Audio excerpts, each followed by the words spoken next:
Shiji City, a large recruitment center. The competition here has gradually ended, but seeing the terrifying energy torrent erupting from afar, the Lords and Ranger players on the periphery remain stupefied. Lord Wangbo was among them. He watched from afar. The core area is a battlefield where only experienced Lords are qualified to step on. Even as a top-notch second generation like Wanif Erding, he could only compete with other experienced Lords on the periphery. Aside from the gap between him and the senior Lords, he couldn't dare provoke the boss monster defending the recruitment point within the core area. He would be blasted with one punch. Even those powerful senior Lords, despite having fierce generals and elite troops, didn't solo fight the guard boss. They might win in an all-out attack, but the price paid would be immensely painful for them. Not long ago, the lead generals of these senior Lords joined forces and fought until the ground collapsed and the mountains fell to exterminate the guard boss. To seize opportunity, merely relying on personal luck isn't enough. One must also have substantial strength. Who obtained the ultimate recruitment rights for the troops? It was Lord Lufeng, but the prominent figure also promised a lot of treasures to others to get this recruitment right. It is said that Lord Lufeng recruited the most top-notch 3-star troops of excellence, the Mountain Giant. Regular players do not quite understand the strength of the Mountain Giant, but Wanif Erding, as a top-notch second generation, does. The gap between excellence level and epic level is huge. Hence, the gap between the superiority and inferiority of the 3-star troops of excellence is apparent. This apex level, excellence 3-star, already possesses a bit of the mystique of epic, and if cultivated properly, it has a certain chance of advancing to epic level. Not to mention senior Lords, given enough time, even great Lords might compete regardless of their face. A Mountain Giant not only has infinite potential but is also an excellent siege weapon. Wanif Erding envied the thought and didn't shift his gaze for some time. I am still young. In the future, I will surely have the opportunity to recruit this kind, or even stronger types of troops. Normally, in large recruitment areas, there should be numerous guard monsters to fight off one by one. But Mu Yuan didn't encounter any. This could only explain one situation, that there was a unique monster roaming around here, which had already killed all the other monsters in the vicinity. At this moment, he felt strands of killing intent spreading between heaven and earth. From sparse to dense, it was like sharp needles pricking his skin and forehead. His hairs stood on end and his eyes quickly became somber. "It's here," he said. In front of him, Lulu let out a low shout, and the protective light spread out from the shield of the earth rock, forming a pair of golden wings that opened up. The wings were more than 10 meters long and arched to protect everyone within. There seemed to be a flash of blood-red light, which then disappeared. Next instant, crack, the shield of Lulu, incredibly hard that even the full blow of a warlord-level strongman might not be able to break it directly, surprisingly disintegrated, shattered, and blew apart at this moment. Mu Yuan also noticed the blood-red light. It was a bone arrow, wrapped in thick blood-red glow, tearing through the heaven and earth, piercing waves of obvious ripples. It was still moving forward. Mu Yuan raised his hands. Seizing the moment when the blood-red light was blocked, he generated multiple bone walls on the ground with a rumble. The blood light pierced through several bone walls in succession before it finally vanished completely. He looked off into the distance. At the edge of his field of view, in the middle of a pile of rubble, a silhouette appeared out of nowhere. She was wearing blood-red armor, a skull-like mask, and held a long blood-red bow in her hand. The curves of the armor suggested that the wearer was female, but it could also be seen that this figure was blurred, as if it wasn't entirely real. Another fragment of obsession? But this one was obviously much more potent than the previous ones they encountered. Fragment of obsession. Bloodcrow, tier, level. The Lord's identification ability was getting weaker and weaker, but based on Mu Yuan's experience and knowledge, he could make an approximate assessment. On one side, General Duo Lai's eyes lit up when he heard the words, fragment of obsession. For him, it was like delicious food, delicious and power-enhancing. It was a double joy for him. Let Benduo take care of it. Mu Yuan thought a bit and didn't stop him. After Isloa's evolution, Duo Lai's ranking in Tianyuan might have dropped to 4th. After all, There should be a seat for him, Mr. Mew, in the top 3. But Duo Lai's ability to save his life was the best in Tianyuan since it didn't have fatal areas like the brain or the heart. General Duo Lai went up and prepared to gather electromagnetic glow. The blood-red light appeared suddenly. General Duo Lai attempted to dodge.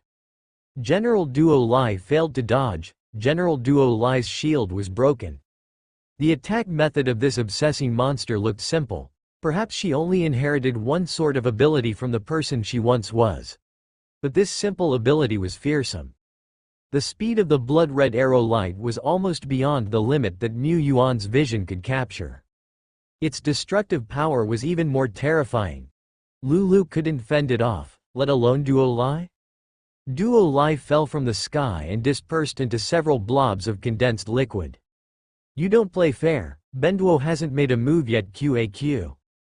Mu Yuan summoned the Wraith Sacred Mountain and placed it in front of them immediately, extending their distance from the fragment of obsession. As he stared at the terrifying bloody figure in the distance, there was no fear in his eyes. Let's go. Retreat strategically first. He held off and retreated simultaneously until the entire Wraith Sacred Mountain was riddled with holes, and then he retreated out of the Land of Bones. At this point, the fragment of obsession, Blood Crow, finally stopped chasing. She slowly retreated and her figure disappeared into the dark. Mu Yuan looked to his side at a tiny slime, currently shedding tears in an QAQ shape, presenting a scene of utter misery. Indeed, it was quite a miserable sight. General Duo Lai hadn't managed to wield any of his abilities before being eradicated by the Blood Crow. At this moment, he was subject to great doubt. How could this be? Despite being an epic life, despite it having set one foot into the domain realm, why couldn't it even defeat a single monster? It's not that you're weak, but rather, she is too strong. Mu Yuan temporarily withdrew, directing Sophia to gather more intelligence about the large recruitment points. Soon enough, up-to-date information on Shiji City's situation was laid before him. The most formidable guardian monster at the recruitment area is a Wargolem of Warlord level? A third-order Warlord level, powerful enough to run freely in a battlefield inflicting carnage everywhere. Against ordinary soldiers, they are foes of hundreds, foes of 1,000. In the ancient Eagle Kingdom, third-order experts could rule over cities or become top-ranking officials, always the ones in honored seats, no matter where they go. In the Tai-Zan Alliance, the third-order warlords aren't as rare, but such powerhouses gather predominantly in the vast territories, rarely seen outside. Among the player community, the first-order professional level is the most common, and elite levels are not uncommon, but upon advancing to the third level, the numbers abruptly dwindle. Ranger players would exhaust everything they've got. Without any special opportunities, it could take them 10, 20, or 30 years without ever reaching the third order. Lord players aiming to step into the realm of the third order, without peculiar opportunities or backgrounds, would also require extensive time for accumulation. Before they even had a chance to accumulate enough, their promising third-order generals might fall in some calamity. This happens quite often. Players who possess the power of third order are already qualified to earn prestigious titles. With some support, they could even become vice chairs of the small city players associations. In the recent scramble for the recruitment grounds of Shiji City, there were numerous veteran lords who sent out their third-order chief generals. Even such measures weren't enough, and they were highly disadvantaged in a one-on-one fight against the War Golem. They relied on mobbing the boss with their powerhouses to bring it down. There's only this one boss in the Land of Bones. Clearly, it's stronger than the War Golem. Just like the gap between 1-star excellence and 3-star excellence. This boss has put all its points into offense, which makes it extremely ferocious. Perhaps its defense and vitality are somewhat weaker, but challenging it head-on with its super destructive blood arrow would pose substantial risks. His leisurely retreat earlier was due to two factors. Firstly, the Wraith Sacred Mountain had held out well, albeit in danger and requiring significant time to repair. Secondly, they were quite far from the Blood Crow, and once they started an all-out fight without success, it wouldn't be so easy to escape then. To leisurely plan an attack, the prerequisite is to be able to withstand the boss's attacks. The Bloodcrow's attack has high range and destructive power, but it's not without shortcomings. It seems to only possess single-target attacks. This kind of attack is fatal for mid-rank commanders and elite soldiers. Even a third-order war general-level expert, if their defensive or survival abilities are somewhat weaker, would be seriously wounded by a single arrow. Ordinary elites would be harvested one by a single arrow.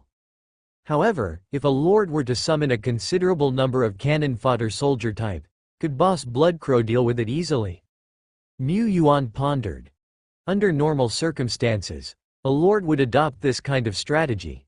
He doesn't have a cannon fodder legion, but he has the strategic skill, Death Legion. Yet in the end, he shakes his head. Even if Bloodcrow could only attack a single target, she still harbors a certain level of intelligence. If she couldn't clear all the enemies, wouldn't she just focus on killing the elite soldiers and powerhouses within the Legion? Besides, Duo Lai was defeated too quickly just now, possibly failing to completely probe the entirety of Bloodcrow's abilities. This strategy was far from being reliable. A day later, General Dead Bone returned. He and Duo Lai each took to the battlefield, embroiling themselves in a fierce fight with Boss Bloodcrow that shocked the universe for 30 seconds, before Dead Bone retreated cautiously.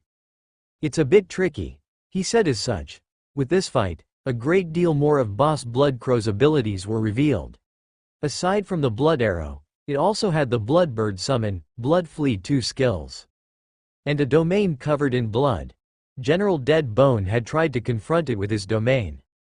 His eyes couldn't keep up with the speed of Bloodcrow's arrows, but as long as he activated his domain, everything under the domain's coverage would be perfectly controlled. Dead Bone easily avoided the Blood Arrow's attacks until the boss Bloodcrow also unleashed her domain. Only a domain can counter a domain. When the two domains cancelled each other out, General Dead Bone was no longer able to dodge. Mu Yuan pondered, if Dead Bone were to go all out and have all the undead creatures of the Wraith Sacred Mountain join the battle, there's a chance to conquer the boss, but with this fight, the Wraith Sacred Mountain that Bone Man had operated for a long time would probably be depleted by over half. This wasn't like the Land of Challenge where you could reset at will. It wasn't reliable enough either. Dead Bone must not have liked this unreliable method of combat. Mu Yuan didn't like it either. He had a more reliable strategy. Half a day later, the Tianyuan strategy group once again set foot in the Land of Bones. This time, Miss Duo was simply an observer. The main fighting force consisted of General Dead Bone, General Rakshasa, General Hong Yi, Bone 2, Bone 3, Bone 4, along with countless elite troops. 133 troops of the Undead Legion. This is the current maximum troop addition that would not affect the stability of the soul of the Legion, as Mu Yuan gradually added more new soldiers to the army. The Undead Legion slowly advanced, their footfalls more synchronized than a ceremonial military brigade. Soon enough, the boss Bloodcrow appeared at the edge of their line of sight, and in the blink of an eye, a red arrow light flashed. Boom! The blood arrow tore through the air, landing on a skeleton mortician. This arrow, which would have pierced through Lulu's defenses, only caused the skeleton mortician's body to shake. Cracks appeared on his armor, and then there was no follow-up to that. When the army soul weakens, the remaining damage is shared among all the warriors in the corps, leaving us with just a little damage, right? Several blood arrows whizzed through the air, coming towards us. Boom! Boom! Boom! The Death Corps trembled, then trembled again, and once more, and then nothing happened. Not entirely unscathed, many skeleton generals accumulated considerable damage after several arrows, with cracks and even breaks appearing on their bones. However, they quickly recovered under the effects of Dead Bone's undead resurrection. The corps continued to advance. The Bloodcrow kept firing while changing its position. It occasionally summoned bloody birds, but they were quickly shot down by a volley of bone spears. Should we seize the opportunity to go for a strong attack? Dead Bone pondered. The Death Corps had already accumulated the army soul, and could mobilize quickly when truly exploding into action. However, Dead Bone dismissed this idea. There were still more than 6 days left to conquer the Land of Bones. There was no need to rush. It could take a more secure method of subjugation, attrition. The boss, Blood Crow, continually fired arrows, and they kept resisting. This kind of battle lasted for nearly half an hour, as if they were grinding down the Great Road. Visibly, the speed of the Blood Crow's arrows slowed significantly, and the bloodlight was no longer as thick and viscous. Above the Death Core, the embryonic form of the army soul was still solid, with dark fog rolling over it. It looked like they could still fight for another 3 days and 3 nights. It's time. Dead Bone sighed lightly. The majestic Wraith Sacred Mountain emerged, straddling the sky, imposing a great pressure on the boss, the Blood Crow, like a mountain. Dead Bone chased, Blood Crow fled. After a dozen rounds of chasing, the General Dead Bone drew his sword and slew the Blood Crow in the Land of Bones. This was a truly arduous battle, Mu Yuan sighed. A glimmer of light naturally surfaced from the fallen boss, the Blood Crow. This was the essence of her power, experience, and realm. The essence slowly drifted towards Dead Bone. Dead Bone refused. Power not gained through personal cultivation was too unstable. In that case, Benduo will accept it. Duo Lai opened his mouth and sucked, and the small essence flew into his mouth. Crunch. He closed his eyes and pondered, not gaining any insights, but in the next moment, he could not help but cast the Venue's skill, Infinite Snake, gradually advancing towards a higher domain. He had reached the domain level. The improvement was as smooth as water flowing into a ditch. Even his artistic conception had a significant increase. Benduo feels invincible now. General Duo Lai revived and began his journey to invincibility again. Lord Shepherd headed deeper into the Land of Bones. Recruit, recruit, keep recruiting, still recruiting.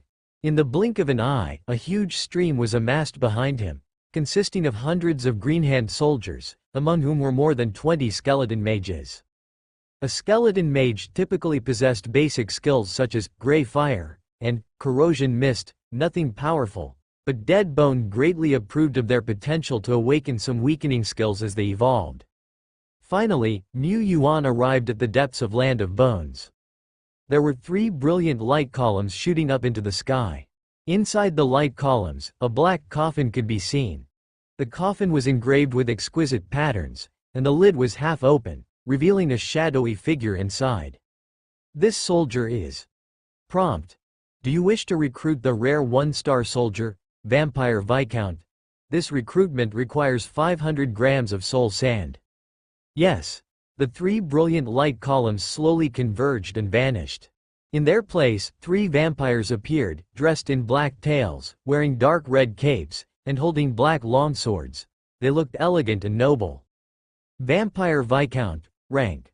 Rare 1-star, talent, blood absorption. Skills.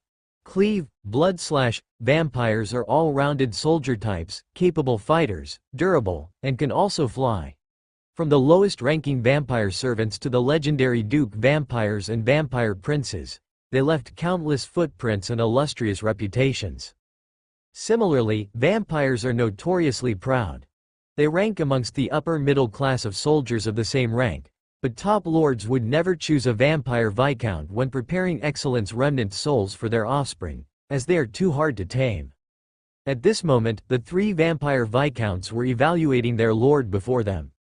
They do not yet possess complete self-consciousness, but they do have a bit of wisdom, and understand that the person before them is their lord to whom they owe their loyalty. If he could summon them in the land of recruitment, it indicates that he has certain strength. They wouldn't resist. But, they're noble vampires. Without a mansion for each of them, with a dozen male and female servants, the lord can't expect to make them work.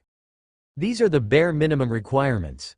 If a different lord wanted to recruit them, without dozens of servants and services matching their status, they would surely refuse. Wait. Lord, why aren't you saying anything? Hello. Looking at their lord, who didn't even spare them a glance after summoning them, the 3 vampire viscounts were somewhat dumbfounded. Is this reasonable? How is it different from what they remembered? Not only did they not receive any attention, they vaguely saw disappointment in the lord's eyes, as if saying, "Is this it? What kind of stuff is a vampire viscount?"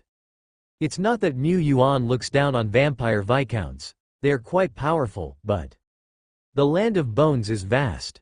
The strongest type of soldier can't possibly be these three vampires, right? It can't be, can it? The neighboring Shiji city even produced a mountain giant. Mu Yuan had high hopes for high-order troops. Although he could potentially evolve epic life creatures, he wouldn't be able to evolve highly useful troops like mountain giants that lack lower-ranked counterparts. What he looked forward to most was acquiring some high-order troops that he couldn't evolve. Vampires weren't one of them. The lowest-ranking counterpart of them is the rare 1-star vampire servant, which Mu Yuan could easily obtain. However, standing on a high vantage point and looking around, Mu Yuan could no longer see any light columns. Is it over? No, it's not. There hasn't been a notification indicating the full completion of the Land of Bones yet. There must still be soldiers hidden and waiting to be recruited. Mu Yuan continued to inch his way deeper into the Land of Bones. Trailing behind him were 3 languid vampires. Yuan Mu knew clearly about the fussy nature of wild high-order troops and the difficulty of subduing them. Even if he greatly valued the vampires, he would still have to let them thrash about for a while. Of course, the airing method is only suitable for lords with real strength. For top whales and second-generation lords, even if they had the opportunity to get their hands on the remnant soul of excellence, they could only do so by constantly flaunting their assets and using the licking method to win the allegiance of high-order troops. Providing a high-order troop with a private mansion, along with some servants for service, wasn't a rare occurrence. Different troops have different demands. Some high-order troops would even ask their lords for a touch-and-go fee, implying, no money, no service. Vampires belonged to the pickier and high-maintenance ones, requiring Mu Yuan to let them be. Because in his territory, there were no idle lords, only 996 workers. Come, vampires, join the Tianyuan working family. Mu Yuan led a large swath of troops, charging wildly through the Land of Bones, injecting a rare liveliness into the long silent earth. However, after a long search, he still couldn't find any recruitment pillars. Just as Mr. Mu couldn't help but return to his old habit of digging 18 layers into the ground, the wind suddenly picked up, followed by a thick fog that rolled in from all directions, obscuring the mountains. The already dim Land of Bones was shrouded in an even darker mist. A pair of huge eyes slowly emerged from the depths of the fog. They were like 2 huge searchlights, their eerie blue irises illuminating their surroundings, and lighting up the giant shadow in the fog. Thick silver-white bones that a single person could not wrap their arms around, ragged but giant bone wings around 10 to 20 meters long, and a massive body the size of a hill. It peered down at the newcomer, casting a huge shadow. So it's you who awakened me from my slumber, human lord. The thunderous voice reverberated in Mu Yuan's ear. Miss Duo became alert. Was it another boss? Deathbone remained indifferent, standing beside Mu Yuan like an extraordinary bodyguard. Lord Shepherd cast his gaze. This was a bone dragon, a terrifying existence that seemed to be reigning over the world at first glance. In reality, its aura was false, its voice was false, even its body was false. Mu Yuan extended his hand and gave it a poke. Sure enough, it went straight through the thick column like bones. The bone dragon was taken aback. Human, what are you doing? You realize you are in the presence of the great wing of the End Death Dragon. Dignitary of Death remains Bone Dragon Sario. You are being disrespectful. But the moment the bone dragon appeared, Mu Yuan saw its information. Bone Dragon Sario, pending recruitment, rating, Excellence 3-star. Talent. Death Extraction, Long Way, Skills. Dragon Claw, Skeleton Spur, Death Remains Armor, Dragon Breath, Death Stare, Fog Field. The Bone Dragon's panel was quite luxurious, far surpassing Wild Excellence 3-star troops. It even possessed venue skills. It seemed as if it wasn't a wild troop awaiting recruitment, but rather a hero from the festival grounds. Of course, it wasn't a hero. It was merely a projection of a remnant soul, just like the half-open coffin in which the vampire was swirling previously. However, Bone Dragon Sario was more than just a projection. It had self-awareness, and even with just its projected body, it affected its surroundings with its energy. Notice. As Bone Dragon Sario, has inherited a little of the power from its previous life.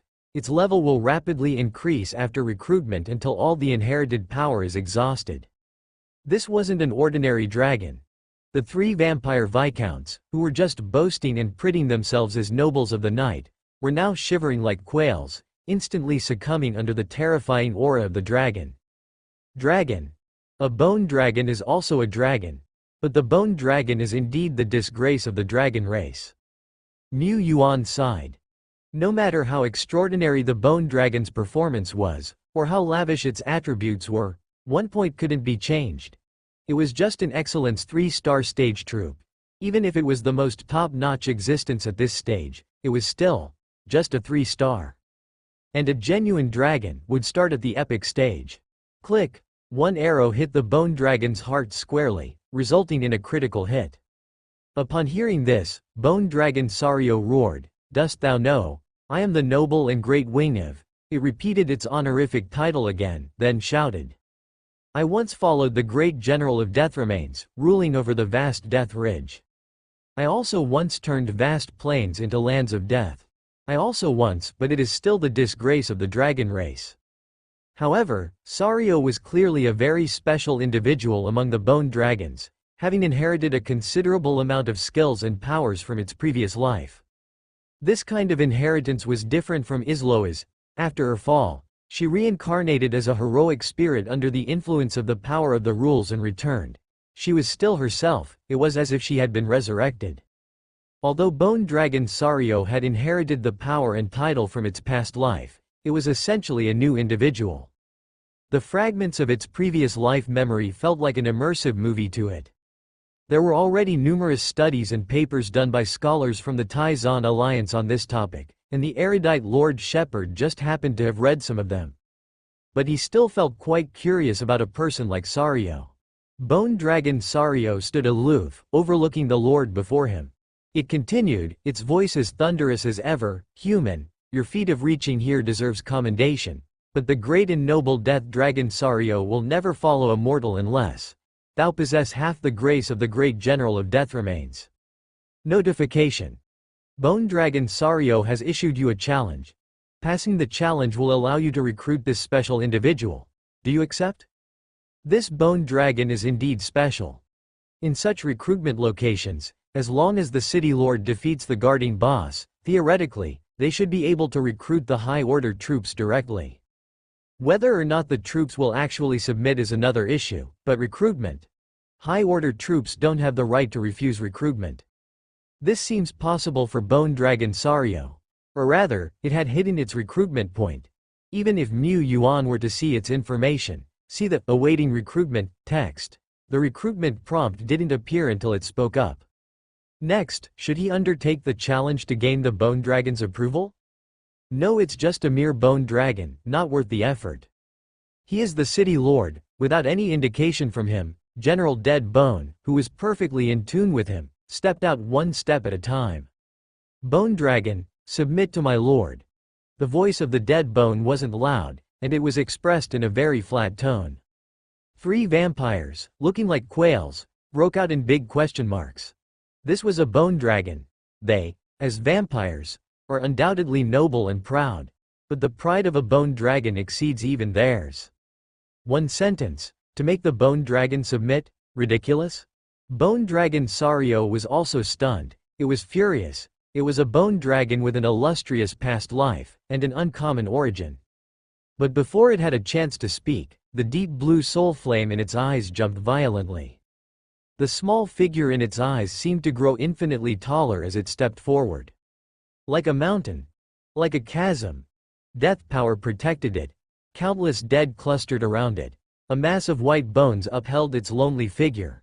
It watched by the river Styx bank. All of these, upon the towering peak of the Death Mountain, forged an eternal throne. On the throne, it sat nobly, as if in the clouds.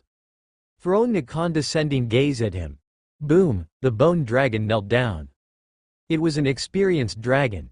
Because of this, the figure on the throne looked incomparably grand in its eyes, far surpassing the general of the death remains that Arg, its predecessor used to follow. Sario has been wandering aimlessly for half its life. only regretting not meeting a wise king. Today I've seen him, and I deeply realize that I've met the most worthy master. I wish to offer my most sincere allegiance, it said. At this moment, it seemed quite smart to be talking to Mu Yuan. It was very clear that this casual, handsome, heroic, and martial man before its eyes was the great city lord. The boss skeleton outmatched the general it used to follow by far, let alone the boss of the boss skeleton. If this isn't a wise king, what is? Notification.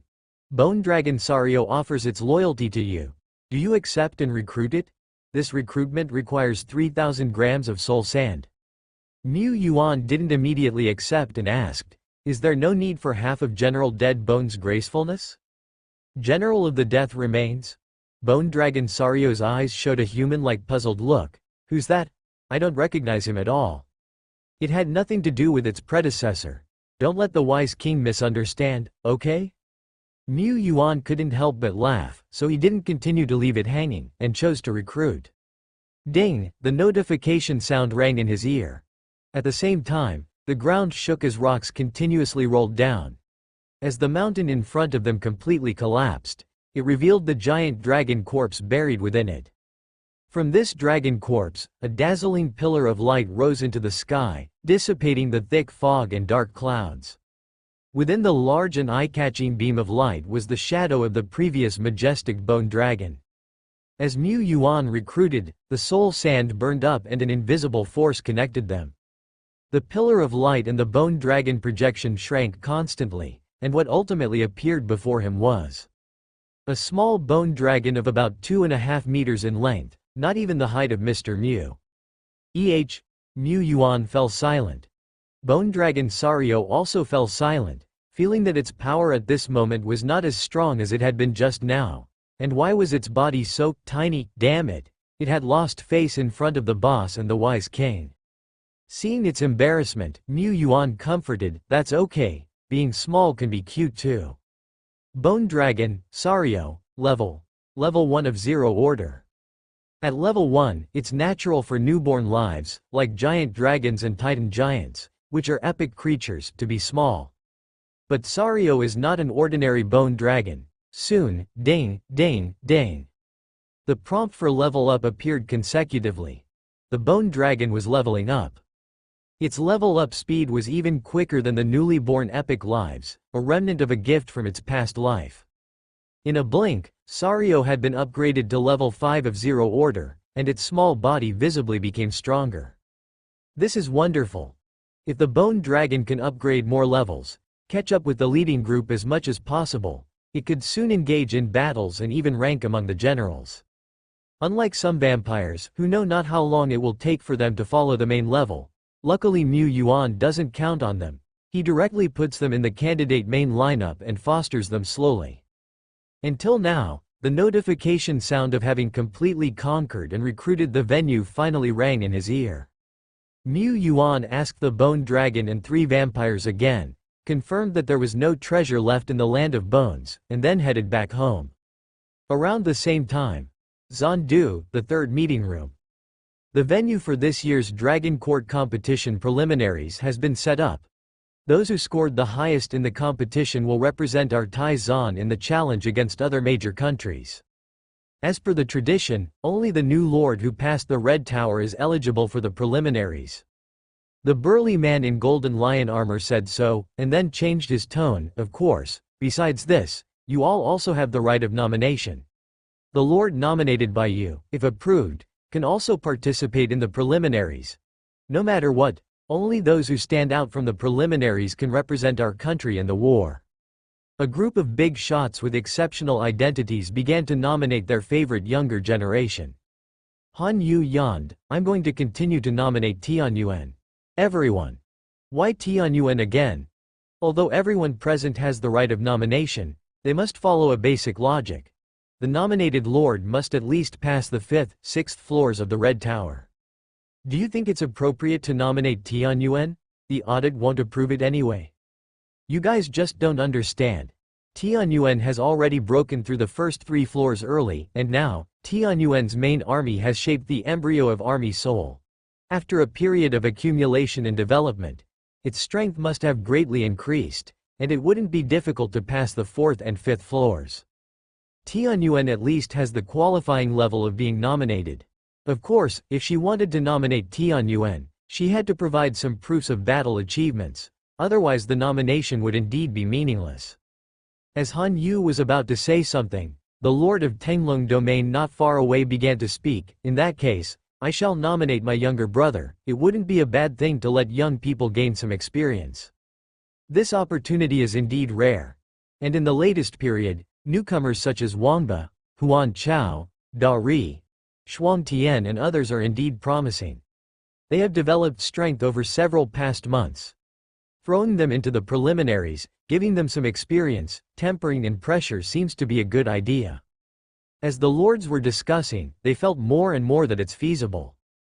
After all, the preliminaries have to be held as usual. Why not take this opportunity to temper the newcomers? It doesn't require any additional resources. It could also stimulate the average-looking new lords through these newcomers who are quite stunning. Fine. It seems that Han Yu is not only good at killing, she can also occasionally make constructive suggestions. Lord of Han Yu City, noticing the topic gradually shifting, had a huge question mark on her forehead.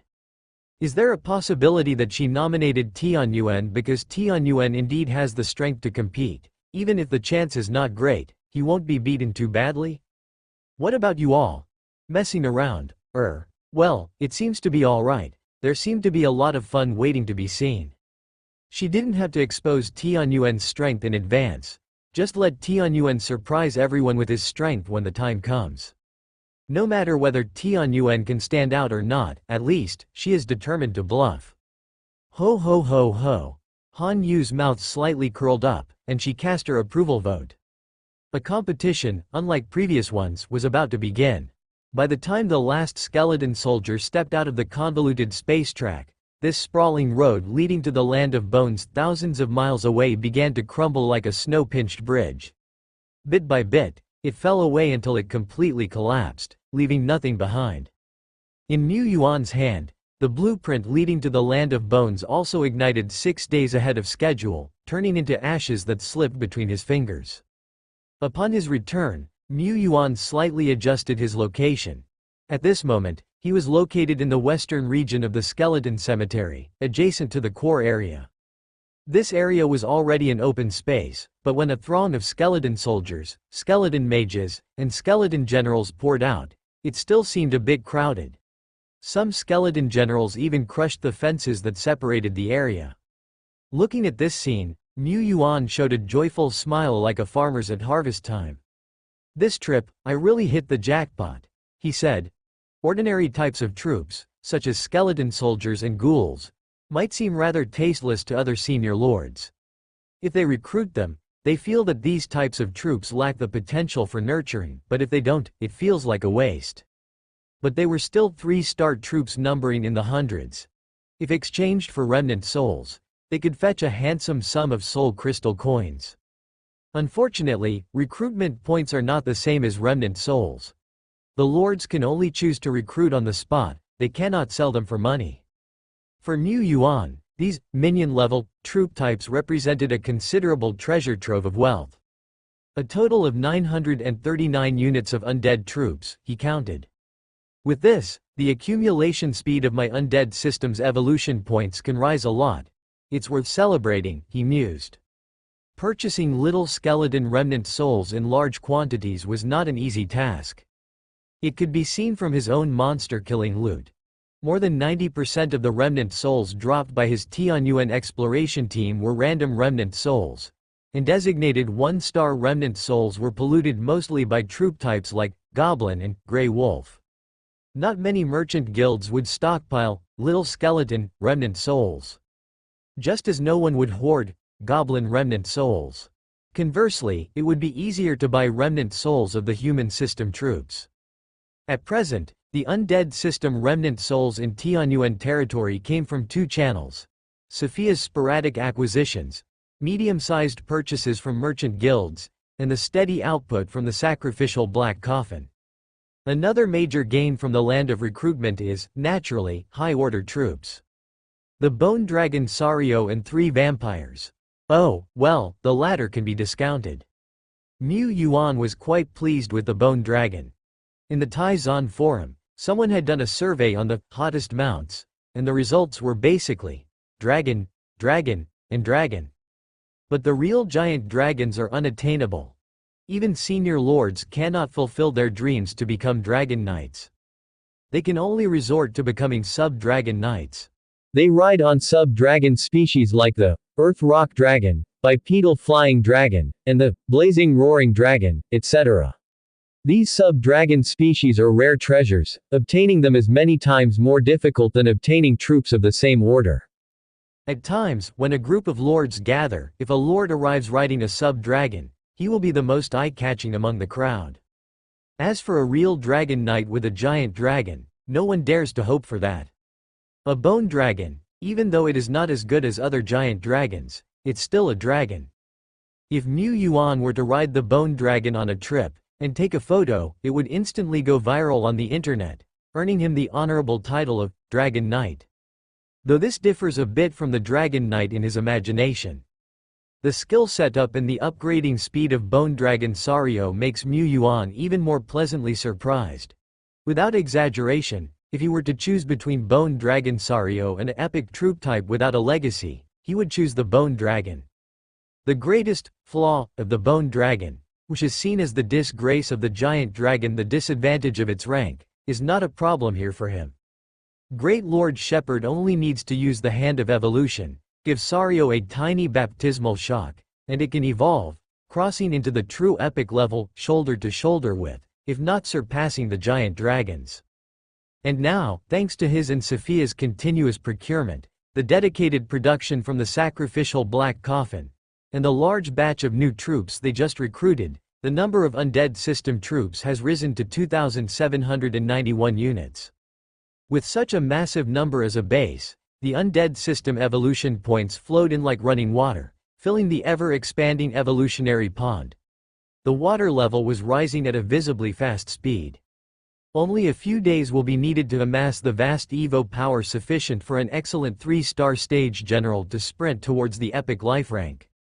That's how fast Tianyuan generates epic troops now. This is not like several months ago, when they had to scrimp and save for 1 or 2 months to muster an epic troop. It's a good time to be Bone Dragon Sario, of course, since Sario is a newcomer. Even if Mu Yuan looks forward to his evolution into a true epic giant dragon, a ghost dragon, shadow dragon or frost giant dragon, Sario would have to wait in line. Great Lord Shepherd will certainly give Rakshasa, Hong Yi and other old ministers the opportunity to evolve first. He turned to Boss Dead Bone. "I'll leave the management and placement of these new troops to you," he said. Bone Dragon Sario was staring wide-eyed, his gaze sweeping over everything before him. It was not quite what he had imagined. This territory is too small and too primitive. He remembered when he was the General of Death Remains in his previous life. He had built a grand white bone castle on Death Ridge, with hundreds of thousands of undead guards outside the castle. But now this territory, at best, it was just a small town. Sario was a little disappointed, but then he had a thought. One should always look at things from 2 perspectives. This territory was newly established, yet it had successfully taken down the vast land of bones and recruited him. This signifies that his own territory has unlimited potential in the future. At the same time, this territory has just been established. The wise lord must lack the talents by his side. Thus, Sario could become, well, 2 heads down and everyone else looking up at the dragon. Except for Boss Deadbone, as Bone Dragon Sario, he would not be weaker than any other powerful creature. Because after all, he's a dragon, a bright future is waiting for him. With a vision of the future, the Bone Dragon was ready to build a nest for himself in the skeleton cemetery. As for Great Lord Shepherd, he was calculating the accumulation of evolution points, estimating how many generals could reach the realm of epic in the future. Under the current speed of accumulation of the undead system, about 1,100 evolution points can be accumulated in a single day. However, in addition to the Rakshasa, Hong Yi, Sario, and other division commanders, he also needed to evolve his court troops to the excellence level for all members. In total, the gap in evolution points was not small, and the evolution plan might not be completed even in the next 1 or 2 months.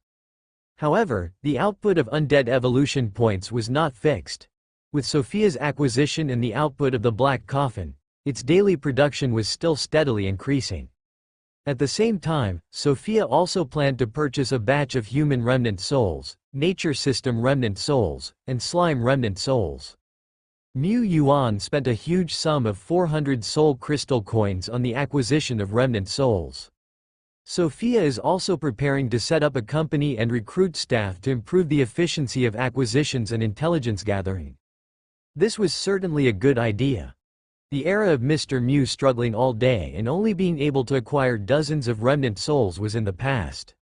Of course, Sophia's large-scale acquisition of low-level remnant souls might attract the attention of interested parties. But let them notice. The times have changed. He now has a certain capacity for self-protection. As long as the evolutionary miracle is not exposed, he doesn't mind the covetous gaze of others. This is the strong sense of security that power brings. Unlike the early days or the first 2 or 3 months when it was hard to fight an elite monster, he had to buy remnant souls in secret, fearing the attention of players straddling the gray and black zone. Now, he has the power, and he doesn't mind even if a criminal is delivered to his door. He even looks forward to it. As for Sophia, she has more than enough ability to protect herself while staying in the city. Of course, for safety's sake, let's evolve Sophia to the 3-star stage excellence first, and then raise her epic ranking a bit. Elevated to the 2nd position. Among the human species, she is only second to Lulu, but she is still ahead of 17. The nature system troops are far less numerous, with only over 600 units at present, and their needs are significantly fewer, with only Tree Demon Granny in the division commander sequence. Others only need to evolve a few more flower fairies and ancient treemen. But since treemen are better at defense than attack, Mu Yuan wondered if there were suitable nature system troops that could be cultivated. Nature elf? Too expensive, he can't afford it, just let it be. Lord Shepherd couldn't actually spend a huge amount of money to buy remnant souls. The purchase of a few troops with special functions, such as the rare 1-star, none, was already the limit of his ability to spend. He was busy for half a day and instructed Sophia to prioritize the acquisition of certain types of troops according to needs. Just as he was about to rest, he received a message from Lu Miamu. Mu, the busy man, Yuan quickly arrived at the secret realm, Elf's courtyard, in front of the familiar cafe. He entered the cafe. He could see 2 familiar faces in the distance. Lu Shui and Lu Miamu. After a while, Mu Yuan stirring his coffee. So you're saying, at a minimum to have a chance to compete for a spot, I have to pass the Red Tower? Hiss. This was just for a chance. Sure enough, honor and rewards were not easy to get. He was not sure, he really wasn't sure about this. Lord of Han Yu City. You're not really thinking about competing for a spot, are you? Young people should focus on gaining experience.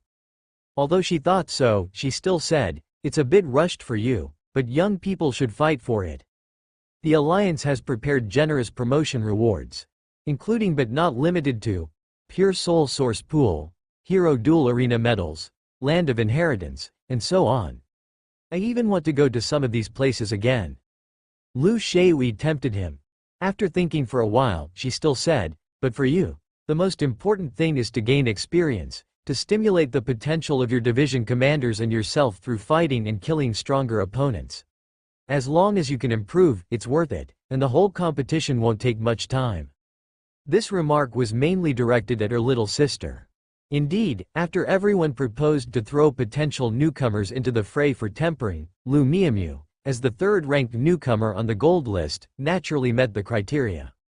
Of course, procedures still had to be followed, and someone of considerable stature had to guarantee and recommend her. Shen Linglong was also eligible, so Han Yu let her recommend her little sister for herself.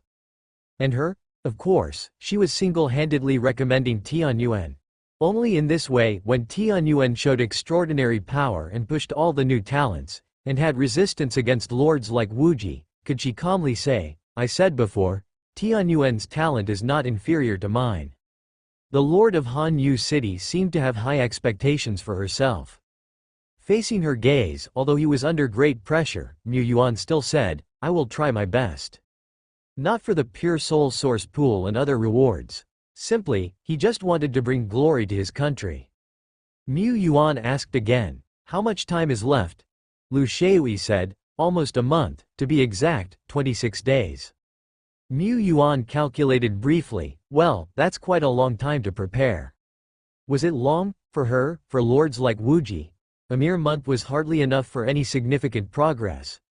But indeed, a month was not short for Tianyuan. He might be able to increase his overall strength by 1/5 or 1/4. But what Mu Yuan was thinking was, at this time, there were 3 epic generals in his territory. How many more would there be in 26 days? Langsing, Baijiang City. Mu Yuan had just gone out with Sophia. They had completed the company registration process and also made an official registration with the Baijiang Association. Only in this way could they be involved in the business related to the extraordinary things. He was on his way back. Sophia, dressed in a business suit, looking much more mature, followed closely. Around them, after every distance on the road, Mu Yuan could see 1 or 2 crows perched on electricity poles or fences. Whenever Mu Yuan loaded the Sophia template, he could catch the invisible thread of connection between him and these crows. They were Sophia's informants. Understanding the cautious ways of a certain lord, Sophia too had awoken her sense of persecution, always feeling that some players with bad intentions would suddenly jump out on her way. She hadn't encountered such players yet, but during her lifetime in Langsing, Sophia had encountered fleeing monsters twice while going out.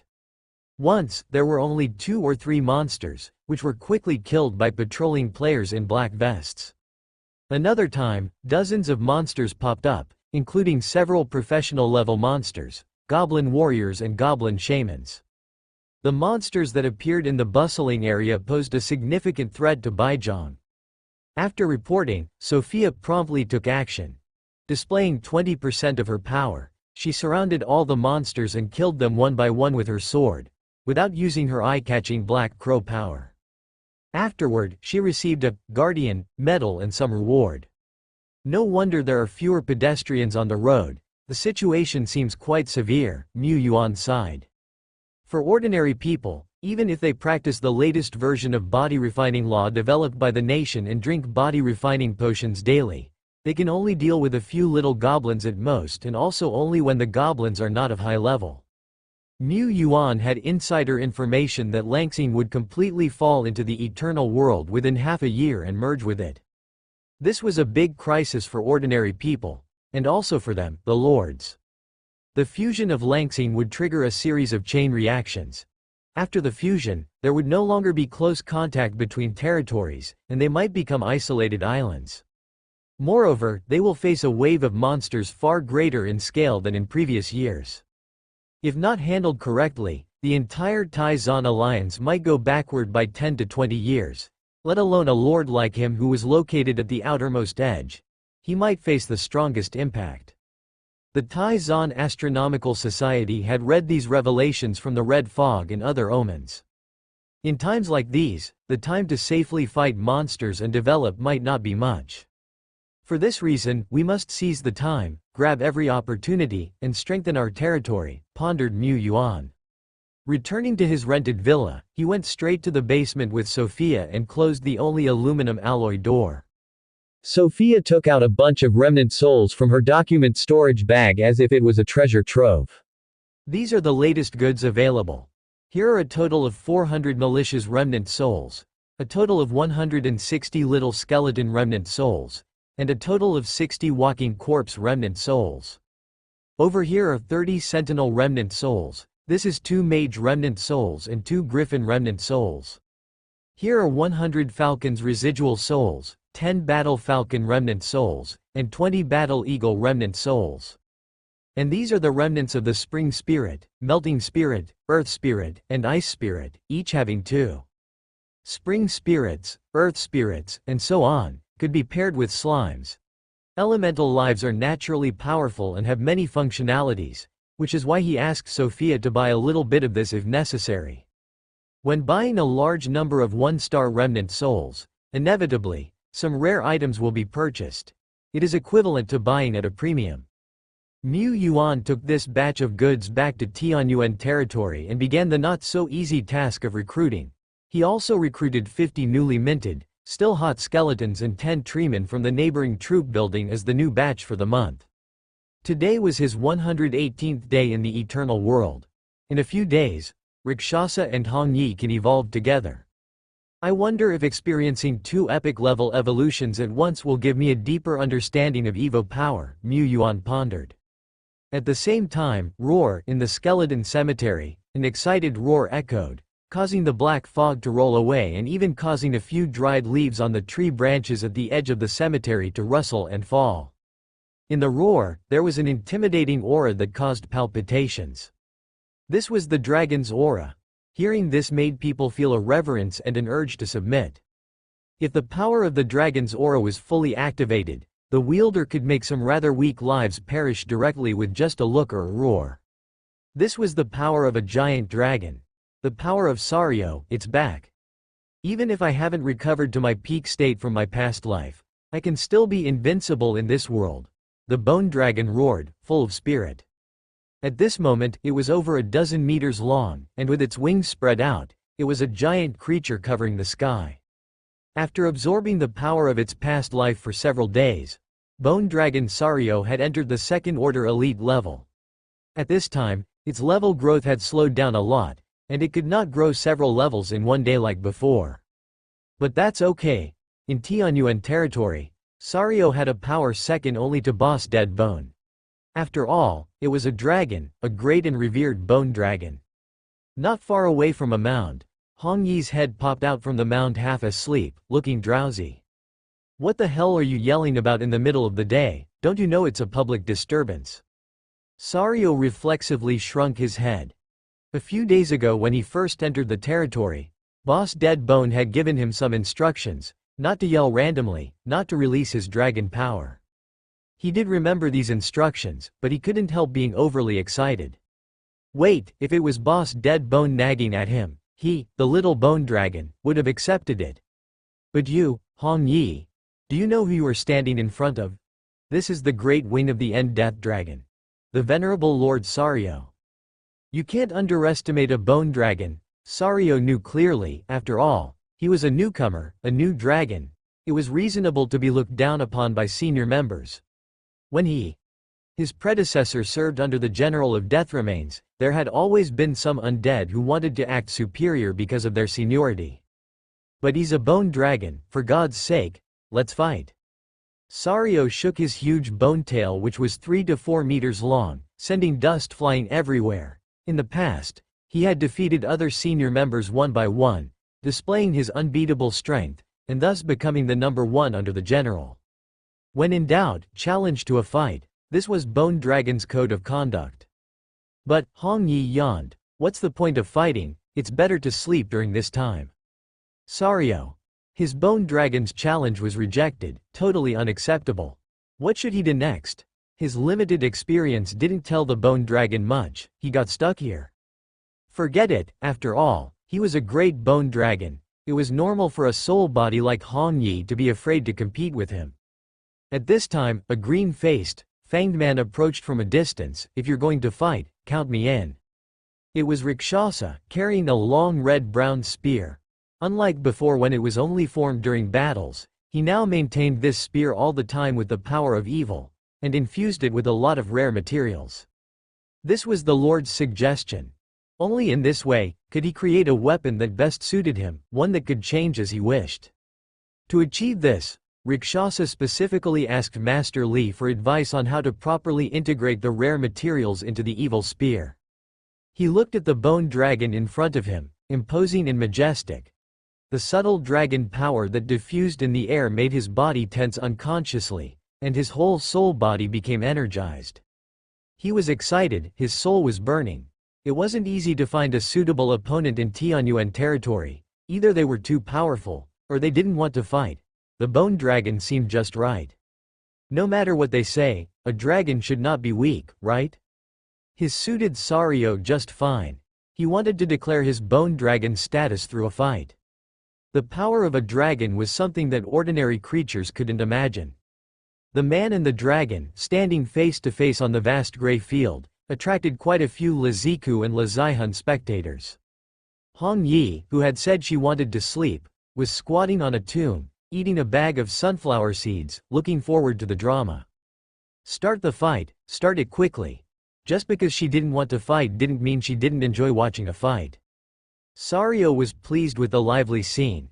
He released his dragon power, creating a storm on the flat ground. Click, click, click, click, off in the distance. A skeleton soldier ran out of energy under the invisible pressure and had to kneel down. Sario spread out his wings and soared into the sky. Dragon's Claw. Combining the power of darkness and the strength of the dragon, he reached out a claw, tearing the ground bit by bit, as easy as tearing tofu. But his dragon claw missed. Where is he? Where? Not landing a hit with his initial attack wasn't surprising. Rakshasa was after all an elite-level strongman, he wouldn't be unable to take even a single blow. But he couldn't see at all how Rakshasa had dodged his attack. Was that even possible? A feeling of unease rose in Sario's mind. Could it be that I, as a dragon, couldn't defeat? Impossible. Absolutely impossible. He immediately dismissed his own premonition. It is a dragon after all. Who can rival a giant dragon when the levels aren't much different? Sario activates Fog Field. The dense heavy fog spreads out, obscuring the enemy's vision. Not only that, using the power of the fog, it manages to locate the position of Rakshasa. Found you, Dragon Breath. The dark exhalation, speckled with icy blue, whirled out in a fan-like shape, covering a large area. The ground became increasingly withered and decayed, sporadically frosted with ice edges. But it missed yet again. At this moment, Rakshasa took the form of a wisp of smoke, shot towards the bone dragon, and sculpted a form on it. Beneath its simplistic appearance lay an enormous amount of the power of evil, and the thrust of his spear, now an artistic conception level, deceptively plunged relentlessly. The spear tip shattered countless white bones, but got stuck in midair. He did not harm this bone dragon. Between the real bones, there was a wall-like armor of death remains, standing in front of Rakshasa. And in the next moment, whoosh whoosh whoosh whoosh whoosh, countless skeleton spurs from the armor of death remains were thrust out like a rain of needles. This was the skeleton spur, combined with corpse armor, Sario's prized trump card. And yet, it missed again. Rakshasa fluttered about as if he was a wisp of smoke, a wisp of wind, avoiding the bone dragon's attacks whether they were enormous and mighty or swift as lightning. This was artistic conception. It was a control of the environment. It was a perfect manipulation of the flow of the energy of the universe. Rakshasa firmly dominated the combat. The bone dragon might not be weak, but it was nothing more than a slightly bigger target for him. The three vampires in the distance had their eyes wide open, shrinking their bodies, making them look more and more like partridges. The Lord Bone Dragon is actually, who is this impressive fighter? I think living in a graveyard would be perfect, don't you think so, brothers? I think so, I also think so. Living in a graveyard would be heavenly. What about mansions? Servants? Not even a thought. They've never had such an idea. They were the humble and earnest vampires, and on the battlefield, the bone dragon was still staring, murmuring to itself, impossible, absolutely impossible. Even though it was the strongest bone dragon of the lowest epic rank. Even though it inherited a considerable part of its predecessor's power. It's supposed to be unbeatable, rampaging through the battlefield, why is it losing to a mere ghost? No, I can't lose. Even though I am disadvantaged, even though I don't fully inherit the power, I am Sario, unbeatable in this world. His momentum rose, and faintly, it seemed to have absorbed and digested more of his predecessor's power. But at this moment, the opposing Rakshasa also powered up, with various brownish-red lines on his body coming alive. These tattoos flew out from his body, interweaving in midair, forming a roaring evil heavenly dragon. Faintly, a mild dragon's might seemed to be spreading out. A great fear was overshadowing it. The bone dragon gazed. The bone dragon pondered. The Bone Dragon concluded that knowing the score makes one outstanding. There were no conditions for a life and death struggle here. A ghost and a dragon could only conserve their powers for an exchange of blows.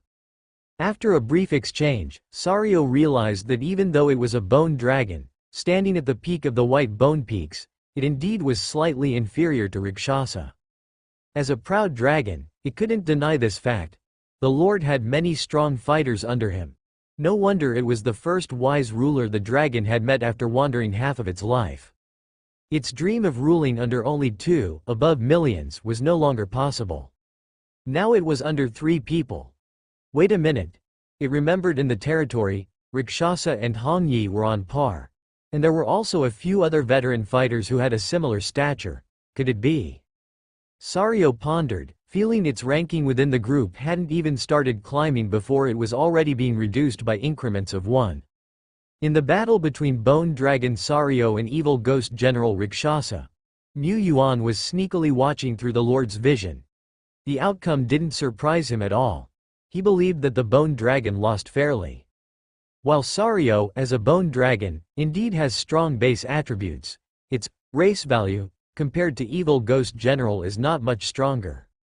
In terms of skills, Sario possesses multiple high-level skills inherited from his previous life.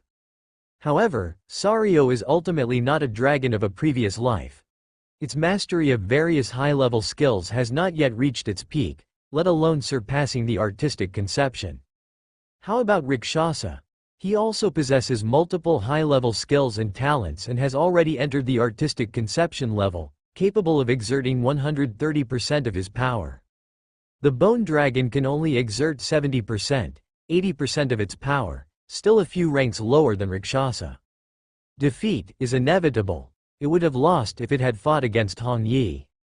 After all, it is just a baby bone dragon that was born a few days ago. Of course, Rakshasa has only been born for 3 to 4 months. The most significant advantage of the bone dragon is not in solo combat. The bone dragon has 3 major advantages. It can be ridden, its huge size, and its dragon aura. During the 3-star excellence period of the General Deadbone, if he did not have the skill, Giant Beast of Death Remains, he would absolutely not be as good as the Bone Dragon in siege warfare. The greatest advantage of the Bone Dragon lies in its dragon aura. The presence of Dragon's aura is also a major reason why Dragon-type soldiers are highly sought after. Facing Rakshasa, the Dragon aura didn't seem to make much difference. But if it were to deal with an entire army, even an elite army, the coverage of the Dragon's aura could greatly reduce the enemy's combat power. The army has already formed a collective spirit. Can the effects of the Dragon's aura be shared even if it's a negative effect? No matter, as the Dragon's aura is a group-targeted attack. When all the warriors in the army are affected by the Dragon's aura, there is no such thing as shared or not. The current dragon aura of Bone Dragon Sario is not strong enough. It still has a long way to go. It didn't understand before, thinking that just growing steadily would allow it to stand at the top of the White Bone Peaks. But now it understands, as a dragon, to stand on top of the world among the bones seems a bit difficult. Compared with real giant dragons, the Bone Dragon is, after all, far behind. Distressed, it whirled around in circles.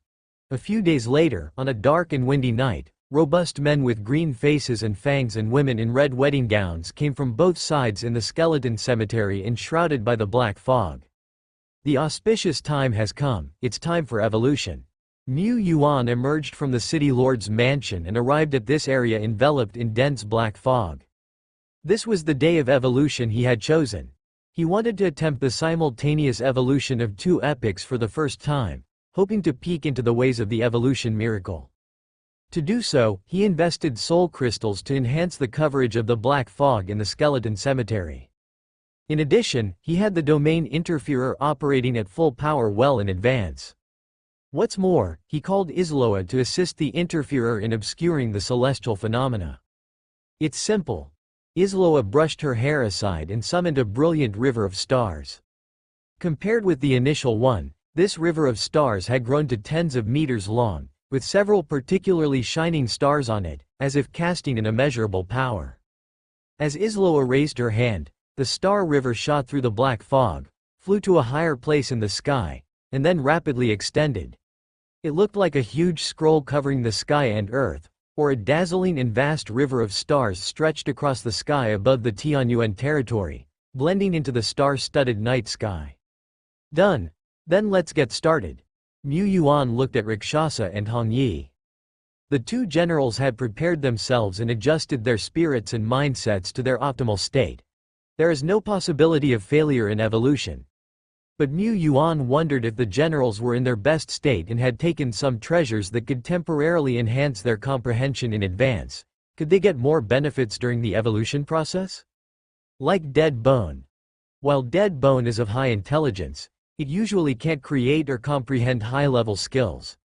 Most of the high-level skills created by dead bone come from evolution opportunities. Great Lord Mu can be said to have contributed to 60% of it. Mu Yuan wanted Rakshasa and Hong Yi to give it a try too, just in case. For this reason, when the merchant caravan set off for Shilling Town a few days ago, he asked Daisy to buy some rare treasures that could enhance cognitive abilities and comprehension skills. Superior treasures? Such small places like Shilling Town usually wouldn't have them, and if they did he couldn't afford them. Strike off, wasn't willing to buy. Now, Mu Yuan has more ways to buy high-level items.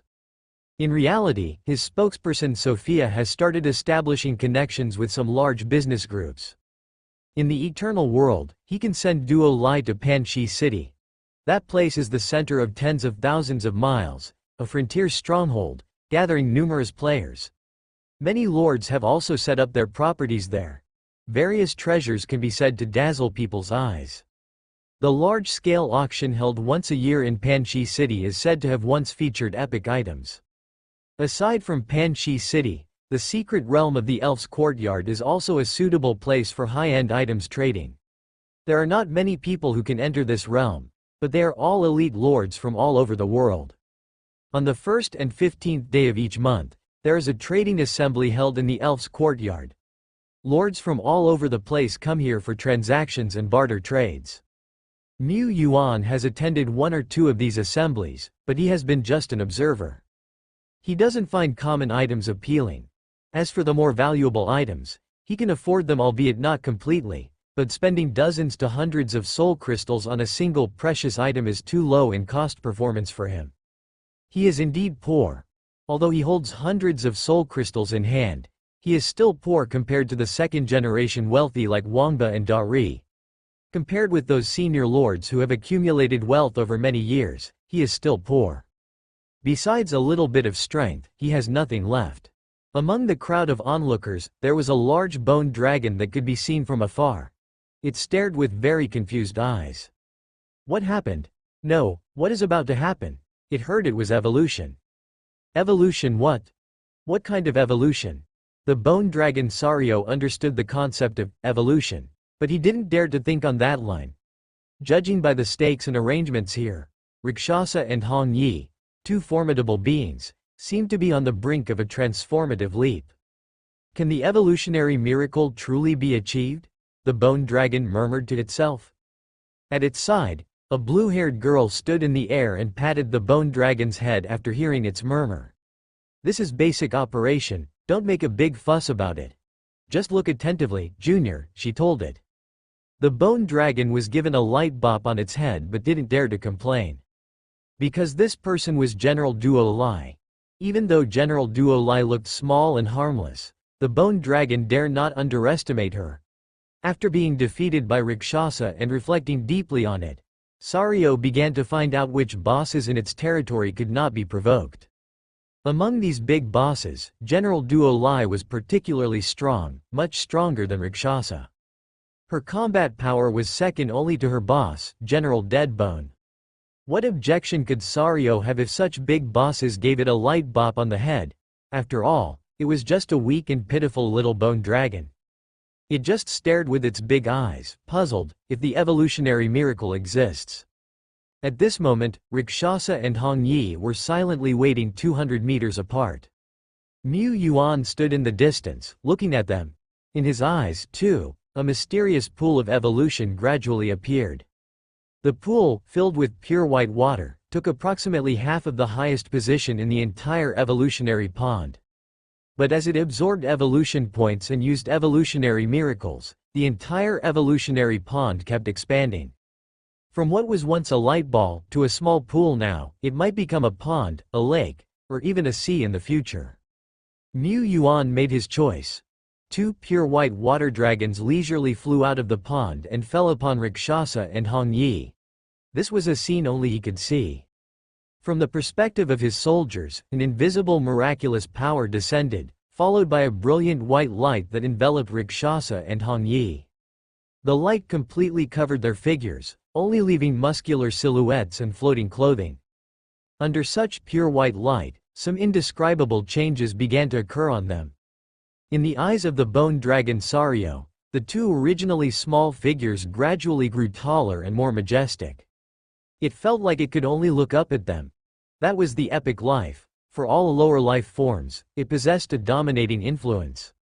At the same time, the purple light exploded, the phenomenon reverberated, and they hid amongst domain interferers and Isloa's river of stars.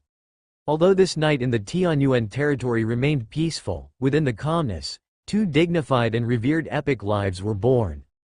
The evolution lasted for more than 100 seconds. The celestial phenomenons high in the night sky began to retreat, and the brilliant white light on Rakshasa and Hong Yi also slowly diminished. Mu Yuan stared. The miracle power was flowing and transforming. It seemed that he had caught something, but it also seemed that he understood nothing. Only when the prompt sound rang in his ears did he come back to reality. Ding, prompt.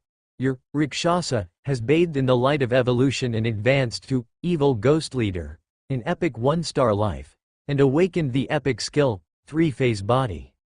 Prompt. Your Hong Yi has bathed in the light of evolution and combined with the power of the dark pupils, advancing to ghost commander of the underworld, in epic one-star life, and awakened the epic skill, underworld ghost market. As the prompt sounded, it marked the end of the evolution process. But for Rakshasa and Hong Yi, their transformation was far from over. They didn't know whether the treasures used beforehand had worked, or whether their personal accumulation was enough, but a qualitative change had occurred at this moment. On Rakshasa, an infinite amount of the power of evil surged out, entering the brown long spear that was strapped to his back and was almost one with him. The thick black fog in the air seemed to be attracted to something, like sand falling in an hourglass, sinking into the brown spear. The evil spear was like a bottomless pit, devouring these powers of evil, elemental forces from heaven and earth, and along with Rakshasa, undergoing transformation. Gradually, patterns appeared on the spear. Gorgeous and mysterious, carrying great power. Prompt. Rakshasa has had an insight during evolution and created a special weapon skill, Fenye Evil Spear. The hallmark of a second-order elite level is the energy armor. Armor skills are based on this. They are created by infusing countless rare materials to make skills that can be used as equipment. For Rakshasa, the Fenye Evil Spear is not only capable of getting stronger but can also be easily integrated into his body, becoming his own primary weapon. In terms of strength and uniqueness, it is no less inferior than a hero's exclusive weapon. Fenye Evil Spear. Description. The spear is made by consolidating Rakshasa's powers of evil and refined through multiple forgings by using numerous materials, possesses advanced sharpness, high toughness, and can moderately amplify Rakshasa's power of evil. Additionally, Fenye Evil Spear can fixate on the sins of the enemy. The greater the sins of the enemy, the stronger the spear's power of Fenye in killing. Besides this, the evil heavenly dragon tattoo on Rakshasa also appears to be transforming, but it's not as prominent as the evil spear. While Rakshasa enjoyed a good harvest, so did Hong Yi.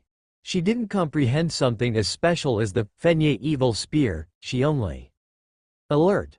Hong Yi has begun understanding the illusion's mindset. The illusory world under the imprisonment of the evil eye has notably enhanced. Alert! Hong Yi, through the illusory world, has developed the Venue skill, Blood-Stained Red Building. Alert! Hong Yi has combined the Venue skill with the Epic skill, Underworld Ghost Market, causing some changes in the Ghost Market. In terms of artistic conception, Hong Yi was once behind Rakshasa. It wasn't due to her insufficient talent. It was because Lord Shepherd used to practice with Rakshasa often, thus Rakshasa improved quite rapidly. When it came to Hong Yi, her path of illusion could only advance little by little through her own comprehension, hence her progress was slow.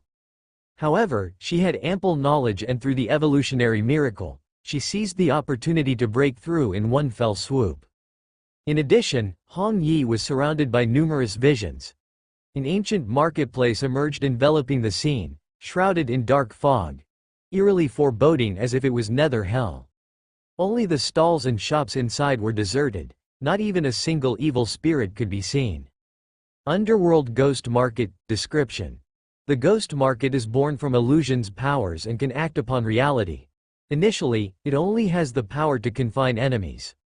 Hong Yi can open the ghost market to confine enemies and erode targets with weak resistance through the power of the ghost market, turning them into part of the ghost market, evil spirits of the ghost market. Through continuous erosion and transformation, the underworld ghost market will gradually become bustling and produce more wonders. A deserted ghost market, searching for evil spirits. This is Hong Yi's underworld ghost market. This skill resembles that of General Dead Bones' Wraith Sacred Mountain. Both are development-type world-class skills. What's different is that the lower limit of her skill is very low but the upper limit is extremely high. Imagine if she transforms a third-order warlord-level enemy into a ghost market evil spirit. What kind of performance would this skill have? Epic skills are really mysterious. Not only do they offer unlimited potential, they can also derive and create numerous subordinate skills. The same epic skills may yield vastly different effects in the hands of different entities. Of course, there are some epic skills that do not change much. For instance, Duo-Lie's Spatial Devour. This skill is akin to taking a bite, rupturing the space, devouring everything. Not to mention the derivation and creation. Even the method of use hardly varies. However, Spatial Devour possesses a certain beauty and strength. Up until now, no one has been able to resist Duo-Lie's bite. General Dead Bones stated before, if it tries to resist Duo-Lie's fatal move head-on, it could only use Wraith Sacred Mountain. Even then, half of the Sacred Mountain would be bitten off directly, indicating the power of Spatial Devour. Monstrously destructive power. Once the enemy is marked, there is almost no chance of evasion. The drawback is that Duo-Lie can only devour targets within range. Last time, when handling the Bloodcrow boss, Duo-Lie had no chance to use this lethal move. Rakshasa's epic skill, three-phase body, varies from Duo-Lie, Dead Bone, Hong Yi and Isloa. It is quite extraordinary. Three-phase body. Description: Rakshasa can split into good body, evil body, ego, the three-dimensional entities. The combined strength of the three bodies is no weaker than the main body, but each have different tendencies. The good body possesses the flame of Fenye, capable of burning all sins. The evil body has the body of pulling out the evil, capable of devouring all sins to strengthen itself. Also, under certain conditions, the separated three-phase bodies can reunify again. Remark: the three-phase body is not a regular clone or incarnation skill. It has the ability to cultivate autonomously, and once it dies, a huge price has to be paid for it to recondense. At this moment, Rakshasa, holding the Fenye evil spear, is engulfed in a fierce evil gale. In this dark brown storm, Rakshasa's figure splits into three. Standing in the middle is his ego, appearing exactly as before.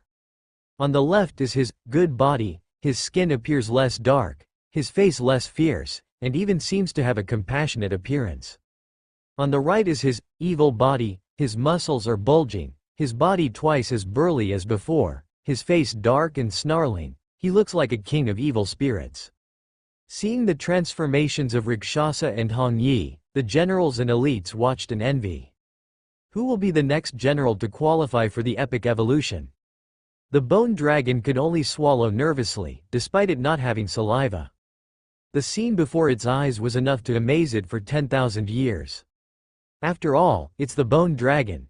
Although it's not considered great or respected, known as the Dragon Clan's disgrace, weak and inferior, but as one of the strongest military types beneath the epic, it could understand the transformations of Rakshasa and Hong Yi more clearly. How to describe such changes? It would not be an exaggeration to say that it's like a carp turning into a dragon, or achieving an instant success. The Bone Dragon, just like itself, was merely a step away from becoming an epic, precisely 0.95 steps away. But this tiny gap was like a chasm. After struggling for hundreds of years, it had still failed to cross it. Now, it had the opportunity to do so, having been recruited by the great, revered, supreme, and the incomparable 10,000 words omitted, enlightened monarch. Moreover, the opportunity wasn't afar. The Bone Dragon wanted nothing more but to thank its predecessor. With the latter's clever and timely death, how else could it have met the enlightened monarch? Come on, for the glory of evolution, for the Lord, and to become a better quality mount, the Bone Dragon initiated frantic self-cultivation. The night was dark, and the stars glistened brightly. A tall figure walked through the silent forest. He seemed indifferent to the dangers lurking around him in the wilderness, and the dark, murderous night. In the pitch-black darkness, a pair of greeny eyes suddenly emerged. A powerful ghost wolf lunged out from the darkness, revealing its horrific sharp teeth. Its black hair blended with the night and its body coursed with potent shadow energy. The ghost wolf that lunged froze in midair as if tied up by countless spider webs. The tall figure continued walking forward and didn't stop until he was hundreds of meters away. A line of blood only began to spill from the suspended ghost wolf after a while, spraying in all directions. The heavy scent of blood attracted more fierce beasts. Thus began a wild feast, making the quiet forest extraordinarily lively amidst the surging blood and ferocious roars. By the time the figure had long gone, he suddenly squatted down, scooping up some sand from the ground with a smile. "I've discovered another territory. Let me think, this must be the 9th newly established territory." He pulled out a map from his pocket which marked the locations and general information of the previous 8 territories. He casually stuffed the map into his vest, quite relaxed. After all, his mission was merely to investigate new territories and the layout of the external defense line of Taizan, as well as look for the possible presence of the Tianyuan territory in this region. This was simple for him, though it required time-consuming and repetitive territory searching and entry. He was not quite pleased to have been assigned this task. After all, he's not an ordinary player, but an A-rank insider from the Eye of Shen Yao. Even among A-grade explorers, he ranked high. He had accomplished 11 A-grade tasks and 44 B-grade tasks, an incredible record. He had even entered the territories of veteran lords several times, both Taizan lords and neutral lords, and even the Lord of Yangsheng. This filled him with immense pride. The most powerful aspect of a veteran lord was not their complete troop legion capable of conquering cities and territories or their famous generals, but their territories which constantly developed and managed to remain as impregnable as a golden fortress. All the territories of a veteran lord were like dragon pools and tiger dens. Not only could he infiltrate them, but also retreat in one piece. He might not be the most combative among A-grade explorers, but he was certainly one of the few who could best infiltrate and preserve life. He was therefore known as Victor of the Phantom. He was a powerful figure with a title. Once he had infiltrated the lair of a veteran lord, and unfortunately being exposed, he was even pursued by a 4th-order leader level, a dominant powerhouse. Yet, he still managed to escape unscathed. That was the most valuable asset he could show off. Assigning him to investigate new territories was, to put it plainly, an underutilization of his abilities. But precisely because Victor is no pushover, he understood the importance of this mission, which was to not only strangle Tianyuan but also to inspect the perimeter of the Taizan alliance for the next strategic move. As Langxing will soon be merged, the dispute between Shen Yao and Taizan becomes increasingly unavoidable. If only this Taizan would remain a vassal to my Shen Yao obediently, we wouldn't have so much trouble. Everyone knows that a planetary world would normally give birth to only one faction.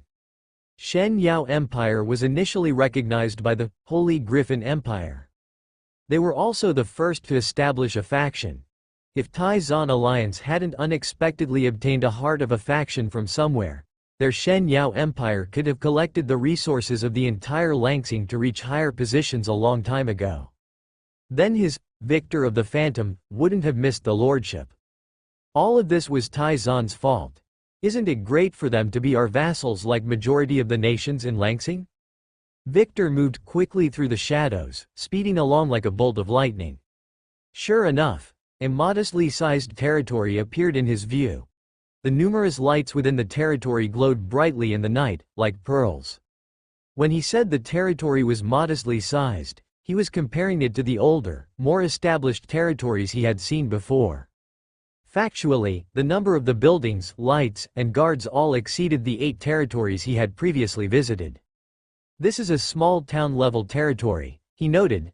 Looks like I've finally encountered a newly established territory with some might. He hoped it would give him some gains, as well as entertainment.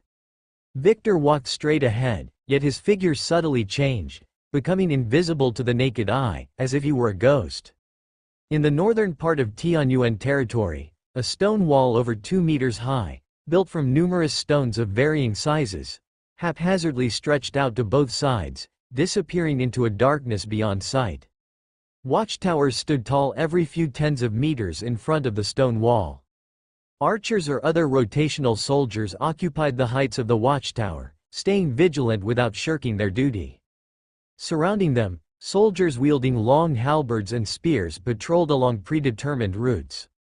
Not only that, Victor of the Phantom looked up, squinted his eyes, and gazed into the pitch-black night sky.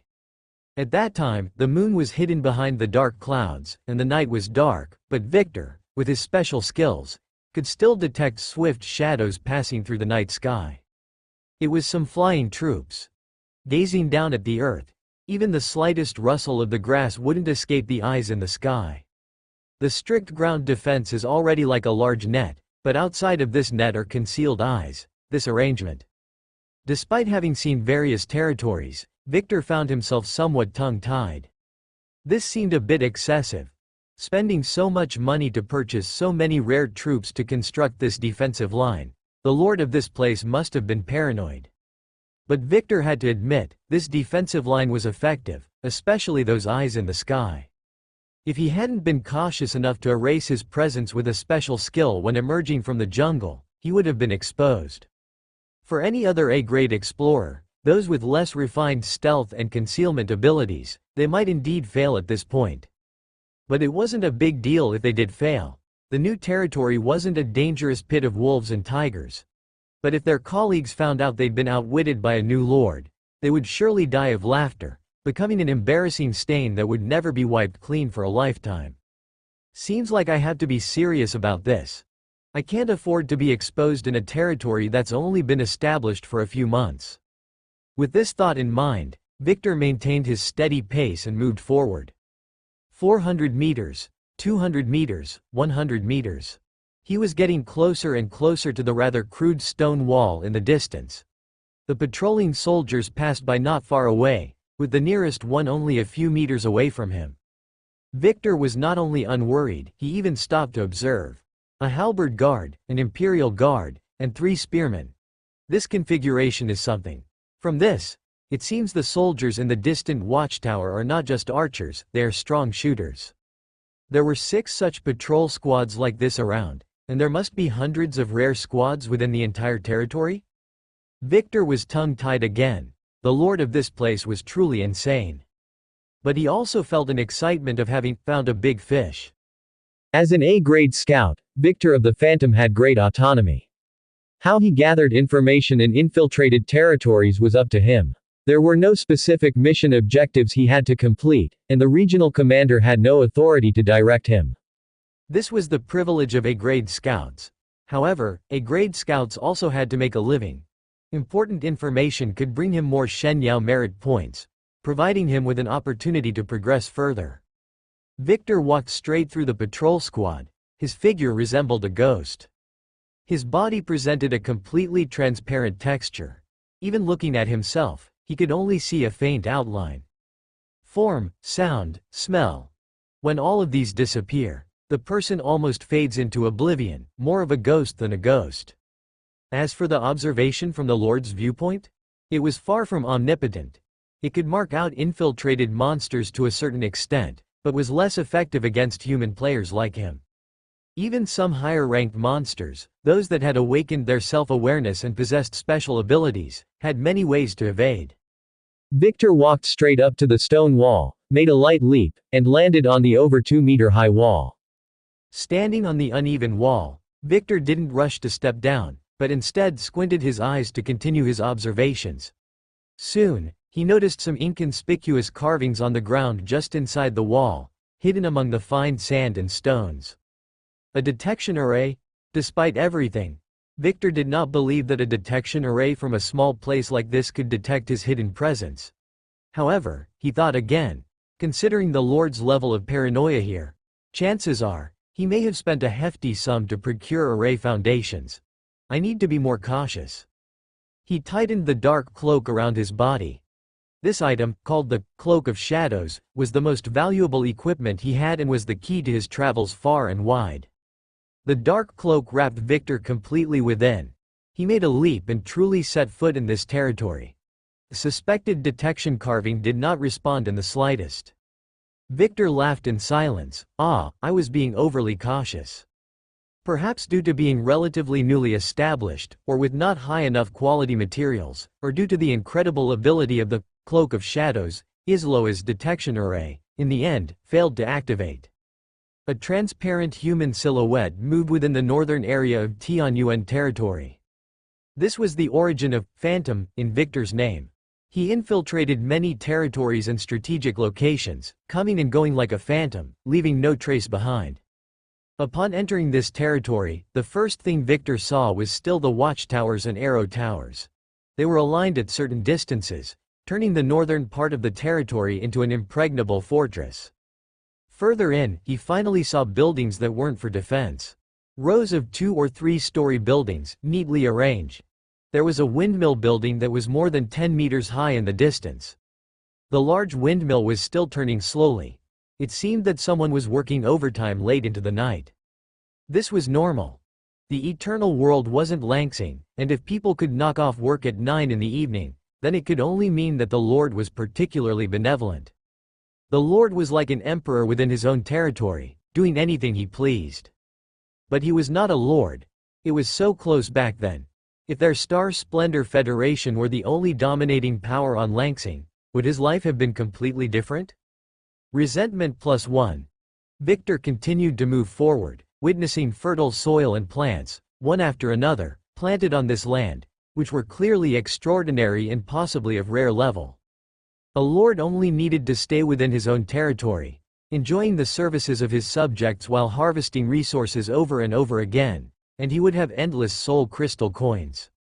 Unlike him, even though he was among the top players, he still needed to travel everywhere to earn some hard money. Why should it be that way? Resentment +1. Victor could control his negative emotions. Even if a new territory was just a sheep enclosure in his eyes, he would not take action against it. His self-designated role was always that of an intelligence officer, gathering information. After a while, having observed for a period, Victor did not go further into the core area of the territory but instead, turned westward to a special area. Here, dark fog visible to the naked eye wafted about, and the elemental energy between heaven and earth was abnormal. Not just him, a great explorer, but even a normal person coming here would feel there was something off about this place. In such an abnormal place, he needed to investigate more closely. After walking for a while, Victor's brows furrowed. There is indeed something off about this place. He saw an enormous number of skeletons, wandering around individually and in groups. There were even quite a few skeleton warriors among them. He also spotted ghosts and resentful spirits floating around. There were significantly more of these rare creatures here than outside. Moreover, both the environment and the elemental energy in this place seemed out of the ordinary. Victor was well learned and had personally explored similar treasure troves before. If his guess was correct, this was a unit building. This new lord's territory actually has a unit building. It seemed like his previous assessment of this territory had been rather low. As Victor was thinking this, his gaze suddenly froze, locked onto a huge creature before him. Its massive body was made up of silvery white bones that looked like jade. A pair of ragged but huge bone wings were spread out, using some sort of force to enable the body to fly. If his eyes weren't playing tricks on him, this massive creature was likely one of the strongest units below the epic level, the Bone Dragon. It stood at the pinnacle among the ranks of skeleton units. As a top player who has been struggling for over a decade, he still didn't possess an excellent unit. And yet, this newcomer had managed to get a Bone Dragon in just a few months? Resentment plus 9.9. Victor was green with envy. This was an esteemed unit that he could never hope to possess in his lifetime. Suddenly, he shivered. Wait, Bone Dragon. Top-tier excellent units like Bone Dragon no longer exist in the form of remnant souls. To have one, it would require a lord with both great fortune and strength to recruit. But how could a newcomer possibly have the strength to recruit a Bone Dragon? Unless this newcomer was one in a million, a legendary figure. As Victor thought about this, his heart pounded non-stop. He was not initially concerned about the task of finding the Tianyuan territory, as it was like looking for a needle in a haystack, entirely dependent on luck. But could he have stumbled upon this massive stroke of luck? If this territory really is Tianyuan, the more he thought about it, the more excited he got. He gazed further into the depths of the territory, eager to venture deeper. But his reason told him that if this truly was Tianyuan, his intrusion into the core area might expose him and alert the enemy. It might be better to retreat now, having already gathered quite a bit of information. This was already a great achievement. Go! Victor took another deep look, suppressing all his greed and desire, and was about to make his exit. As he turned around, a pair of huge eyes, glowing with the blue light of a soul flame, appeared before him, staring straight ahead. Staring at the empty ground before him. At the next moment, an immense and terrifying dragon's might washed over him like a tidal wave. In the distance, Dead Bone stood on a mound, gazing into the distance. What it was observing was not the figure that had been forced to reveal himself under the dragon's might, it was looking at the entire territory. Out of several defensive lines and a dozen arrangements, only one was effective. Indeed, our current defensive methods are too fragile. It said that to the Lord. Mu Yuan also looked through the Lord's view and nodded. Indeed, they only discovered the enemy after they had entered the north area, which was too dangerous. Resentment plus 1. Where did I expose myself? Victor didn't think he had made any mistakes. He could only claim that the Bone Dragon was too mystical. After all, it is the top tier of elite forces. It's not impossible to awaken some mysterious abilities. He envied it. He was jealous and resentful. Resentment plus 6.6. Invisible resentment scattered, falling into the mouths of thirsty resentful spirits and evil spirits in the shadows. They slurped and savored it. Inhaling high-quality resentment, the spirits felt no regrets in life. But the joy and anger of the undead are not the same. At this time, the soul flame in the eyes of Bone Dragon Sario was burning even more fiercely with rage. Even its dragon prestige had broken through at that moment, as if it made the air stagnate. It looked at the intruder in front of it. A black cloak, a fitted black combat suit, the person was completely melted into the twilight. His figure was slightly blurred as if he would disappear at any moment. If it hadn't been for Boss Deadbone's reminder, Sario wouldn't have noticed the intruder at all. This, no matter what the reason, would undoubtedly lose him points in the eyes of both Boss and Lord, which would impact the ranking of his epic sequence. How could the Bone Dragon not be angry? This is a grudge about evolution. Great Bone Dragon Sario, I grant you a death. The voice was deafening. The undead energy in its body surged out, even making the surrounding black fog gathered, forming a black claw as long as 10 meters in the blink of an eye, as if it were covering the sky. This is a Bone Dragon, even though it is far from its peak. The color of Victor's face also turned serious. Under the dragon's prestige, he couldn't enter the deep dive state any longer, and even his energy circulation was slower. But this Bone Dragon is still too naive. After all, it was only a few months old since its birth. Victor merely shimmered slightly, freeing himself from the inherent pressure of the giant claw. taking a sidestep and leaving a series of afterimages. Boom! The dust was thick, and the gravel and sand spurted up to 10 meters high. But by this time, Victor had already dodged more than dozens of meters and had no intention of confronting the bone dragon. He headed straight for the darkness in the distance. His thought was simple. The bone dragon is indeed difficult, but why should he confront it head-on? He is the Eye of Shiny's A-class spy, resembling a phantom. He can even sneak away from some city lords, let alone an immature bone dragon. Just as Victor had this thought, he found a thick gray fog surging around him. The gray fog was even deeper than the black fog, not only blocking his sight but also seemed to disrupt his discernment of space and direction. This is a Venu skill. Damn it, top-tier forces are indeed privileged. The giant figure from behind was already attacking. Victor no longer hid. He reached out, took out two swords with only handles. With an energy surge, two sharp rays spread from the sword handles. He seemed to move with extreme speed, leaving several afterimages around the bone dragon, avoiding dragon claws, thrusts, dragon breath, and other skills several times, and leaving deep cuts on the bone dragon's armor. After fighting for a dozen moves, Victor finally learned how the gray fog field worked. His whole figure shattered like a soap bubble, turning into nothing. The next moment, he appeared hundreds of meters away. He retreated calmly, breaking out of the containment of the dense fog field. Tianyuan territory is indeed a bit tricky.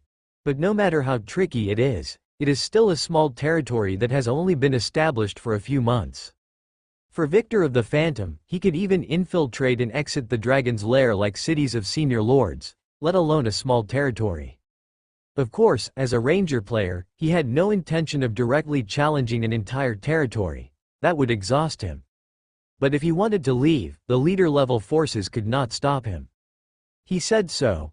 The most dangerous individuals in Tianyuan territory are undoubtedly the Bone Dragon just now and the Star Maiden that Lord Tianyuan recruited at the festival grounds. As long as I pay attention to these two, I can come and go freely in this territory. At this moment, a string of sharp arrows sliced through the air with a high-pitched sound, forming a net that descended. These arrows were fired from the level 3 arrow tower. In large numbers, even elites would be shot into hedgehogs. But Victor was dancing among the arrows, leisurely moving. His mentality was relaxed, nowhere near as nervous as when he exposed his identity in a city-level territory. He even had the leisure to take a glimpse at the core of Tianyuan territory. Mu Yuan was also watching him, displaying his figure from multiple angles. The arrow tower coordinated the shooting. The mage tower fired large magic missiles with tracking capability. Thunder Coil Tower also erupted dazzling thunderlight. Through this intruder, Mu Yuan had tested all the defensive buildings, and the result was not so good. The first two were almost non-threatening, and the Thunder Coil Tower was somewhat useful, but still far from severely injuring or killing a warlord-level powerhouse. Especially this warlord level has a strong sense of self-preservation. Mu Yuan glanced somewhere else. The domain interferer was buzzing and maintaining medium-low power, already intercepting the communication information sent by the intruder. Of course, there was another safeguard beyond the domain interferer, called Isloa. This girl was surveying the layout of the spell formations at the edges of the territory through her hero's vision, mumbling to herself about how she should improve them. Mu Yuan's gaze continued to fall on the intruder.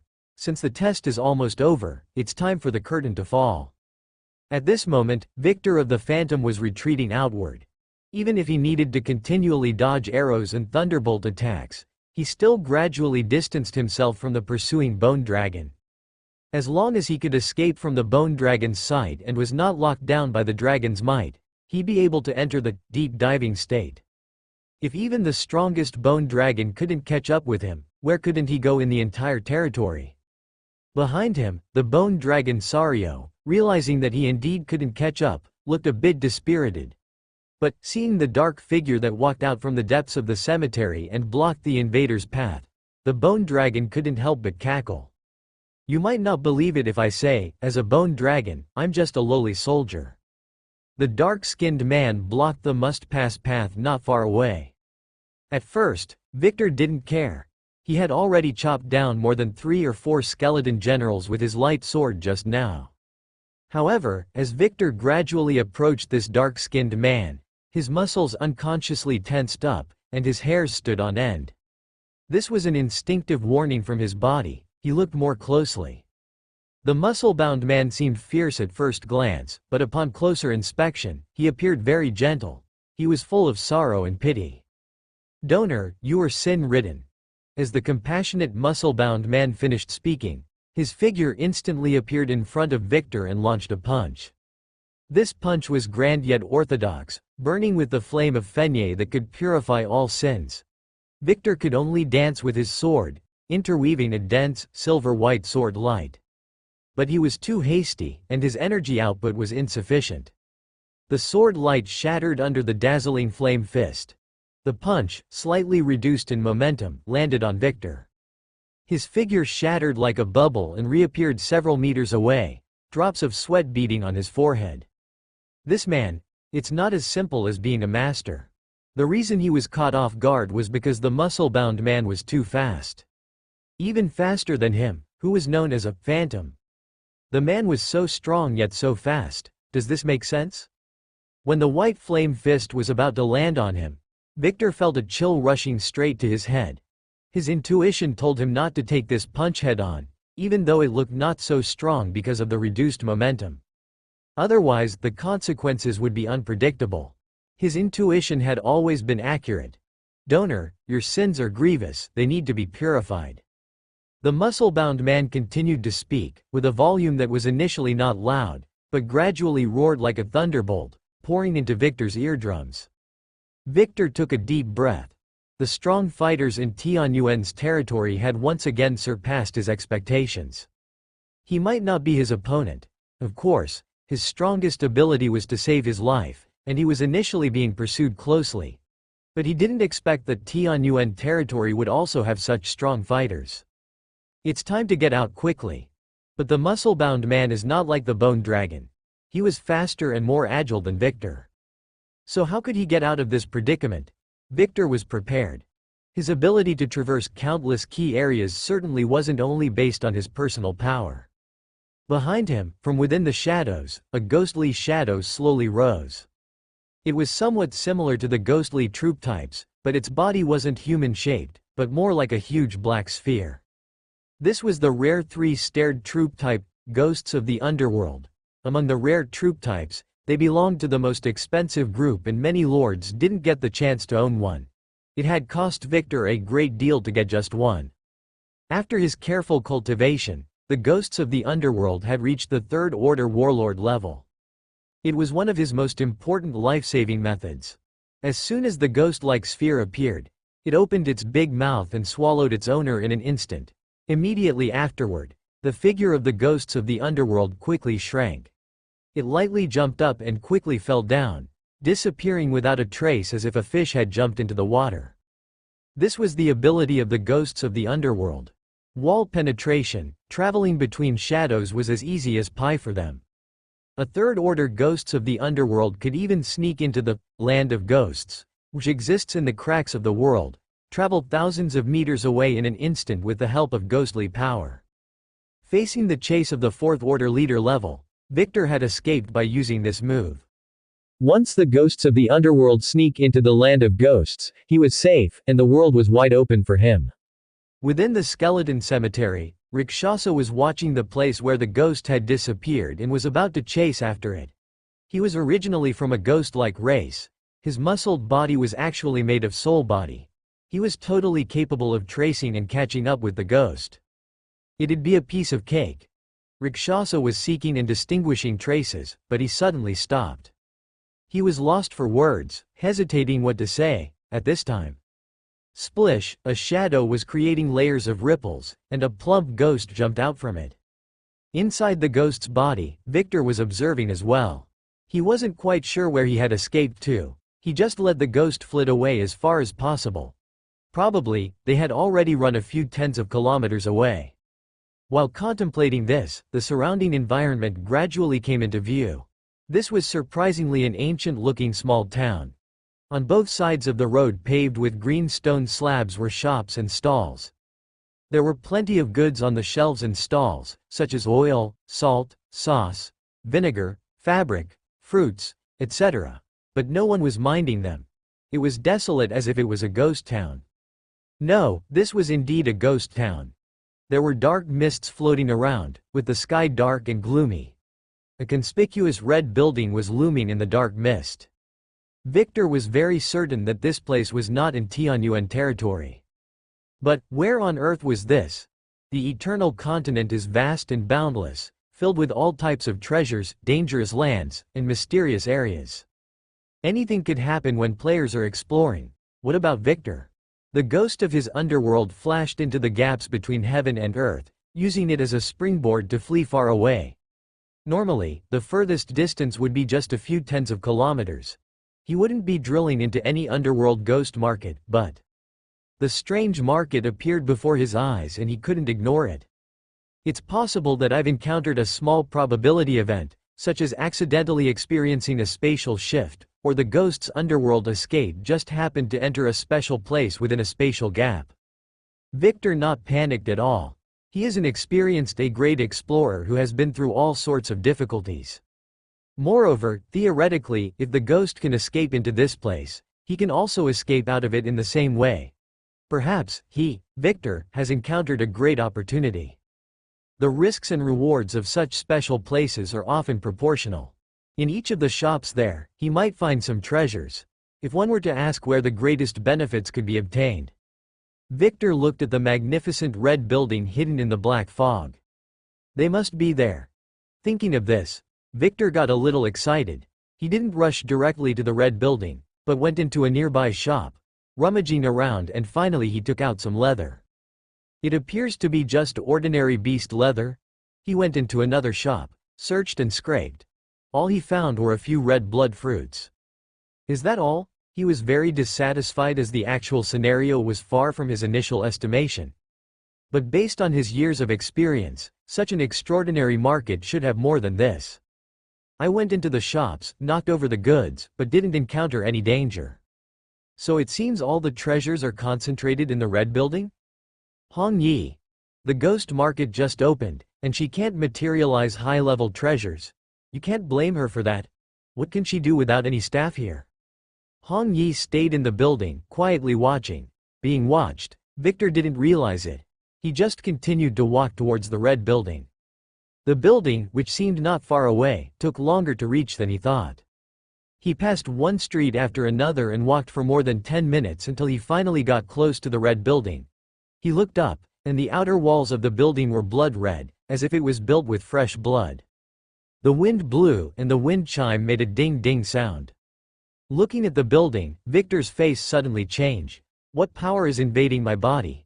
No, strange powers have been eroding me all the time, but I didn't realize it until just now. Indeed, such special places can't be without dangers.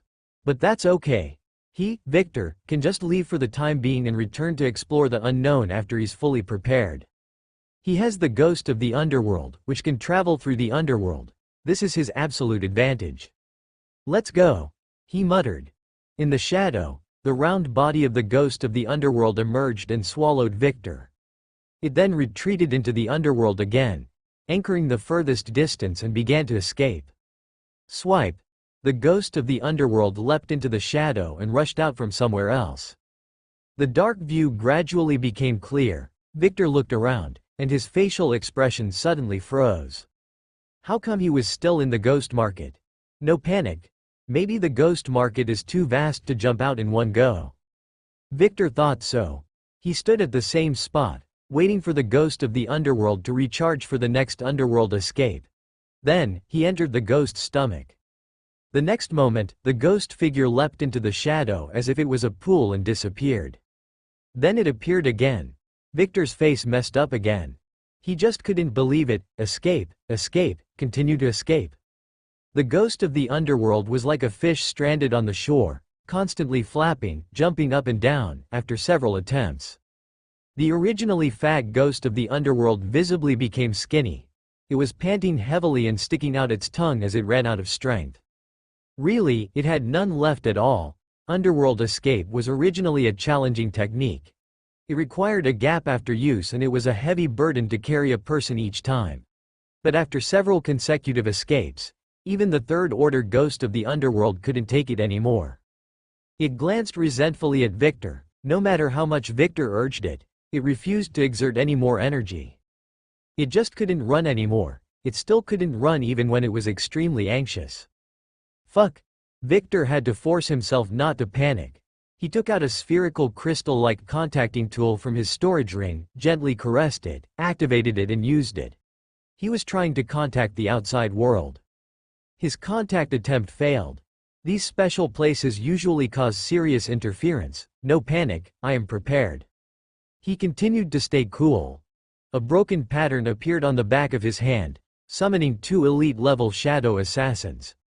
Under his command, the 2 assassins rushed continuously in 2 directions. Hundreds of meters, thousands of meters, tens of thousands of meters. The ghost market seemed larger than he thought. The 2 shadow assassins had been running for a long time but still hadn't seen the end. As Victor continued to wait, suddenly, the contact between him, the chosen one, and these 2 rare soldiers completely broke off. His face changed again. Don't panic, I still have a plan. Victor took out a breaking boundary stone and smashed it down hard. Nothing changed. Don't panic, I still have a plan. Victor tore a precious teleportation scroll.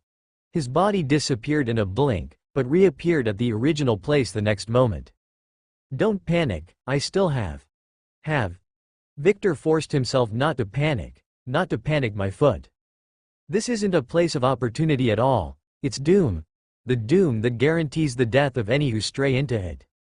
The seeds of fear have landed, quickly taking root and sprouting, burrowing into his flesh, gnawing at his soul, invading and occupying his entire body.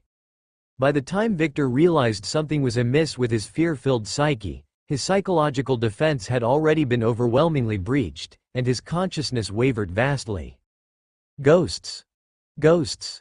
He summoned his most powerful ghosts, only to turn and see his own ghost looking lifeless, stepping slowly into the next shop and starting to tidy up the goods in it. As if it were the shopkeeper or an apprentice here. Everything was so natural. Victor seemed to realize something, but darkness had already surged like a tide, engulfing him entirely. Inside the blood-stained red building, Hong Yi, wearing a wedding dress, supported her chin on her hand as she rested her elbows on the windowsill. She overlooked the entire ghost market, but never really took action. She had taken care of 2 third-order war general-level experts, completely allowing them to be consumed and turned into part of the underworld ghost market. If future jobs could all be this easy, she stood up, stretched, displaying her beautiful curves. But Hong Yi knew well that not all battles would be this easy. This intruder was not weak at all. If it were a normal confrontation, she could win, but at great effort and annoyance. Who asked the intruder to enter the underworld ghost market himself? But once there are more evil ghosts in the ghost market, I can indeed take it easy. The skill of the underworld ghost market is really nice. Twilight Plain region. Somewhere hidden within a mountain. A very covert outpost of the Eye of Shiny. Sir, the losses of the hounds are somewhat overboard. A black-clad executor bowed and said. Hounds, referred to the loose players attracted with heavy money. They included natives of the Star Splendor Federation and many foreign players. The Eye of Shiny welcomes all. They used the hounds as cannon fodder, scouting out minefields one by one, or areas that deserved to be focused on.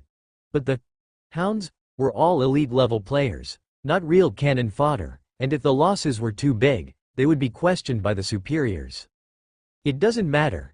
The regional commander with a black cane and a V-shaped mask waved his hand. As long as we can scout out enough information, there won't be any problems. Hounds are supposed to be used like this. We can't possibly waste our precious funds on these hounds. Hounds, even if they were from the Star Splendor Federation, they were just expendable goods. The internal scouts of his Eye of Shiny were the real companions. Only these elite scouts and senior scouts were able to obtain real information. What's the situation with the scouts from all over? Of 136 sea-level scouts, 18 are currently out of contact.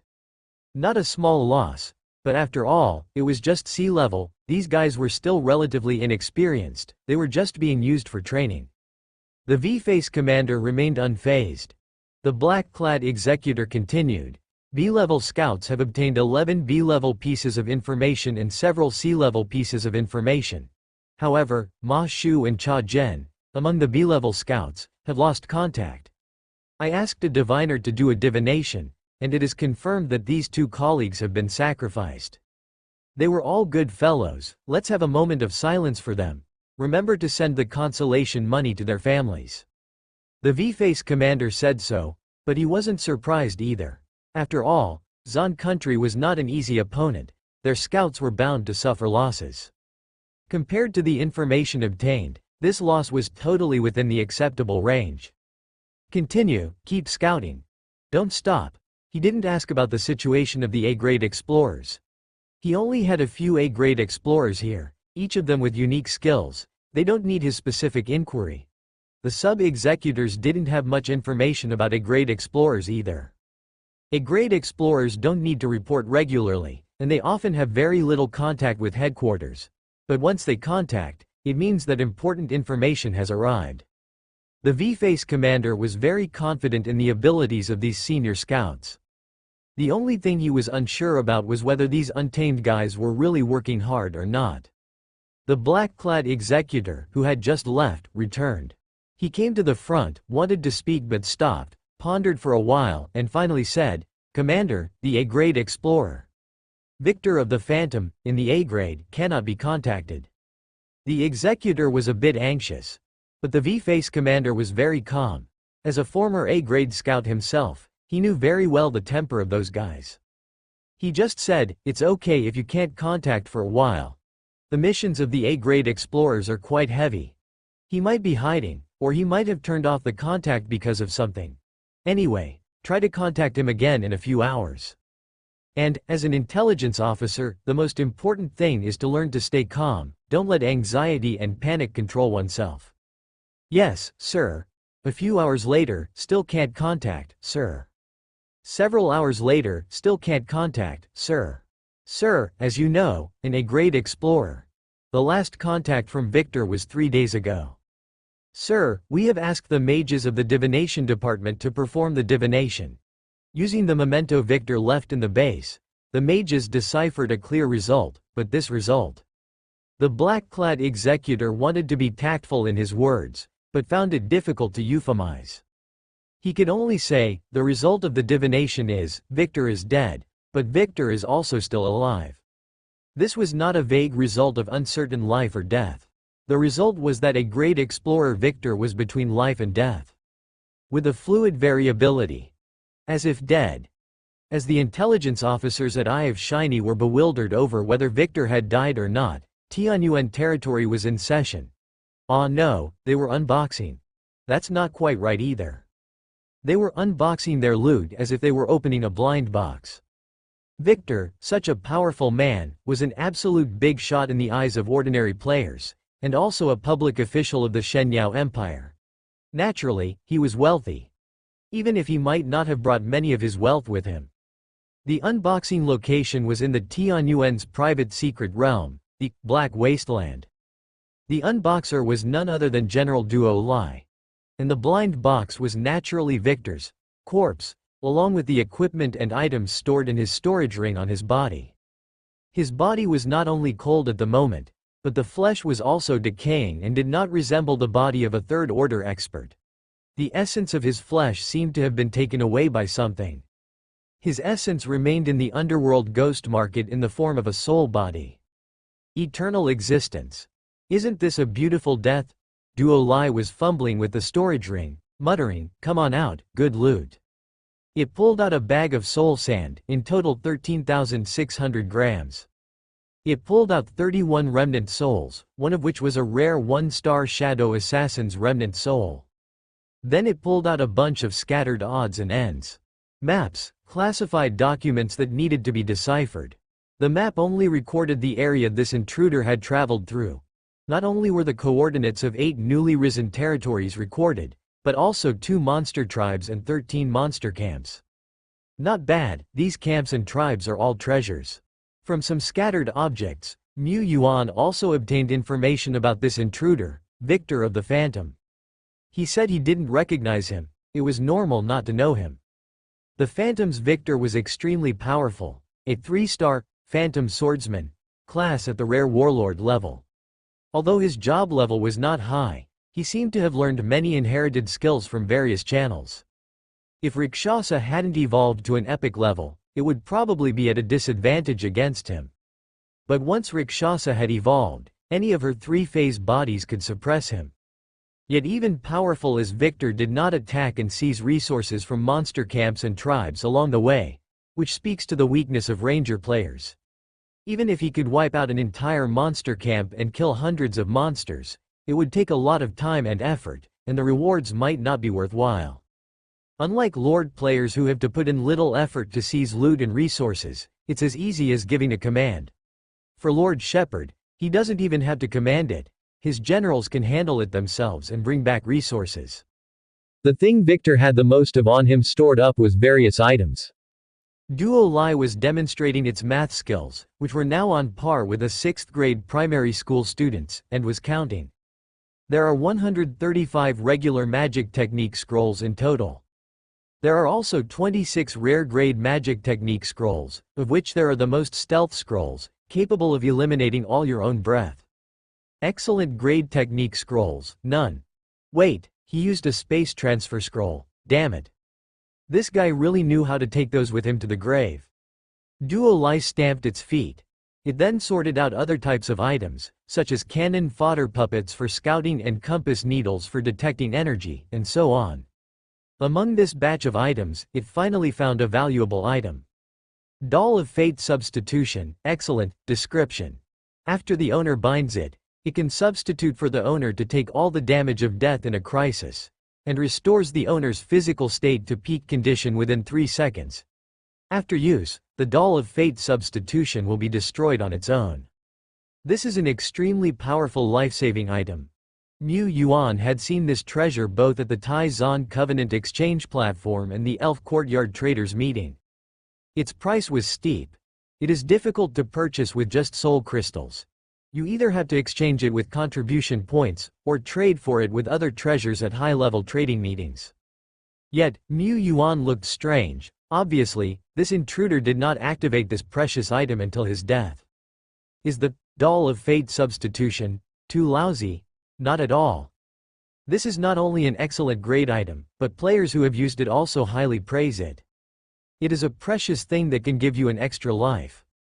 But however strong the Doll of Fate substitution is, the Underworld Ghost market has it beat. Perhaps this is where the power of epic skills comes in. No matter the Underworld Ghost market, 3-phase body, River of Stars or the Wraith Sacred Mountain, they all realize some incredible effects that are unimaginable and incomprehensible. However, this also shows that the Doll of Fate substitution has a limit. The Underworld Ghost market can circumvent the law of death substitution. There must be other abilities that can do the same. The most reliable method of preserving one's life is, indeed, killing all enemies. He sighed lightly. Dead Bone nodded deeply in agreement. After finishing browsing the storage ring, next was the most heavyweight treasure on the intruder, his equipment. The intruder, who was a high-ranking player in the Third Order, was affluent and equipped with a total of 6 pieces of equipment on his body. The armor was the rare-grade Armor of Night Shadow. The battle boots were the rare-grade Snowflying boots. In addition, there were rare accessories, Stealth Pendant, Premonition Amulet. Each one of them was a top-quality item among the rare-grade items. Of course, things like battle armor and boots had been worn and hence suffered wear and tear. It would be best to let Master Li remelt them for remanufacturing. There are 2 more items at the excellence level. Duo Lai said. The first one was a set of light swords, which combined to form an initial entry into the rank of excellence and was named the Phantom Light Dance Sword. In addition to being highly sharp and having primary enhancement, it was also attached to a high-level skill called Light Shadow Slash, which could generate dozens of slashes in an instant.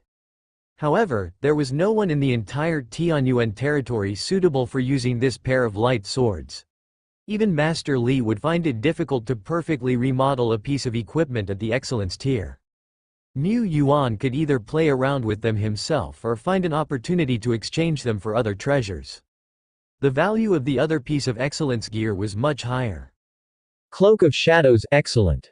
Explanation. This equipment can slightly enhance the wearer's physique, spirit, and energy, and can conceal the wearer's breath and energy fluctuations.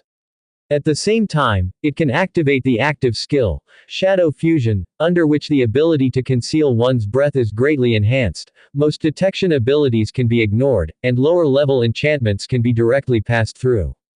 Note 1. The effect of this equipment will be greatly enhanced in a dark environment. Note 2. The Cloak of Shadows has no physical existence and can be integrated into cloaks, capes, ribbons, etc. The gains were considerable. If one were to hark back to the times when the Tianyuan territory was still poor, there were no items of excellence at all. Now, they suddenly had two. Thank you for nature's gift. Apart from the gifts, the defense problem of the territory must be taken very seriously. The assassins that came this time weren't strong enough, but what about next time? Of course, these foreign spies and assassins, no matter how strong they were, could only be so strong. Firstly, the true top-tier experts had their status to maintain and wouldn't stoop to do such petty acts of assassination and sabotage. Secondly, top-tier experts were well-known, and while the Shen Yao Empire dared to influence Tai Zan's development through some small tricks, it did not dare to wage a real war. In the deep wilderness, there were real enemies after all. Tide, fallen gods, filth. The territories of humans were expanding and their forces were getting stronger, but real calamities had erupted several decades ago, and over 100 and 200 years ago, and 300 years ago. Although the result was always a victory for humans, many countries had been annihilated in those calamities. The next calamity might arrive at any time. At present, the Tianyuan territory only had some survival ability, but it was still far from strong, and it had to solidify its entire territory like a rock. Half a day later, Hong Yi and Isloa worked together to decipher the classified files, and also retrieved fragments of information from the mind of the intruder, Victor.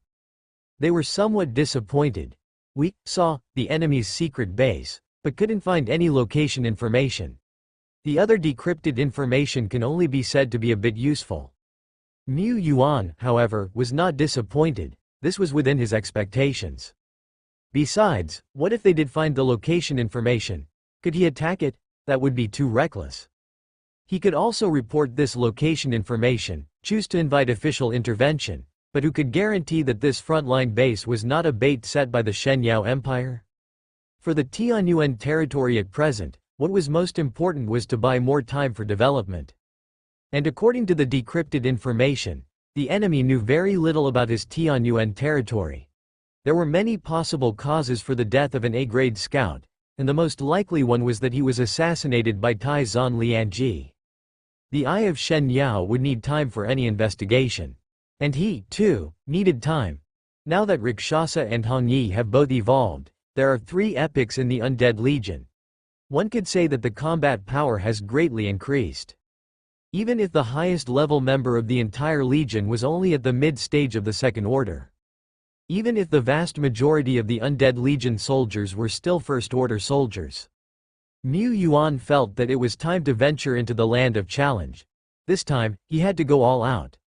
Once the entire Red Tower was conquered, the gifts he would receive from the heavens and the earth would be enormous. Land of Challenge, the Red Tower area. Mu Yuan hadn't been here for a while. When he arrived, he found the place somewhat lively, with dozens of lords. Some of them were familiar faces. Lord Dari. Lord Luo Xing. There were also some new faces surrounding them, who were probably newbie lords like him.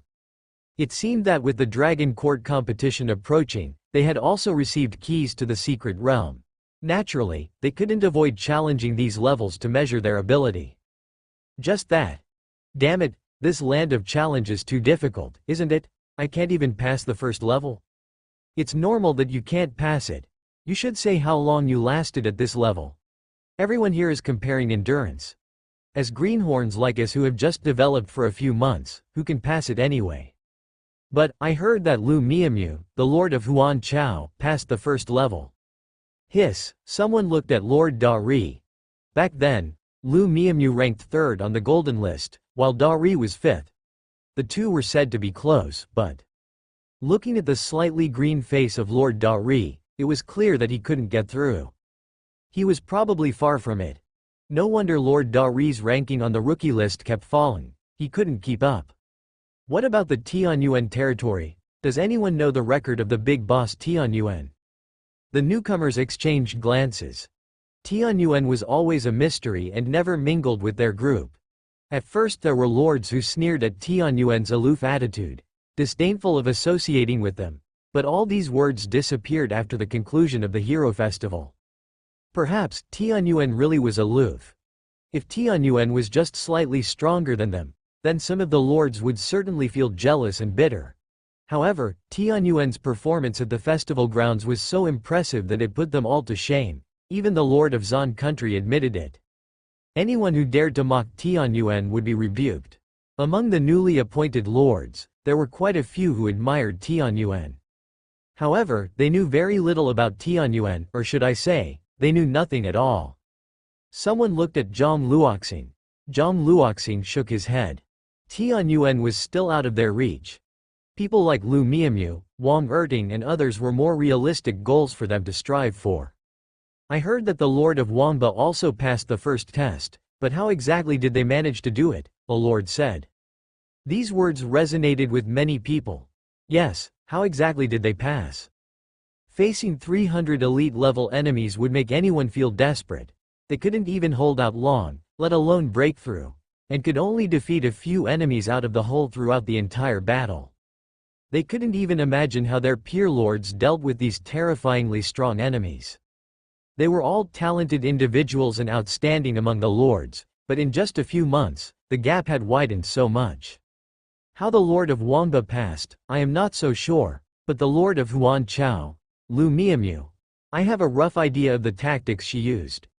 A young man said, I had once fought with this city lord of Han Yu's sister in a secret realm. She is incredibly talented and possesses some kind of specialty skill that can link and amplify her own troops. She excels at combining the power of many spring spirits, Huan Chao spring spirits, creating a huge wave capable of destroying and submerging everything. This giant wave is not as simple as dozens of water flow, surf skills used at the same time, but a real skill fusion, which evolves into large-scale magic. What is fusion? It is a change not only in quantity but also in quality. However, skill fusion is not easy. Usually, only a core that has formed an army soul embryo can do it, and it still requires constant practice to master. It's hard to imagine Lu Miamayu's core forming an army soul, right? Of course, our main core of this generation has just reached the professional level. No matter who it is impossible to form an army soul at this stage. But this Lord Huan Chao, she is able to command ordinary core and condense into large-scale magic. There may be many restrictions. I guess she can only control spring spirit-type troops or something like water element, but no matter what, this talent is really exaggerated, and as long as the large-scale magic can be used, it is not difficult to overwhelm and destroy these 300 elite-level enemies. Everyone suddenly understood. They mostly come from well-off families, with parents or grandparents who possess army soul core, and they know a thing or two about the army soul embryo and large-scale magic. Because they knew, they were amazed at Lu Miamayu's talent. Compared to her, their innate abilities really seemed inferior. The Lord of Dari felt dejected. His innate talent was known as Great Sun Fire. With this talent, his combat power was top tier among the new lords, and he had even entered the artistic conception level earlier on. Back then, he perceived himself as superior to the Lord of Wangba, believing that only Tianyuan could challenge him among his peers. However, in the first round of the Red Tower, he was only able to shoot down 10 to 20 spring spirits before being pierced by water arrows. He couldn't see a way to pass the first round. Even another month or two might not be enough. But Wangba and Huan Chao had both passed. Is the gap in talent really that huge? But my Great Sunfire is also a high-level talent. Could it be that Wangba and Huan Chao have other unknown tricks? After all, their background is far superior to mine. He clenched his fists firmly, convinced it must be so. Mr. Mew, who was secretly listening from the side, found it all quite reasonable. He had seen Lu Miamayu's talent in the Newcomer Secret Realm Challenge. Back then, Lu Miamu used just a few apprentice-level spring spirits and Huan Chao spring spirits to summon a huge wave more than 10 meters high, destroying the professional-level enemies guarding the gate. Back then, Mr. Mew was inexperienced and could only marvel without understanding what it was. Looking back on it now, indeed, it was skill fusion. After the fusion, not only does the quantity increase, but the form of skill expression might completely change. Just like his magic melting furnace. Only 10 skills were used in the fusion to create the 9-headed roaring thunderflame dragon, which had several tens of times more destructive power.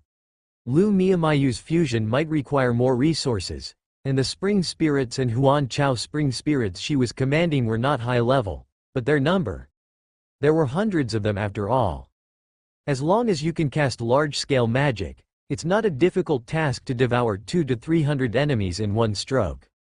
Large-scale magic is the real weapon on the battlefield. No one should be underestimated, after all. Even the seemingly soft Lu Miamu is so strong. What about the Lord Wangba, the Lord Shenlei, and the recently rising Lord Shuang Tian? Compared to them, his Tianyuan led by a small margin in terms of rank. Today, Mu Yuan was wearing the Lulu model, which is a jet black suit of armor that tightly enveloped his entire body, leaving no gap exposed. He overheard these relatively private messages that were hard to find on external forums. He also heard people occasionally mentioning him. We know now that among us, those who have passed the first level are Wangba, Huan Chao, and Lord Shenlei. Of course, there's a high probability that Tianyuan has also passed this level, but we don't have any news about him. Yeah, my cousin is a senior executive in the One-Handed Chamber of Commerce, but even he can't find any information. Could it be, Tianyuan didn't come to compete at all? Or maybe our big boss Tianyuan doesn't quite have it anymore and can't pass even the first level? Someone rebuts, that's unlikely. In my opinion, if Lord Wangba can pass the first level, the big boss Tianyuan must have already passed the second level. He might even have passed the third one. I heard that big boss Tianyuan likes to disguise himself. Isn't it possible that he's here with us? Haha, you're overthinking. What are the odds? Just then. Boom boom boom boom, the point of light on the 7th floor at the top of the red tower was shining, becoming brighter and emitting stunning, splendid, rainbow-colored light. What's this? The recently arrived new lords were somewhat puzzled. But the seasoned lords widened their eyes in surprise. Someone has passed the entire red tower. Who is it? Who is it? No announcement has been made in the land of challenge. However, the circle of lords is not large, and with inquiries from all sides, a lord soon got the news. It's Ba Long, so it's him. He's only been developing for more than 2 years and he's already passed the red tower, truly remarkable. Ba Long is no simple matter. He might be able to earn his spot in this Dragon Court competition, representing our Tai Zan. In previous years, the lords who just passed the first tower had a tough time earning their spots, right? No wonder I heard that our group this time isn't that competitive. Don't worry, we'll fight back next time. Haven't you seen that they're already working hard to train the next generation? The next round will have Tianyuan, Wangba, Huan Chao, Shenlei, among others. Phew. Just thinking about it is exciting. I hope these juniors are up to the task and can crush Shen Yao. But the situation changes rapidly. The next round is 3 or 4 years away. Who can predict what the eternal world will be like then? Why not witness a broader world, starting from this round? Mu Yuan followed the crowd and entered the gate of the Red Tower, his figure disappearing into the darkness. Ding! Reminder. Since the Red Tower's 4th level has been passed before, this challenge will start from the 5th level. After the formation of the Army Soul Embryo, General Dead Bone and the warriors directly swept through the 4th level. The rewards from the previous 4 levels were all perfect evolution stones except for 1 flame cannon blueprint. These are not very expensive, but they are certainly useful. The enemies faced in the 5th level are far fewer in number than in the 4th, reduced to 600. Their level is also the same, at the peak of the elite level, but those were 600 elite level, rare 3-star troops. In the 5th, 6th, and 7th levels, he would face stronger and more versatile enemies. From this point on, if an army has not formed the army soul embryo, it would be almost impossible to advance. The force that Mu Yuan chose to send into battle was the Undead Legion of 100 men. Neither Duo Lai nor Isloa were dispatched. Only in this way could the purity of the Undead Legion be maximized. At the same time, in the sky above the vast grassland, clusters of golden light suddenly appeared, transforming into human figures entirely formed from light particles. Rare 3-star type, Radiant Spirit. They were completely enveloped in a brilliant, gold-orange light that shimmered through their hair as if each strand were an individual glowstick. They resemble humans greatly, except for glowing all over their bodies. The male Radiant Spirits had sturdy bodies while the female ones are graciously curvy. As if clothed in tight leather, their figures are fully outlined. Your eyes were drawn to the blinding golden light beams springing out of them, which outshone even their bodies. These beams exploded in the sky. If the first 4 challenges were won by relying on a handful of warlord-level warriors possessing overwhelming combat power, this strategy was futile in the 5th challenge. The golden rays were too fast. In the 4th level, as long as Rakshasa's energy didn't run out, he remained invincible against threats from the giant scorpion and the nun. However, in this level, even Rakshasa can't dodge the golden rays that filled the sky. Blocking was also difficult. After all, a single warrior couldn't block light from all directions. But Tianyuan Corps consisted of more than one warrior. The unified Undead Legion was displaying its might. The merging Thunderous Cleaving skill and Ghost's Claw skill transformed into a powerful skill magnified dozens of times that instantly tore apart the dense golden rays that enveloped the sky and earth. Immediately after, charging, throwing, they launched bone spears enveloped in thick undead energy in synchronization. The energy among these spears harmonized, forming a large shadow-throwing spear that was as wide as a few meters and as long as a few dozen meters. In a flash, a dozen or so radiant spirits were completely torn apart and smashed to pieces. Seizing the opportunity while the legion was drawing fire, Rakshasa dodged into another group of radiant spirits, his spear dancing wildly, stirring up a storm of blood and gore. He could also remotely echo the nearby legion. He borrowed its energy and shared parts of the injury. The battle lasted a complete half-hour and the Tianyuan Corps passed the challenge even though General Dead Bone barely joined the battle. They then continued to power through the 6th challenge. Reminder: you've passed the 5th level of the Red Tower and have gained Miracle Blueprints, Thunder Magnetic Coil Tower, Rare.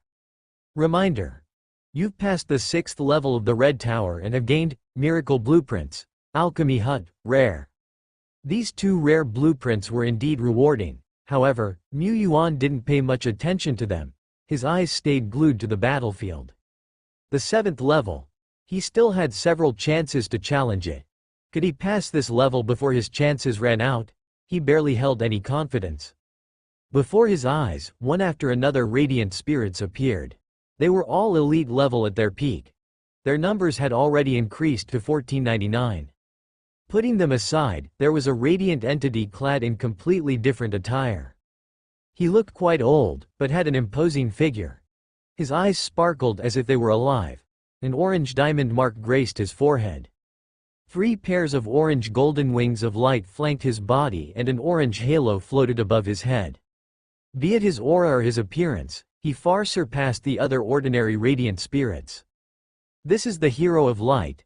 As this tower-protecting champion looked at the dead bones, he revealed his gleaming white teeth and moved his arms in a warming-up manner. Challenger, congratulations on coming to this point. I have been guarding this place with my spirit body for countless years and have witnessed challengers of all kinds. Let's see how long you, a first-timer to this place, can hold on. After brain testing, I found that the fight against the elite army could be a bit challenging. So I made some adjustments to the Radiant Spirit from the previous chapter, downgrading its rank to Rare 3-star. Headache.jpg.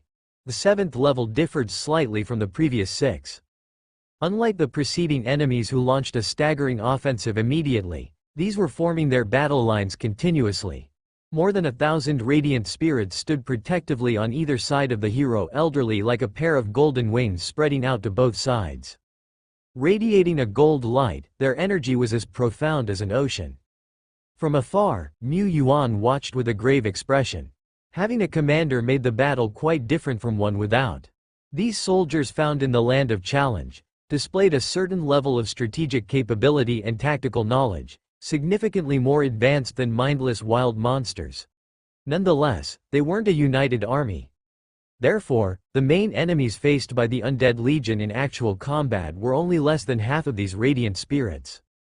The Dead Bone General expertly led troops, outmaneuvering the enemies, slicing through their lines to establish advantages.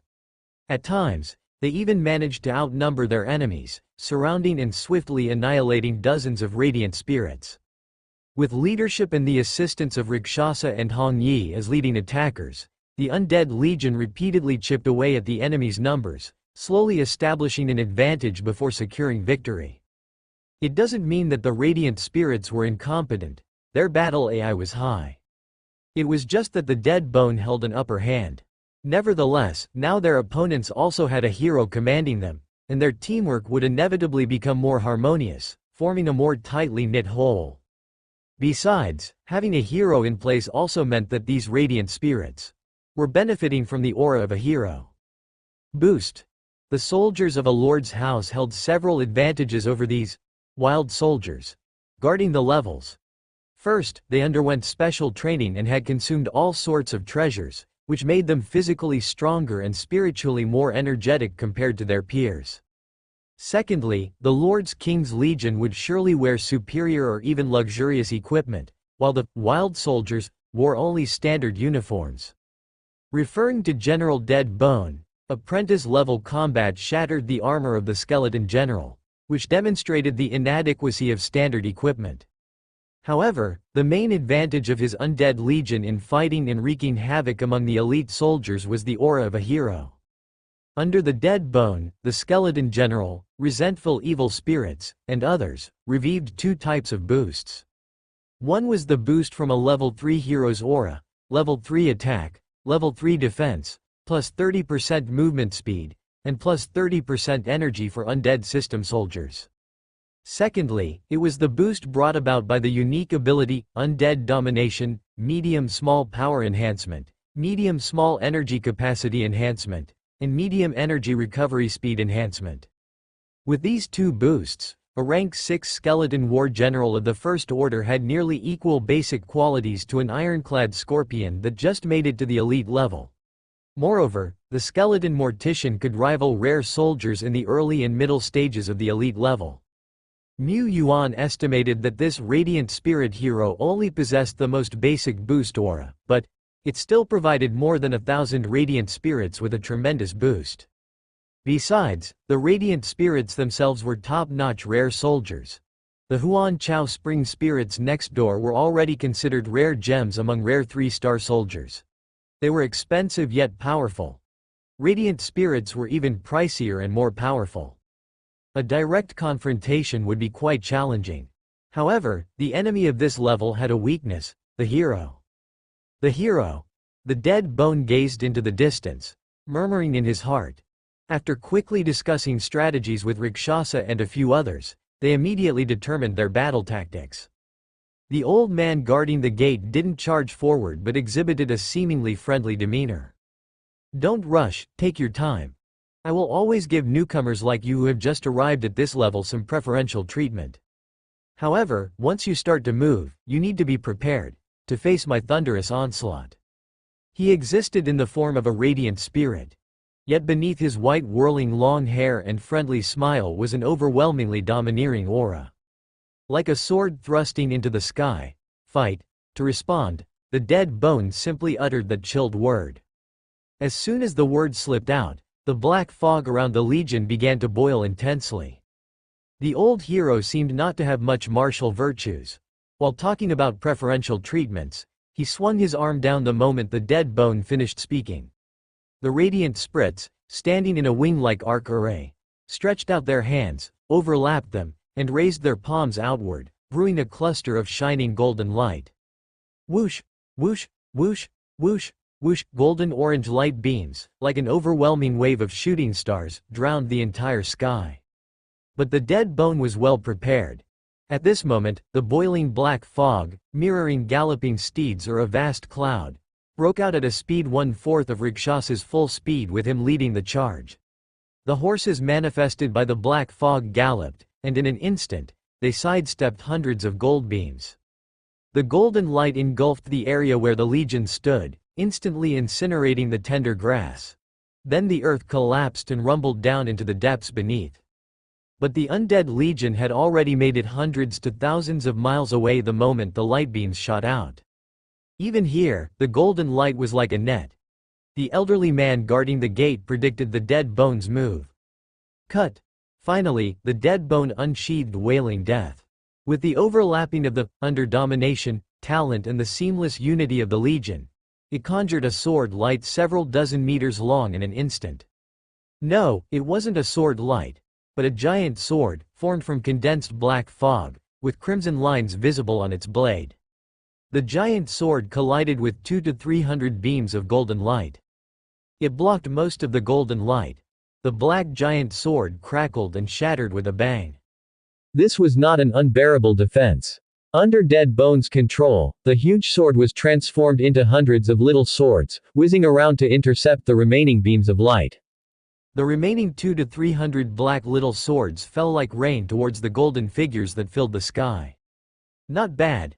The elder steadily walked towards the left flank, while his right-winged troops began to change formation under his command. But this is far from enough. Even before he had finished speaking, he was already mentally commanding the radiant spirits on his left wing to change their formation. These radiant spirits had different skills. Some excelled at close combat. Others were good at ranged attacks, and then there were those that emitted a brilliant golden light from their entire beings, their arms extended like embracing the sky. In front of them, one after another, hexagonal light barriers appeared. The barriers blocked the black arrows raining down on them. The first clash ended without casualties on either side, but a number of radiant spirits had their light walls shattered and were injured by the rain of black swords. Though it seemed as if the undead legion had a slight advantage, in reality, unless they could break through the situation as soon as possible given the vast disparity in numbers, they would be at a disadvantage. Sooner or later, they would be surrounded and defeated. The great battle continued. In the sky and on the ground, the radiant spirits were scattered everywhere in a formation that seemed loose but was tightly linked. Regardless of where the undead legion attacked, they would be hit by beams of light coming from all directions. After several minutes, the undead legion had only managed to kill 63 enemies. They had not suffered any losses themselves. However, this was only because the army soul embryo had taken on the damage. The soldiers had actually suffered not insignificant losses, and they were several times at risk. As long as the Radiant Spirit Legion seized an opportunity, they could severely damage the undead. Yet, Dead Bone was also waiting for an opportunity. He was watching a figure in the sky wearing the sky battle armor. Brilliant Radiant Spirit, Hero, Grade, Excellence 1 star. Level. Elite Pete, Skills. This hero was of a higher grade, an elite among the Radiant Spirits. As a hero, he must certainly possess extra skills. It couldn't be that he only had the basic configuration of 2 skills and 1 talent. Information is currently unclear. Dead Bone could only roughly guess based on the characteristics of the Radiant Spirits and the information provided by Lord. But that was enough. The opportunity was here. At this point, the distance between the Undead Legion and the elderly hero was about 4 to 5 kilometers. 100 soldiers roared in unison. The black fog that had thinned considerably once again thickened, coiling like pythons. The sword tomb army soul embryo on the black fog also became more substantial. Army resonance, shadow waterfall. The black fog was flowing, the sticky undead energy was flowing, like a rain curtain rushing straight forward, creating a black waterfall on the battlefield. Wherever it passed, the radiant spirits were frozen in place, their bodies covered in a black substance like pitch or ink. The next moment, these radiant spirits burst open with a bang, directly shattered by the falling waterfall of solid shadows, as if struck by a punch from a top fighter. They wanted to dodge, but they were completely too late. With one strike, a total of 96 radiant spirits were killed, achieving a major military victory. But this kind of army soul technique that coordinates the entire army can't be executed more than 2 or 3 times in a war. Each resonance places a great burden on the entire army and the army soul. The elder's face remained unchanged, and in his heart, he shook his head slightly. An army soul technique, once used but unable to settle the battle, could put oneself in danger. The Undead Legion couldn't carry out any more full team movements. At this moment, they were still about 3,000 meters away from the Elder. 3,000 meters, a moment is enough. Rakshas's deep voice echoed within the troops. His figure had already disappeared. Swoosh, swoosh, swoosh. Several plumes of inconspicuous brown smoke emerged out of thin air in midair, and at this point, Rakshasa was only a few hundred meters away from the Elder. Interwoven strands of golden light formed a large laser net. The Elder was also retreating, but the Fenye evil spear tore through the golden net. Rakshasa pursued relentlessly, disregarding the few remaining beams of light falling on him, making hissing noises as they melted his body. He didn't care and made no attempt to dodge. In his eyes, there was only the Elder wearing the sky battle armor. The distance was rapidly decreasing. A flash of red light floated out from Rakshasa's wristband, forming into the image of Hong Yi. Her eyes were filled with blood-red light, also reflecting the Elder's figure. The next moment, a look of surprise appeared in the older man's eyes before they darkened and he froze in place. Rakshasa rushed forward, spear in hand. But just before the Elder had fallen into the illusion, he had already issued an order. Countless radiant spirits converged around him, their bodies crystallizing into walls of light to form a golden barrier like a honeycomb. The barrier shattered under the impact of Rakshasa's spear. At the same time, several radiant spirits were also shattered. Even though they were rare 3-star troops at the elite peak level, they stood as fragile as babies before Rakshasa. Even the remnants of his attacks caused their bodies to crack open. But in that 1 or 2 seconds of respite, the Elder had already broken free from the illusion. He had an appreciative look on his face. Your tactics are not bad. A hero of similar strength might have been caught away guard and thoroughly killed by now. But although my power has been restricted, my experience and exposure are not easily matched by ordinary strong opponents. He was appreciative, but he showed no mercy. Since decapitation had failed, this battle should end. He used the light flash ability, a high-level skill that only a few brilliant radiant spirits could awaken.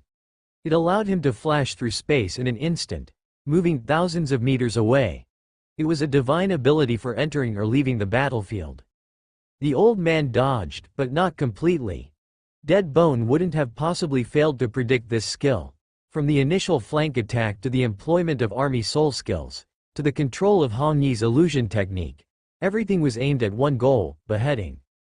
The old man made a prediction, and Dead Bone also predicted his prediction. In an instant, hidden under the dense gray mist, the underworld ghost market hazily appeared in the sky, like a mirage. The old man, amidst a light flash, couldn't escape the confines of the ghost market. The moment he opened his eyes, a Rakshasa with a green face and sharp teeth was right in front of him. His spear struck like a dragon, but I am no weakling. Same illusion techniques won't affect me twice. Gold light flowed from his hand, and tiny golden luminescence floated around him, as if they were little golden swords. Around him, several dozen radiant spirits were also trapped in the ghost market. This was his dependence. Thud thud thud thud, several radiant spirits were stabbed until they burst. Several radiant spirits were blown up, and several others fell into silence. From the corner of his eye, the old man noticed 2 more figures appearing around him. One had a calm complexion, as if seeking to purify sins. The other had a ferocious look, his body was unusually sturdy as if a black meat mountain. There are 2 more powerful ones, but with careful observation, he could tell that despite their vastly different physical features, their essential aura were completely the same. This is the same person. In less than 20 seconds, more than half of the radiant spirits around him had been injured or killed. Meanwhile, the old man still hadn't found a way to break out of the ghost market. He was clueless. He had guarded the tower for countless years, witnessed the rise of numerous powerful beings, seen every kind of troop, skill and talent, but he simply couldn't recognize what skill or talent had transformed into the ghost market in these three figures. Is this reasonable? The old man had no more time to think. He had been forced to a dead end, unable to dodge. The green-faced, fanged strongman moved through the golden light, reaching closer to him. The brown patterns on his body came to life, emitting roars that formed an evil heavenly dragon, piercing through all the light walls relentlessly. Without reducing his momentum, he surged through the old man's body. Tens of meters away, the figure of the Rakshasa appeared again from the mist. Behind him, the sound of crackling explosions spread. The old man, frozen in his place, saw his pristine white battle robe crumble, and then he himself shattered into nothingness. I have been beheaded? That had not happened in a long time. The old man was one of the guardians of the Red Tower. Even if he was beheaded, he could still watch the battle as a spectator, just no longer able to command. He looked onto the field. The underworld ghost market slowly faded away, the green-faced strongman, the woman in a red dress, these two powerful beings, fending off numerous radiant spirits, swiftly returned to their army. They had been severely injured. The old man stroked his beard. Though I have died in battle, I have also exhausted this army's significant strength. He had to admit, this army was excellent, both in tactics and individual strength. But this army was lacking in foundation. Their level seemed not high. Apparently, quite a few warriors had not even reached the elite level. With this strength, they were unable to deal with the remaining more than 1,000 radiant spirits. No matter how strong the green-faced strongman and red-dressed woman were, their strength had a limit. They could not prevent the impending doom. In the end, the victor will still be me. Before he could finish his sentence, his eyes widened in shock. From around the Undead Legion, a magnificent mountain suddenly emerged, with white bones piled on top, forming the highest throne. An invisible mighty power spread out. As if from this moment, this place became the territory of the King of Skeletons. Each radiant spirit slowed down their actions by more than a beat. Not only this. Hum, the ripples in the space were rippling, and some radiant spirits followed the battle AI and rushed into the mountain of death remains, while more radiant spirits were forced to stay outside. For a moment, the battlefield was divided into two, one inside and the other outside. And within, the Undead Legion transformed into a meat grinder, swallowing up hundreds of radiant spirits in the blink of an eye. Then, another batch of radiant spirits rushed into the Mountain of Death Remains. This cycle continued. When the Mountain of Death Remains was continuously attacked by the outside radiant spirits and could no longer isolate space, the old man saw only a sparse group of radiant spirits remaining on his side. Foolish. You are all so foolish. But he knew he couldn't blame these radiant spirits, who lacked wisdom and strategic perspective. Ultimately, he had been careless and failed to dodge. Red Tower, Level 7. The earth was a site of devastation. The once green grasslands were nowhere to be seen, replaced by vast expanses of charred black. The ground was cracked. Pits of varying sizes were scattered everywhere, giving the landscape a lunar surface-like look. Swish! Rakshasa blinked into existence before the last radiant spirit, running him through with the Fenye evil spear. Under the squeeze of the power of evil, the body of the radiant spirit burst like an overinflated balloon. The long, arduous, and perilous battle, fraught with close calls, finally concluded. General Dead Bone took a long breath, exhaling a cold black mist which formed into the shape of a giant dragon in midair. Indeed, the land of challenge is too difficult to tackle. Fortunately, I did not betray the trust of the Lord. We barely made it through. When the battle ended, the rule's power descended. The Wraith Sacred Mountain, which was heavily damaged, returned to its former state in an instant. Seeing this, the tension in General Dead Bone's heart eased a bit. If it were a real life or death battle, he definitely wouldn't have chosen such a reckless strategy. Dead resilient accumulator wronged Bones. He couldn't bear to damage the whole Wraith Sacred Mountain. If completely wrecked, it would take at least half a month or even 1 or 2 months to recover. That's one reason. Second, what if a terrifying enemy attacks before Wraith's sacred mountain fully recovers? Wouldn't that be too dangerous? Unless faced with a life and death crisis, Deadbone would never risk using the real Wraith's sacred mountain. What he liked most was to watch the sacred mountain expanding bit by bit, and the number of undead on it growing steadily. In this perilous eternal world, it was only this that gave him a sense of security.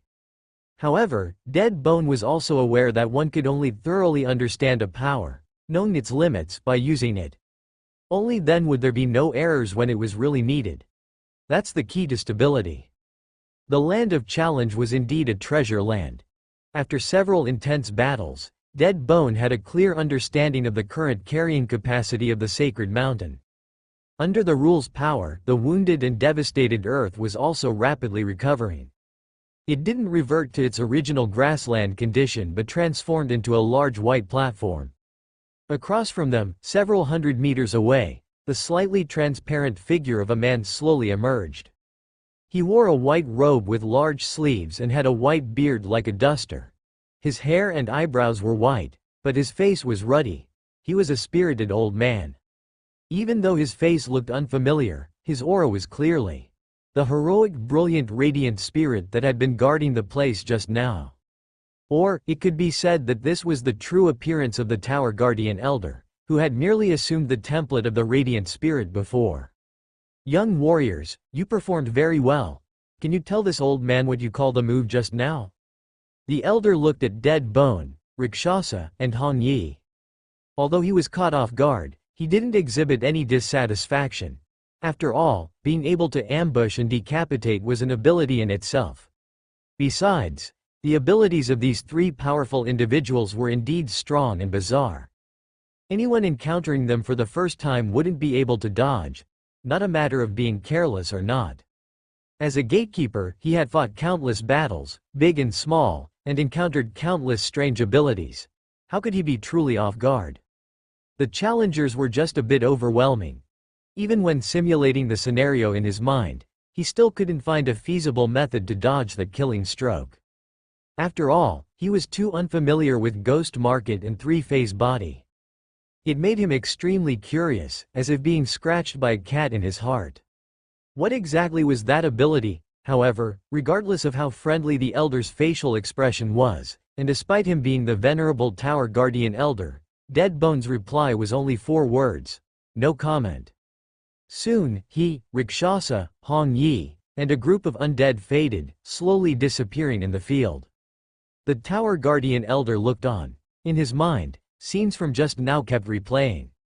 As a person with extensive experience and knowledge, he had some guesses but dared not confirm them. But after eliminating one possibility after another, the remaining truth could only be one. Epic, he murmured to himself.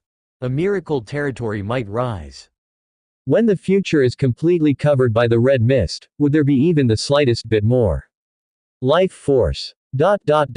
Ding. Prompt. You have completely cleared the Land of Challenge Red Tower, and can enter the second area. Prompt. You have cleared the Red Tower and achieved Level 1 authority in the Land of Challenge, private space.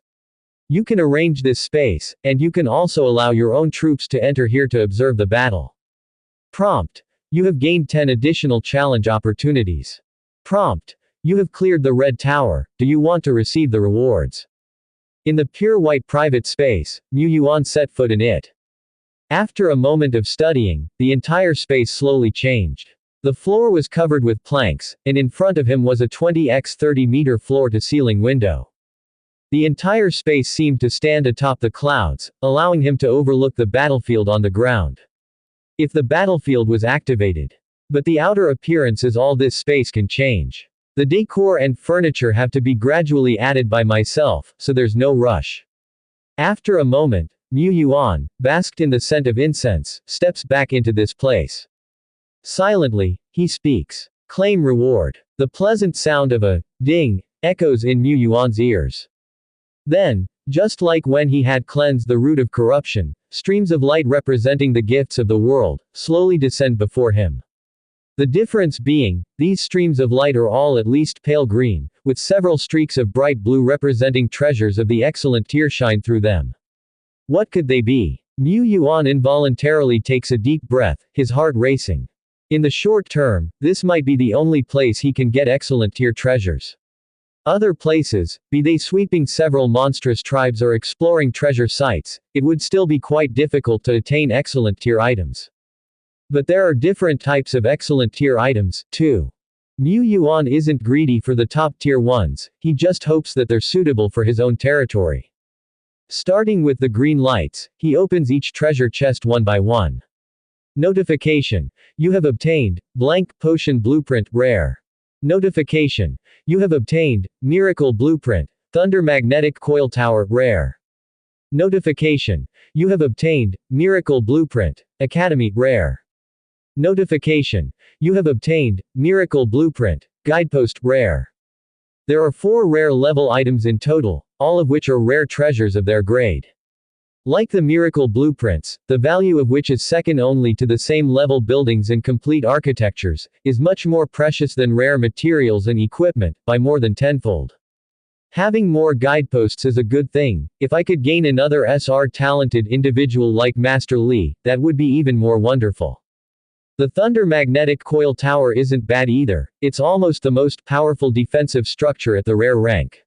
Moreover, its lethality can be continuously increased as the level of the territory increases. The level 3 Thunder Magnetic Coil Tower had difficulty hitting Victor, who had intruded last time. But what if 3 Thunder Magnetic Coil Towers started attacking at the same time? How could powerful war generals like Victor dodge? Why not give it a try by throwing Miss Duo in for a simulation? Would that be too demon-like? An academy is a lifestyle building that contains a number of blank books. They can comprehensively input their knowledge and stories into these books, creating actual books. They can also reproduce the content in other ways. It's not particularly powerful, but it can effectively enhance the cultural level of territory citizens and enrich their spiritual nourishment. Isloa. So all the copying I did before was for nothing. The blank potion blueprint is also extraordinary, it has an effect similar to the miracle blueprints. As long as there is a professional high-level pharmacist who knows the line, they can create a real potion blueprint on it. And a potion blueprint combined with an alchemy hut allows for semi-automatic potion production. Isloa knows quite a few potion formulas and has developed a vitality potion that is suitable for production in the Tianyuan territory. However, the process of potion making is cumbersome. The few people, including Isloa, Sophia, and Irene, who know how, are all busy. Therefore, few potions have actually been produced, proving to be a costly process. Now, this awkward situation could change. Not only has making them become much easier, but the yield has also greatly increased. It's no longer necessary for a professional to oversee the entire process. The only pity is that it can only be used for a certain potion. Mu Yuan puts away these 4 treasures one by one, looking at the 4 streams of blue light left in front of him. He walks up to the first blue light and touches it lightly with his fingertips. The light fades, revealing a rare jewel inside, radiating a faint glow. Notification. You have obtained, equipment prototype, excellent. Equipment prototype can be crafted into any type of equipment in accordance with the crafter's will. Equipment crafted from this prototype usually has slightly superior quality to those of the same rank. Mu Yuan puts it away and moves on to the second blue light. Notification. You have obtained a special item, private recruitment scroll, excellent. Description. Use this scroll to specify an individual from the real world who hasn't yet found their place. The tier of the individual must not exceed excellent, to summon them to you, and sign a contract. If the person is not specifically referred to, the scroll will randomly summon an excellent tier individual. Note. This recruitment scroll can't forcibly sign a master-servant contract with the target, it needs the target's consent. If the target does not agree, they will be sent back to where they came from. This item can be used to recruit formidable 3-star unrivaled generals of the excellent tier. If so, the private recruitment scroll would be considered a divine object, something many veteran lords and even great lords crave. But in reality, the recruitment scroll has a prerequisite that the target's consent is required, which makes it seem less appealing. Mu Yuan rubs his chin, however several figures flash through his mind. What's chicken feed to others might be just right for him. He'll think about it when he gets back. Without further ado, he continues unveiling his blind boxes. This time, he finally got a treasure of excellent tier, a miracle blueprint. Notification. You have obtained, Miracle Blueprint, Intermediate Mage Tower, excellent. Description. The construction of the Intermediate Mage Tower requires special conditions. It needs the primary Mage Tower as a prerequisite for construction and upgrade. Its abilities are. Of the 4 excellent tier treasures, there's only one left now. Mu Yuan takes a deep breath, strides forward and gently touches it. The next moment, his eyes widen in surprise. There's actually this. Ding. Notification. You have obtained a 3rd order troop building. Troop buildings, the 1st order corresponds to ordinary 1-star troops, the 2nd order corresponds to ordinary 3-star troops, and the 3rd order corresponds to rare 1-star troops. The highest seems to be 7th order.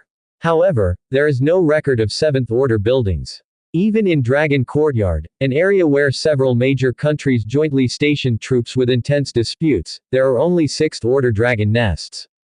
In the 6th order area, basic recruitment can obtain excellent 3-star troops, and there is a chance to trigger an epic life form. And such 6th order troop buildings can recruit batches repeatedly after a period of time, so it's no wonder that all major countries strive to commandeer them. This is already related to the foundation of the country. For Mu Yuan, he values more the environmental transformation and cultivation gain of the troop buildings. Because of the existence of the skeleton cemetery, he doesn't need to invest in soul sand, and batches of little skeletons are gradually promoted to level 6, level 7, and level 8. The amount of soul sand saved is not small. The increase in the cultivation speed is also very significant, almost doubled. In contrast, the basic skeleton recruitment function is mundane. But with 3rd order troop buildings, it's different. The rare soldiers recruited are at least quite valuable. Like nuns, 10 remnant souls cost hundreds of soul crystals. Mu Yuan only hopes that no trash troops will be made. The azure brilliance gradually receded, revealing to him a frozen land, with an unfrozen pool in the middle of the land, which was filled with white fog above.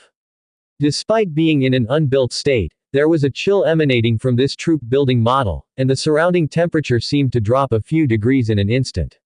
This is. Prompt. You have obtained the 3rd order troop building, Ice Spirit Cold Pool. Effect 1. After a period of time, a certain number of Ice Spirit Rare can be recruited, and there is a small chance to recruit Snow Girl Rare, and there is a very small chance to recruit Winter Snow Woman Superior. It's a rare element series troop. Though rare, they are extremely well-known and pursued by numerous lords. Elemental series troops are born mage towers, and unlike human mages, they are not frail and have a high affinity for elements. They also have advantages such as immunity to physical attacks, and ease of combining spells. In the market, rare rank elemental troops and dragon troops are equally priced. Within the elemental types, the light spirit and dark spirit stand out the most. The brilliant radiant spirit he had seen before can awaken the powerful teleportation skill, Light Flash, which is a godlike, bug-level skill when used for assassination or self-preservation. But the Ice Spirit is not bad either. A few peak-developed Winter Snow Women, as long as the environment is suitable, can trigger a terrifying snowfall like Ice Tide. Although it's not the rare troop that Mu Yuan is most longing for, it is quite suitable for the current Tianyuan territory. He can form a main artillery regiment from this. Moreover, with a large number of slimes serving as evolution point providers, it will be not difficult to evolve the ice spirits. Effect 2. The ice spirit cold pool will continue to transform the surrounding environment to form a more suitable home for ice spirit babies. At the same time, low-grade material, cold pool ice crystal, will be continuously produced in the pool. The cold pool ice crystal contains a moderate amount of ice elemental energy and can be used to manufacture equipment, recovery items or as an energy source. Effect 3. Within the influence range of the ice spirit cold pool, the level of ice spirit troops can be slowly increased. At the same time, the power of ice magic cast by ice spirits can be amplified. Effect 4. The cultivation speed of elemental species within the influence range of the Ice Spirit cold pool can be increased, and the chance of breakthrough can be slightly increased, except for fire elemental species. Note: when certain conditions are met, Ice Spirit cold pool can be upgraded to a 4th order troop building, Snow Girl Crystal Palace. Mu Yuan started to wander around his territory looking for the right location for his Ice Spirit cold pool after leaving the Land of Challenge. Previously, the Skeletal Cemetery was located in the west and the Treeman Forest was in the east, occupying the left and right of Tianyuan territory, but with the upgrade and expansion of the territory, more vacant land emerged. In the end, he chooses the northwestern position for the Ice Spirit cold pool. He considered that the southern area was continuously expanding. Iceloa had already made future plans for each piece of land there, so it was inappropriate to occupy it. Ice Spirit cold pool possesses the ability to amplify ice magic. It can serve as a great barrier to resist monster waves in the future. And the waves are coming from the north. In Mu Yuan's hand, the troop building representing Ice Spirit cold pool slowly drifted out and fell into the ground as he made his decision. Like a seed falling, it started to take root and sprout. The next moment, rumble. The earth shook slightly, and the entire landscape in front of Mu Yuan began to change rapidly like clay. The low-lying terrain rose, the pits were filled in, the mountains flowed out like melted ice, and small jittering stones sank into the ground. In the blink of an eye, the entire land became smooth and shiny, reflecting the sunlight. Imperceptibly, the land had completely changed, turning into a thick ice. The entire frozen land spread out hundreds of meters, freezing everything. The coldness hit his face. Standing here, Mu Yuan felt as if he had entered a frozen land, but once he stepped out of the influence range of the Ice Spirit cold pool, it was just a slightly cool autumn. One line of ice, 2 different worlds. This is the magic of troop buildings. The farther inside the frozen land, the lower the temperature. At the very center is a small pool with a diameter of only 7 or 8 meters. It is filled with white fog above but is miraculously not frozen. Notice, the current number of recruitable troops is 30. Thereafter, 10 units can be recruited every month, with a maximum storage capacity of 100 units for recruitment. Notice, do you wish to carry out recruitment 30 times? The total recruitment cost will be 1,500 grams of soul sand. Yes. A half soul crystal stored in the territory's warehouse is quietly consumed in the process. At the same time, one after another apparition in the depths of the icy pool, under the influence of some great power, become solid and slowly emerge. The first to appear is the Ice Spirit. At first glance, it looks like a massive hovering ice crystal. There is a chilly mist swirling around, intertwining and forming an outline that bears some resemblance to a human figure. Compared to the Spring Spirit next door with its graceful silhouette, it is quite a bit lacking. The next to appear is the rare 3-star contender, the Snow Girl. Compared to the Ice Spirit, the Snow Girl's human figure is significantly more noticeable. She wears a light blue dress, has light blue long hair, and a light blue palm beneath her wide sleeves. Her eyebrows are light blue, her eyes are light blue, and her entire face is light blue. She looks like a snowman intricately carved out of snow. Or rather, she is a snowman. The last to appear is the star player who was lucky enough to be recruited into the SR ranks during the first recruitment phase, the superior 1-star contender, Winter Snow Woman. Her features are a bit more delicate, and her entire body has a more diverse color scheme, a light blue dress, and milk white hair. That's about it. Winter Snow Woman. Level: 0 Order Level 1 inch. Gift: Power of Winter. Skills: Snowstorm, Ice Edge, Ice Blade, Ice Tornado, Ice Armor. She has more skills than expected. Although the extra ones are basic skills that she could learn in the future, it shows how talented this Winter Snow Maiden is. Not bad. The future looks promising. Thinking for a moment, evolving from a superior 1-star to a superior 3-star only requires 625 evolution points, and his current inventory of elemental evolution points is quite substantial. He couldn't evolve Duo Lai, and there wasn't much need to evolve anything else, so he pointed it out. This Snow Girl, blessed with a privileged background and a confused consciousness, enjoyed a treatment that many of her predecessors sought yet never obtained. Notice, your troop, Winter Snow Maiden, has bathed in the miracle light and transformed, evolving into Winter Woman Superior. She has awakened the gift, Ice Cold Heart, and has acquired an advanced awakened skill, Cold Tide Funeral. Notice, your troop, Winter Woman, has had some insights during the evolution process and has learned the venue-based skill, Snowfall. When they say, start full load configuration, they are talking about her. As the light of evolution receded, the form of the Winter Woman appeared before Mu Yuan. Compared to her previous snowman-like form, her change was quite drastic. She wore a light blue dress that draped down to the ground, had a curvaceous figure, and hair like a waterfall.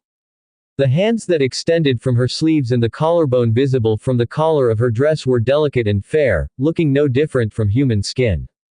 However, the Winter Woman is still a creature of ice, not a human. Theoretically, newly born elemental beings do not have genders. But why do their advanced forms tend to show clear differences? The advanced forms of the Spring Spirit and Ice Spirit both have clearly female forms. The advanced form of the Melting Spirit, also known as the Fire Man, as the name suggests, only has a male form. The advanced form of the Earth Spirit also only has a male form. But both the Radiant Spirit and the Dark Spirit have advanced forms of both genders. Moreover, the skills awakened by male Radiant Spirits and female Radiant Spirits often have some differences. An expert in theological studies once put forward a point of view. He claimed that the evolution of elemental beings is influenced by the deity that wields the power of their element. However, this view is too fanciful and cannot be verified. As soon as she left the land of ice, Iceloa was already rushing to meet her. My lord, I heard you've recruited some ice spirits and snow girls, she said. Her eyes brimmed with excitement, akin to, well, one might say she looked eager to get her hands on some new research material. Back in the Eagle Kingdom, Iceloa had been known for her willingness to experiment and modify herself, despite being the most accomplished worker in Tianyuan. Mu Yuan wanted to protect the newborn snow girls so that their young hearts wouldn't be hurt too soon, so he asked. Have you finished all your work? 87% has already been completed. My 3 Starlight avatars are currently in charge, and we expect to have all the new district planning arranged by 2:30 tomorrow morning. She reported rapidly yet clearly. What could Boss Mu do? He could only wish the snow girls the best of luck. At most, he would build an intermediate mage tower to provide a relatively safe research environment. However, now that they had the intermediate mage tower and valuable materials, Iceloa should be able to produce some impressive results, right? The construction requirements for an intermediate mage tower are extremely high. In addition to the prerequisite building, primary mage tower, various basic materials are required, along with 20 soul crystals, 500 units of common black ironstones, 50 units of rare bronze crystals, and one of each elemental sphere treasure, fire, thunder, earth, wind, and water, at the rare level. Besides these, you also need a superior treasure, super energy core. The cost is exorbitant. But not to mention the high cost, even many lords, at the cost of their entire fortunes, chose to construct the intermediate mage tower. It's a composite building that houses various living facilities, research facilities, and powerful defense capabilities. As long as the intermediate mage tower is constructed, even if it's not of a high level, it should be able to easily eliminate any random leader-level powerhouse. It can greatly enhance the security of the territory. Providing Iceloa with a research environment is just a byproduct. In fact, in the entire territory, only this girl can make use of the research function of the intermediate mage tower. Thinking of this, Mu Yuan immediately started purchasing. This is also a major project. Now that he has raised his territory to the 3rd level and advanced to the small town level lordship, he can transport superior treasures from Langsing into the eternal world. However, the trans-dimensional fee is quite high. It's like cutting your own meat. If there was no other option then fine, but since he has a choice, Mu Yuan would not waste a sum of soul crystals for no reason. Poor people should be frugal. He implemented Plan 2. He had Sophia search the forum for sellers of the treasure, super energy core, and make contact. Very quickly, Sophia came back with good news. There is none in Shilling Town, but one of the sellers who is selling it is based in Panchi City. I have already negotiated with him. If we pick up the item, he will give us a 3% discount. Boss, what do you think? Quote. I agree. The price is much cheaper than buying it on Langsing, plus you save the trans-dimensional fee. Actually, it's 2 fees. Turning the soul crystal tool into reality also incurs the trans-dimensional fee charge. The only difficult point is self-pickup. Picking up goods across cities on the Eternal Continent is not an easy task. However, he had General Duo Lai for pickup. After transforming the ever-changing badge into a pair of wings of wind, General Duo Lai took to the sky. In just half a day, she was back in Tianyuan. Half a day later, bang bang bang. With the joint efforts of hundreds of territory citizens and elites, the intermediate mage tower was rapidly constructed and this pure white tower, over 20 meters high, slowly lifted into the air. It was flying. Intermediate Mage Tower, Superior. Description: a comprehensive building that combines living, research, and defense facilities. The bottom area is for living, the middle for research, and the top for operation control. Users can discover the specific functions by themselves. Quote. Although the Mage Tower was suspended in midair, it had traction ability. Mu Yuan didn't have to fly himself, his whole body gently floated up until he was standing on the platform in front of the door of the White Tower. He pushed the door open and entered. The interior of the tower was more spacious, apparently applying some space. Technology. The tower comes with a salon, a dining room, a ballroom, a small garden, several bedrooms, and more. In contrast, the Mage Tower is at least 10 times superior to the small resting room of primary Mage Tower. It's even more luxurious than the City Lord's mansion. He looked down at the mansion below and suddenly felt the City Lord's mansion lose its charm.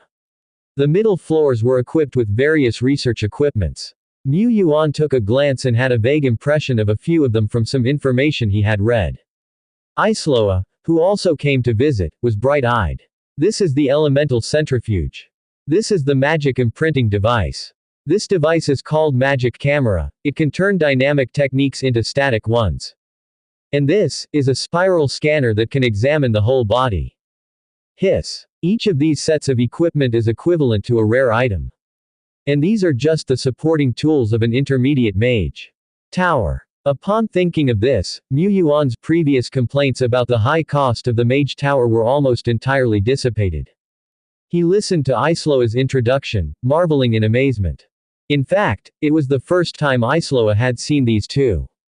She had only learned about these devices from many study materials in her spare time and had long been envious of them. She once thought about saving part of her salary to buy a set in Panchi City.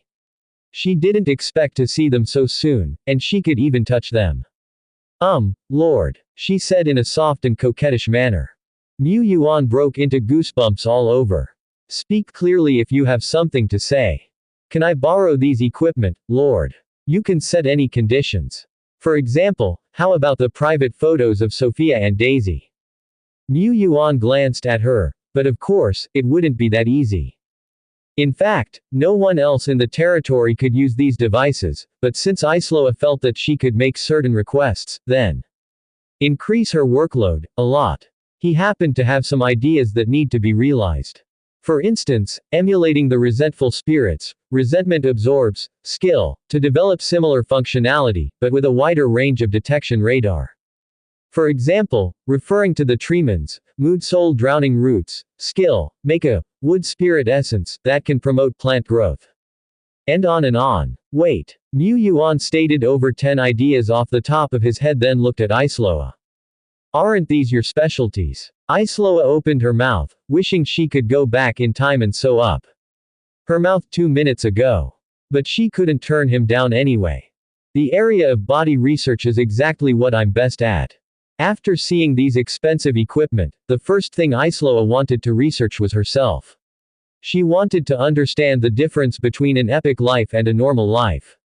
She had previously thought about scraping some bone powder from General Dead Bone, some condensed liquid from General Duo Lai, but she thought about it and decided to start with the field she knew best, which was human beings. So, the most suitable material is herself. She had done research on herself and modified herself before.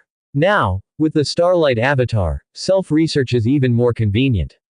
Even if there is an accident during the research operation, Lainey can still save her. Such a research environment is perfect. She thought excitedly. But now it has to be postponed slightly. The ideas put forward by the Lord are also wonderful. The more she thought about it, the more feasible it seemed. Besides, since it's the Lord's task, materials like Treeman and resentful spirits must not be missing, right? They will have to cooperate with her research. That's not bad at all. Ha ha ha. Seeing Aisloa giggling foolishly, Mu Yuan knew his idea is very feasible. As expected of this Lord.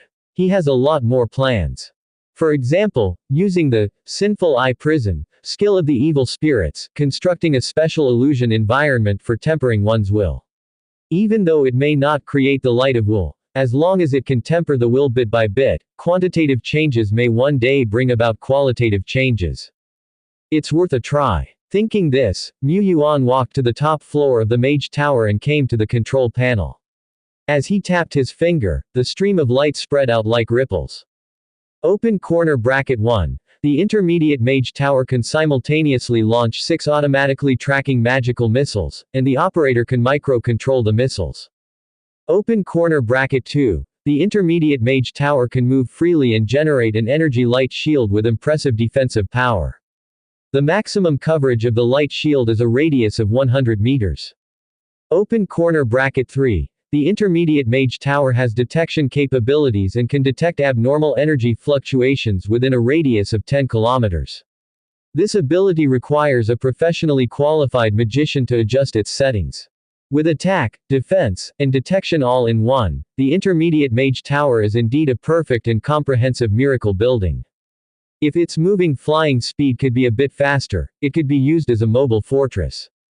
Strong. No wonder it is often said that having an intermediate Mage Tower can attract many magic talents. The Mage Tower and the Ice Spirit Cold Pool have been built. The equipment embryo has been given to Master Li. He is currently studying what kind of equipment is the most suitable to create. The only thing left is. The object with a faint blue glow, like a lottery ticket, appeared in his hand. It's a personal recruitment scroll. There are 2 choices, random recruitment and specific recruitment. For random recruitment, the chances of getting the target's agreement are probably higher, but the likelihood is only getting a wild troop of excellence 1 star. For specific recruitment, adequate information and face fruits are required. Mu Yuan's memory drifted back to the festival grounds. At that time, many top heroes hadn't chosen to follow the Lord. The most sought after was undoubtedly Holy Light Master Sacrifice Windsor. Mu Yuan already had a Holy Light Master Sacrifice at home, but this hero Windsor is able to continuously promote nuns. Mr. Mu is also a bit envious. Unfortunately, Holy Light Master Sacrifice Windsor is a heroic spirit and does not exist in the world. He doesn't meet the conditions for using the personal recruitment scroll. The remaining choices are not many. After some thought, Mu Yuan selected a target. Use. Open corner bracket notice. Do you want to specifically recruit Dragon Blood Martial Maiden Shulu? Once confirmed, it cannot be changed. Open corner bracket yes. The recruitment scroll burned up fiercely. In front of Mu Yuan, the light suddenly dimmed, and he could no longer see any plants or buildings around him, just a gray area. In this hazy, secluded space, the silhouette of a brave woman suddenly appeared.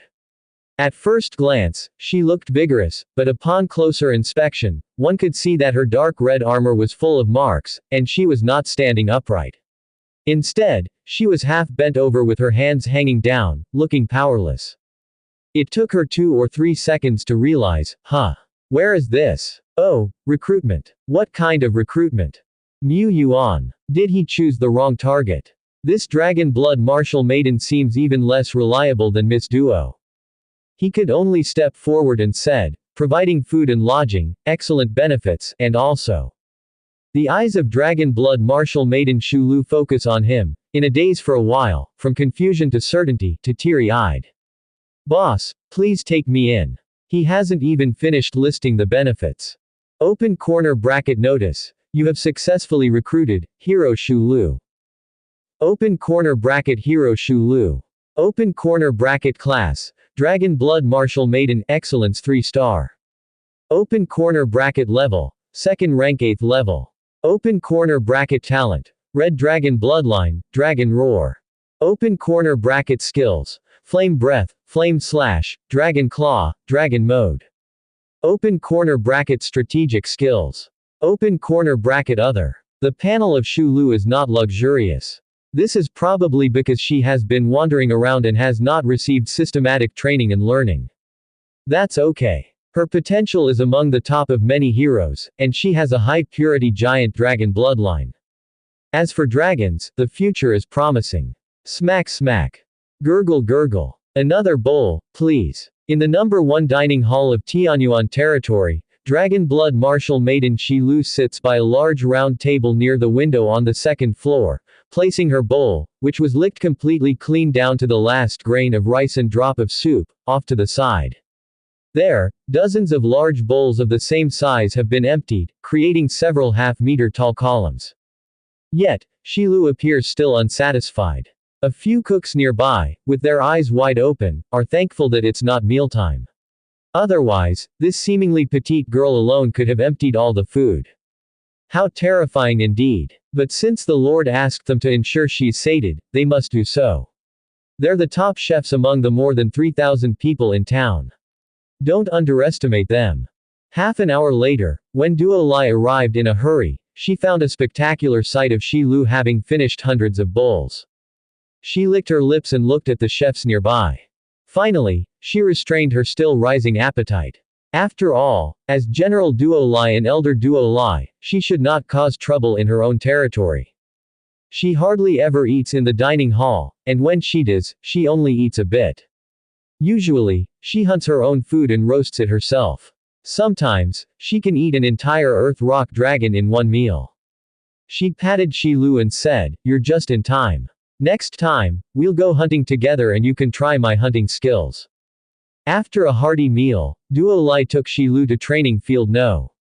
3. Zing zing. As the gates opened, Lord Shepard, who had received Duo Lai's call, arrived from the nearby city lord's mansion. At this point, the generally carefree Shi Lu seemed a bit nervous. The test affected her free food and lodging privileges. How could she not be nervous? Relax, we're just testing your abilities. Initially, Mu Yuan wanted to ask her what she was good at, but decided not to. One look at Shi Lu and it was clear she was still at the amateur stage. Her potential in some fields needed to be further explored by him, the Lord. It is, after all, the duty of the Lord to uncover potential and train his subordinates. He opened Shi Lu's panel. Shi Lu had a total of more than 10 skills. Compared to newly recruited 3-star troops, she naturally had quite a few more. However, compared to other heroes of the same rank, her skill pool seemed a bit sparse. Her advanced skills were few and included Dragon Mode and Flame Breath. She also didn't master any venue skills. However, her artistic conception had reached the small accomplishment level, and her 2 natural talents were quite rare. Red Dragon Bloodline and Dragon Roar. The Red Dragon Bloodline skill is the basis for all her abilities and the origin of her class, Dragon Blood Martial Maiden. This talent simultaneously covers several sub-talents like Dragon Way, Flame Affinity, and more. However, her Dragon Way is a lot weaker than Bone Dragon Sario's. The Dragon Roar talent is even more special. After reading the description, Mu Yuan had a strange expression. Dragon Roar. When Dragon Blood Martial Maiden Shi Lu kills a giant dragon, or a sub-dragon species with high-purity dragon bloodline, she can extract their souls for special powers. Furthermore, the more dragon roars Shi Lu has, the more damage she causes to dragon species. Current dragon roar count. 0 feet. She may look like a dragon blood princess at first glance, but she is actually a giant dragon slayer. This talent has a promising future success. On the field, Duo Lai and Shi Lu engage in a back-and-forth battle. Of course, mainly Shi Lu attacks and Duo Lai defends. Miss Duo doesn't really take real action, but just defends against Shi Lu's moves, giving enough room for Shi Lu to display her abilities, and even deriving a lot of fun from witnessing display of these abilities. Finally, there's no unexpected accident in this new recruit's assessment, Cuckoo. Perfect. At this point, Shilu has one last skill to test. She growled lowly, "Look out, Sister Duo Lai, here I come." Transform. With a low thunderous roar, as if some primordial creature was awakening, a far more strong intangible coercion spread across the whole field, making the space in the training ground feel oppressive. The next moment, the tall yet graceful Shilu's figure suddenly expanded significantly.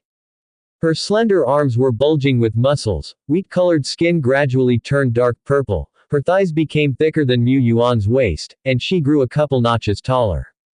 The worn-looking dark red armor she was wearing also adapted to her enlarging body shape with cracking noises. It turned out to be a valuable armor, just lacking in maintenance and repair. Horns grew on her head, her vertical, like snake eyes, glowed with a cold crimson color. Behind her, a pair of large dragon wings, spanning 4 to 5 meters, grew with a ripping fabric sound. Finally, Shilu finished her transformation.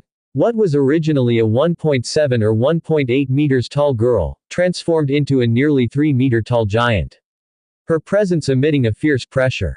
Come on. Although Shilu now seemed bit terrifying, she was still junior in front of Duo Lai, Elder Duo Lai, who of course, gave Shilu plenty of space to perform. So, Elder Duo Lai did not use any techniques, instead, she used condensing liquid shaping to create a several-meter-long alloy giant fist. She swung her fist. A dark red shadow tossed over, her dragon claws rippled with dark red flames. Elder Duo Lai was smashed into the wall hundreds of meters away, transformed into a large puddle cuckoo and stuck to the wall. Shilu suddenly stopped and wide-eyed in confusion. On her first day on the job, she punched the elder who she was under protection. What to do? Super urgent. Elder Duo Lai, slowly sliding down the wall, was also questioning life. She fell apart at the hands of the newcomer again. What to do? It's super urgent. With Duo Lai as a reference, Shilu's power now has a very intuitive experience. One word, strong. When entering dragon mode, Shilu's combat power has explosively increased. Although Duo Lai suffered from negligence, but Shilu still has untapped potential. The deep exploration of the Red Dragon bloodline makes it not difficult to awaken 1 or 2 high-level skills. As for Shilu, with her 3-star excellence, it is equally unchallenging for her to self-learn some basic skills. Not only can her skill pool be expanded, the previously wandering Shilu is actually still underdeveloped. If she eats more, drinks more and exercises more, her physical qualities could experience a rapid growth. Mu Yuan is satisfied with Shilu. The only regret is, she can't transform into a giant dragon. However, Shilu can transform into a dragon person, which means that as long as her bloodline is further enhanced, there is a possibility for her to become a giant dragon that gallops in the sky. To make this possible, she just needs a small evolution. And as for Shilu, Mu Yuan gazed at her and the invisible force of evolution spread out. A moment later, he confirmed that Shilu could evolve. The evolution points she needs are a bit special, human evolution points, or dragon evolution points, both can meet her evolution needs. Dragon evolution points. Mu Yuan can't afford even 1 point, but he has plenty of human evolution points. Human evolution points, 5,586 feet. He could evolve another human epic. Even though Mu Yuan was curious about whether the dragon blood martial maiden Shilu could transform into a real giant dragon after evolution, Shilu is a newcomer after all, and there were old seniors like Lulu, Sophia, and 17 before her. He just couldn't bring himself to use the precious power of evolution directly on Shilu. Even heroes must queue up. The next evolver is Lulu, and then Sophia, and then Mu Yuan was in a dilemma between 17 and Shilu.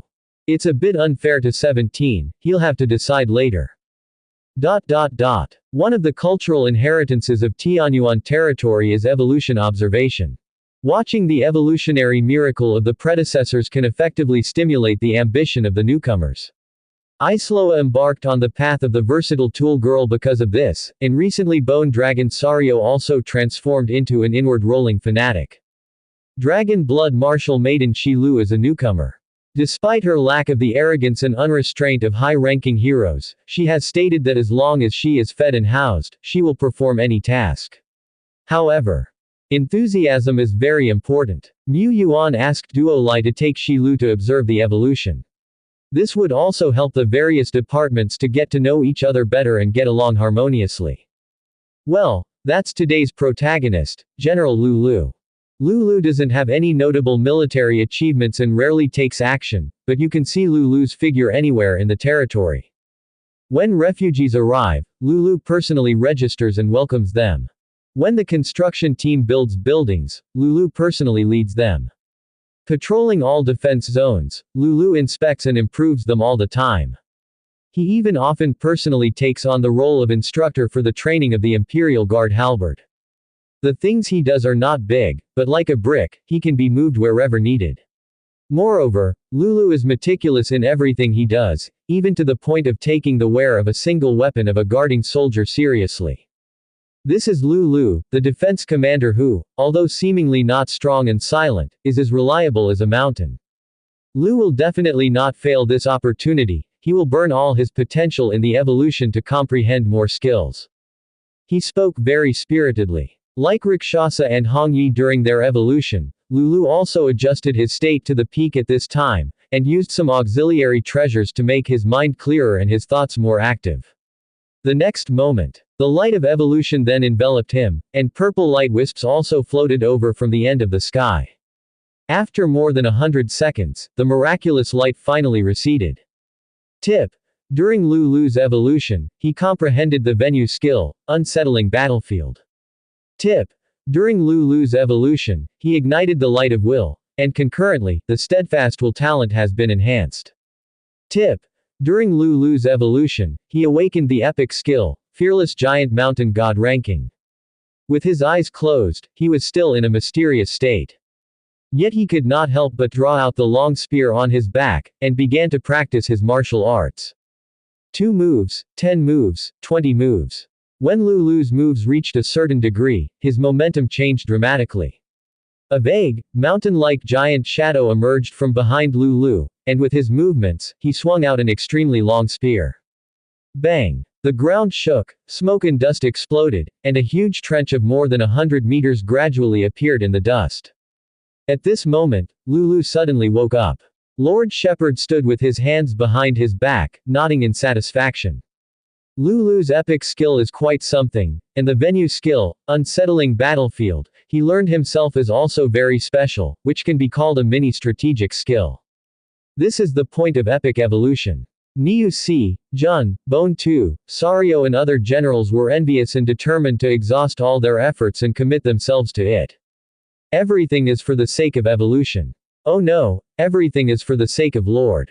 Onwards. Dragon Girl Shi Lu clapped and celebrated along with everyone else, then turned to Duo Lai and asked, Sister Duo Lai, after the evolution, can our appetite get bigger and eat more? Mu Yuan. What you observed from such a grand and magnificent evolutionary miracle is just this. Don't you want to strive a bit? Aim a bit higher. Be a bit more proactive. All you know is eat, eat, eat. She must have been led astray by Duo Lai. 10 days later, inside the secret realm known as the Elf's Courtyard. Lords like Mu Yuan, Lu Miamu, and Zhang Luoxing were gathered here to share intelligence and discuss world affairs. What's with this year's Dragon Court competition? Why are novice lords like us thrown into the preliminary rounds? Zhang Luoxing scratched his scalp, feigning distress. His sorry display resulted in glares from others around him. Every lord that was given access to the secret key to this realm was a top performer within their respective periods, all recognized as the cream of the crop. Even Yu Saiyu, the Lord Yanyu who had ranked 36th on the gold list now, couldn't qualify for the preliminaries of the Dragon Court competition. Given her situation, there was even less hope for the freshly crowned lords ranked lower. This was such a great honor. An acknowledgement from the big bosses. Showing an impressive performance could potentially win over certain big bosses and gain their favor or investment. This was such a rare opportunity. Yet, Zhang Luoxing dared to complain. What a show-off. Zhang Luoxing chuckled awkwardly. He had indeed been a tad conceited, but his distress was genuine. Did you guys even consider if novice lords like us would have a chance to shine? I'm afraid we'll be beaten up and humiliated there. He could decline the invitation, and he had thought about doing so. But he decided otherwise in the end. A real man must face challenges head on.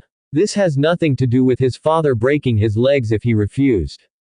Zhang Luoxing said, apparently this time, there are more than a dozen novice lords participating. A few potential stars from previous periods have also been selected. Among us, I'm probably the weakest. He understood the reasoning behind such arrangements. On one hand, it was meant to nurture these novices as a testament to the big boss's recognition. On the other hand, it was also meant to provoke a group of stale lords. Regardless of the rationale, a contest between new and old lords was inevitable. The old lords, unwilling to appear lacking in front of the big bosses, would try their best to ruthlessly eliminate the weak novices from the completion. Such a sad fate. He looked at Big Boss Tianyuan, Lu Miamu, and Yu Shi. Only the four of them here had the qualifications to compete. Big Boss Tianyuan. Zhang Luoxing wanted to ask something but ultimately decided against it. Never mind, I don't need to upset myself. He turned to Lu Miamu. If it weren't for Big Boss Tianyuan, Lu Miamu, with her background and talents, would be the leading figure of their circle.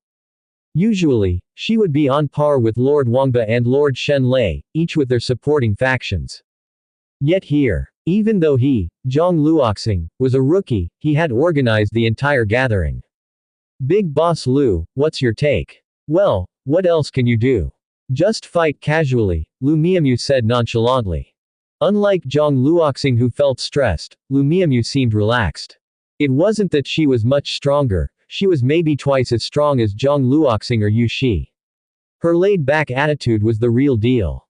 While outsiders often referred to her as the sister of the Lord of Hanyu City, she didn't feel compelled by such a title, and held no resentmentfulness towards it. Thoughts of clearing her name as Lu Miamu and stepping out of her sister's shadow only occasionally crossed her mind. Since she couldn't reach her sister's heights and had such a formidable sibling, why not just go with the flow? She was laid back, not fully, settling for less, as she didn't want to taint her sister's reputation. But she was certainly complacent. Lu Miamu didn't have any grand aspirations. She was content with managing her territory and cruising towards retirement. The selection for the Dragon Court competition. We just need to perform decently in the early stages and maintain a passable standard. Then we can quietly retreat and watch from the sidelines, which doesn't sound bad. Lu Miamu outlined her plan, believing it to be flawless. Sporting such an unafraid attitude as if she didn't mind the bullying, others couldn't really comment much. You're right. No matter how anxious we get, the ending of us getting beaten up is inevitable. Zhang Luoxing sighed, prepared to accept his fate. Among us novices, probably only Big Boss Tianyuan could lose with dignity. He looked towards Tianyuan. Mu Yuan just smiled, we'll give it our best shot. He also seemed quite optimistic. Could it be that becoming a big boss required one to learn to stay positive first? Zhang Luoxing sank into thought. As their conversation carried on, they began discussing national affairs. Unlike the keyboard warriors online, they indeed had a chance to contribute to their country's glory in the future. Heard that Shenyao Empire has been stirring trouble at our Tai-Zan borders recently. So disgusting. What's worse is that Shenyao Empire has numerous lapdogs. They often pin the blame on terrorists whenever the situation gets leaked, as those players were indeed not from the Star Splendor Federation. A lord said, they have so many lackeys because they have built 3 Ark cities. They guarantee the absolute safety of the citizens within the cities during the merging of the 2 realms. This is how they have managed to win over many countries. Of course, those players causing trouble at the Tai-Zan border are merely pawns manipulated by Shen Yao and the higher-ups in those countries. They are gullible fools. Didn't our country build any Ark City? Another person asked. He's from a relatively ordinary background. Information about Ark City is only known among the higher echelons of each country, but here, some lords are family members of the higher-ups. We indeed lack construction, because Ark City can only shelter so many, and what we in Zan country want to shelter is. Zhang Luoxing began, his voice solemn. The entire country. Langsing is on the brink of collapse, and its future is uncertain. How Taizan can protect an entire country, or how it can protect as many citizens of Zan country as possible. Mu Yuan doesn't know. This secret is not even known to Lu Miamu. What a greenhand like him can do is to try his best to earn more resources for Taizan. To revitalize Taizan, to defeat Shen Yao, it is our duty. To the east of Tianyuan territory, is the Treeman Forest. The dense leaves block out the sun, and only a few rays of sunlight can pass through, casting little patches of light shadow on the ground. Here, where your gaze rests, you can see trees that reach 20 or 30 meters in height. The trees grow vigorously, making it the best place for leisure and recuperation in the Tianyuan territory. As soon as Mu Yuan steps into the place, the air becomes fresher, and the chirping of birds and insects can be heard everywhere in the forest. Flower fairies and flower sprites happily dance around, spreading their clear giggles. Compared to the three troop building types, the environmental transformation of the Treeman Forest is the most refreshing. Currently, there are three main armies in the Tianyuan territory. The Undead Legion, the Defensive Troops, and the Treeman Troops. A fourth one, the Snow Girl Artillery Troops, is in the planning stage. Compared to the first two, the Treeman troops do not stand out very much. This is because Treeman prefer quietness and usually take root in the ground, looking no different from ordinary trees from afar or up close. In the past, the power of the Treeman species was so weak that even a leader like the tree demon Granny could not perform well on top-tier battlefields. But after more than 3 months of dedicated development, the Treeman troops have come a long way. There are a total of 60 Treeman. Among these, there are 3 3-star war Treeman besides the tree demon Granny. All the remaining Treeman, except for the war Treeman, are ancient Treeman of a 1-star level of excellence. Through the evolutionary miracle, his war Treeman will surely awaken the talent called Mood Soul Drowning Roots. It is a unique talent that can promote growth in daily life and absorb the essence of vegetation and Earth's force to perform talent bursting during the war. This talent is not too strong, and Mu Yuan does not consider a single talent to be on par with the Heart of Darkness, Body of Grudge Demon, and Fearless Battle Body.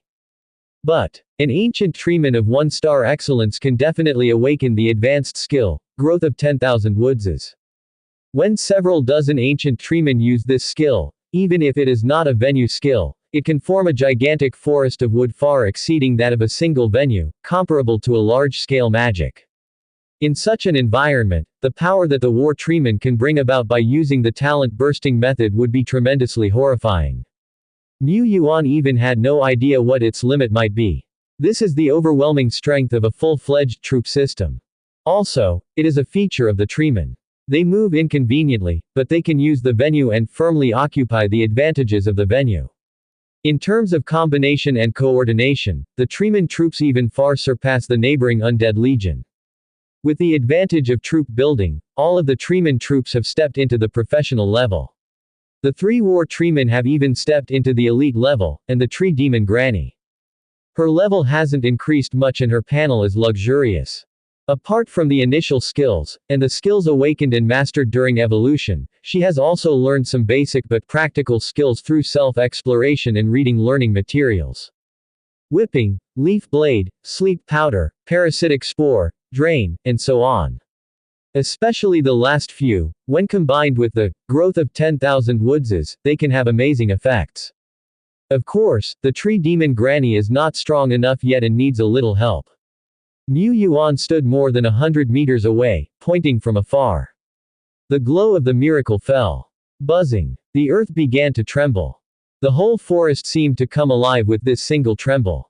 The majestic war Treeman, who were already exceptionally tall, started to grow again. Ding! Alert! Your troop, Tree Demon Granny, has bathed in the miracle's glow and evolved into the epic life. Lord Treeman, awakening the epic skill. I am the forest. Alert! Alert! The alerts sounded one after another. Under the encouragement of the surrounding Treeman's waving branches, the tree demon Granny did a good job of comprehending new advanced skills and stepped into the artistic conception level. Not only that, I am the forest. Turn all plants in the range into your own territory, link them as a whole, and give them incredibly strong growth and recovery abilities. The more plants in the range, the stronger the territory's power. More abilities need to be developed on your own.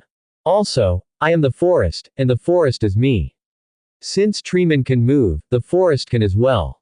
Mu Yuan strokes his chin.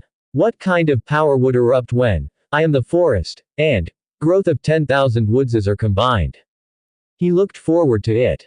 In the northwest direction of Tianyuan territory, about 200 kilometers away from the domain, a punitive expeditionary war was underway. Bone 2 wielded the Sword of the Dead, and clad in rare-level treasure armor, far from being the little skeleton it was in the past, had evolved into a majestic skeleton general. It glanced ahead at the vast expanse of forest, which concealed an enormous goblin tribe. Much larger any tribe they had previously subjugated, their influence was extensive, with numerous traps laid out in the woods, resembling a gaping maw of a gargantuan beast ready to devour victims. Of course, Bone 2 was undaunted. It mused in serious contemplation. Bone 3, Bone 4, this time we must seize the territory of this monster tribe before that damned bone dragon does. Well said, Bone 2. Bone 3. Bone 4. Bone 2. Whoosh. A wild gust of wind rolled ahead as a massive shadow flew over the heads of the trio. Undoubtedly it was the majestic bone dragon spreading wings that stretched for several tens of meters. It stared at the faint silhouette of green skins hidden in the forest. The soul flame in its eyes burnt even more ferociously, resonating intense exhilaration in the bone dragon. Medals of honor, and brother Dead Bone's trust, here comes the bone dragon. Under the gaze of the boss, I, the dragon, surely, will be the most radiant one on the battlefield. It charged straight ahead, toward the frontier outpost of the monster tribe in the distance. On the hill slope, the voices of the skeletal trio abruptly ceased. Bone 2 fumed, damn it. We are the ones who have the most trust from Big Brother. It waved the Sword of the Dead, a weapon wielded by Brother Dead Bone in the past now inherited by Bone 2, silently attesting the relevance of its claims.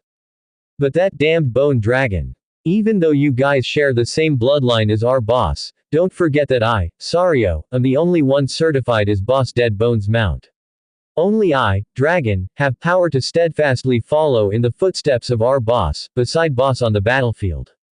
The bone dragon picked its nostril nonchalantly and continued flying forward. It made some sense, indeed. But clearly, they were the ones who share their bloodline with their boss. They were all prominent and powerful, but why suddenly had they declined to the point where they even fell short off the newly arrived bone dragon? That bone dragon is too overbearing. The sole brains of the trio skeletons, Nagu Lassie, asserted, rubbing his skull. Not only did the bone dragon charge and rampage during battles, but it also often took on dual roles of performing recon tasks and transporting supplies. The dragon single-handedly performed duties of combat, recon, and transportation. Not only that, but when it came to identification of various rare objects, this bone dragon outsmarted all three skeletons combined. Most importantly, it was hardworking and committed to performing any task. Bone 4 opined, we should hurry too, or else we won't get a piece of the action. Boom. The tremendous bone dragon blasted through the outposts in its path. Numerous wooden spears, acid, and even fireballs were hurled at it, but all in vain against its Deathremain's armor. Upon the release of its dragonic dominance, the green-skinned silhouettes thudded to the ground. Subsequently, a mere swipe of its dragon claw and a burst of dragon's breath effortlessly shattered the solid defenses. At this moment, in this place, it was the most potent weapon of war, the most radiant sun. Even if Bone 2 and Bone 3 skeletons were of the same class, they could not have performed as impressive as the bone dragon in war. Hehehehe, let the great bone dragon Sario give you green skins eternal silence. Bone 2 and Bone 3, who had just arrived at the battlefield, fought even more fiercely. Within the territory, the Great Lord, through a few camera birds, watched the battlefield from afar. Seeing this, he broke into a wry smile. Extraordinary. Admirably industrious. Tianyuan needs more diligent workers like this. Actually, General Dead Bone was the most industrious, but firstly, his status meant he couldn't easily motivate others, and secondly, Dead Bone would always give others the chance to shine. If faced with a formidable enemy, Dead Bone would step up. If the enemy wasn't strong enough, and the situation was under control, Dead Bone would give the opportunity to others. Just like now, while battling this one strong goblin tribe, which wasn't difficult for current Tianyuan territory, Dead Bone didn't step in and simply supervised from a distance, prepared for the arrival of a servant of the fallen god. From the bone dragon to 3 skeletal, to Rakshasa red dress, and then to other awakened skeleton morticians and evil spirits, the enthusiasm of the undead legion had been fully mobilized. Unfortunately, the newcomer dragon girl was not very diligent, and her business skills were not proficient. She was probably hunting somewhere with Duo Lai. However, it seems that Dragon Blood Martial Maiden Shi Lu has a unique way of tracking down prey, probably something she picked up when she was wandering before. Since her arrival, Duo Lai has often managed to catch rare game, such as the excellent Tier Iron Mane Giant Wolf, Roar Flame Lion, White Jade Dragon Fish, Blaze Worm, and so on.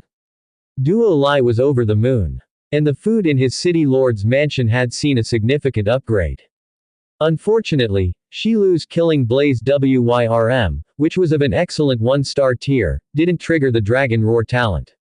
This Dragon Roar talent was choosy, probably only a formidable 3-star level dragon beast could meet its absorption needs.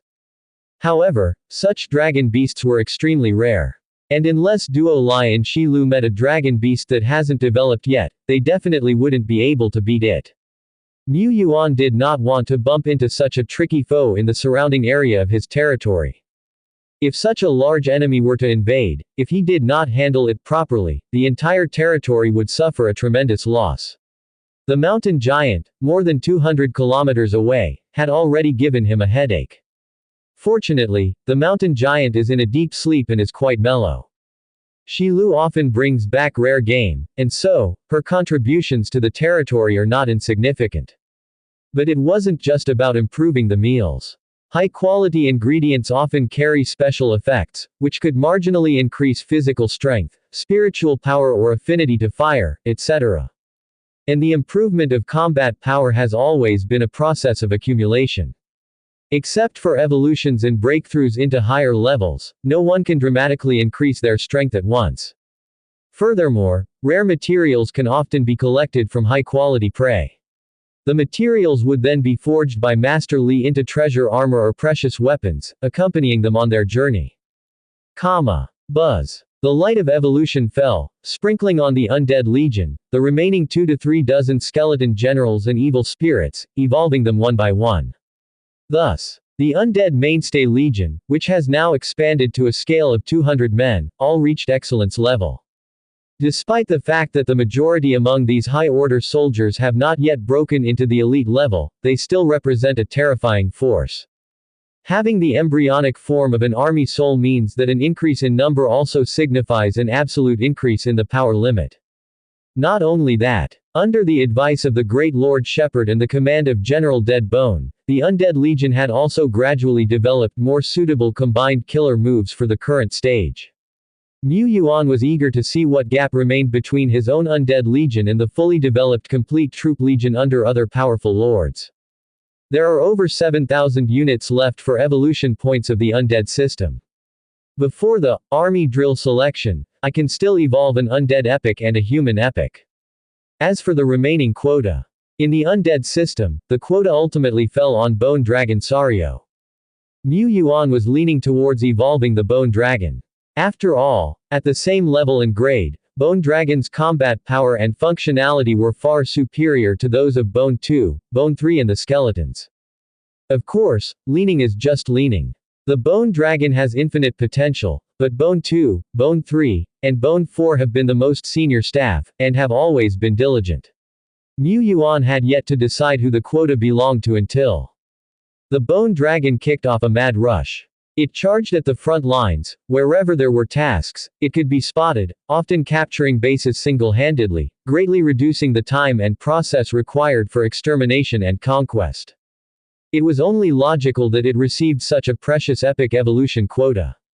As for the Bone Dragon, Bone 2, Bone 3, and Bone 4 were still in admiration. However, but we are the little brothers who are most loyal to the boss. That's right, the boss is ours. The Bone Dragon snorted, shaking its head in disdain. Silly bone kids. Didn't you think about it? You can't keep up with the combat power, you can't keep up with the tactics, and most importantly, you can't make the boss ride you, so why should you follow us? The only one who can follow Boss Dead Bone and stand above the rest, is it the Bone Dragon. The great Bone Dragon Sario will start from today on the path to invincibility, and climb to the peak. Perhaps his heart to be invincible had already sprouted. The figure of the Bone Dragon under the moonlight seemed increasingly majestic.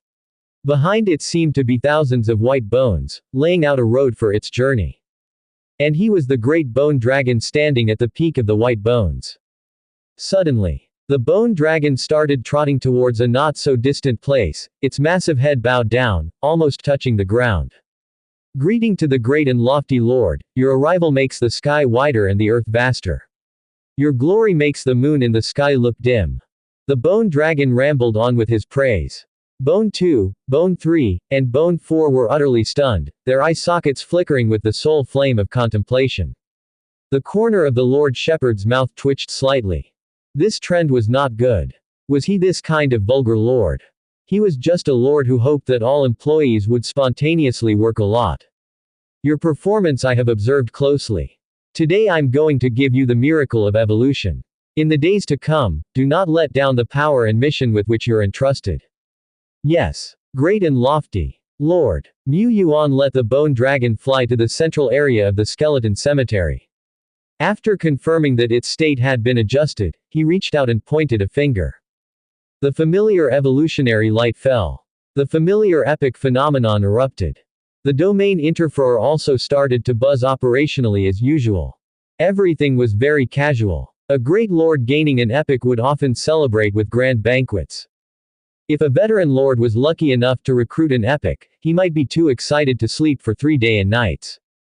Here in the Tianyuan territory, Mu Yuan was thinking about what late-night snacks he should eat.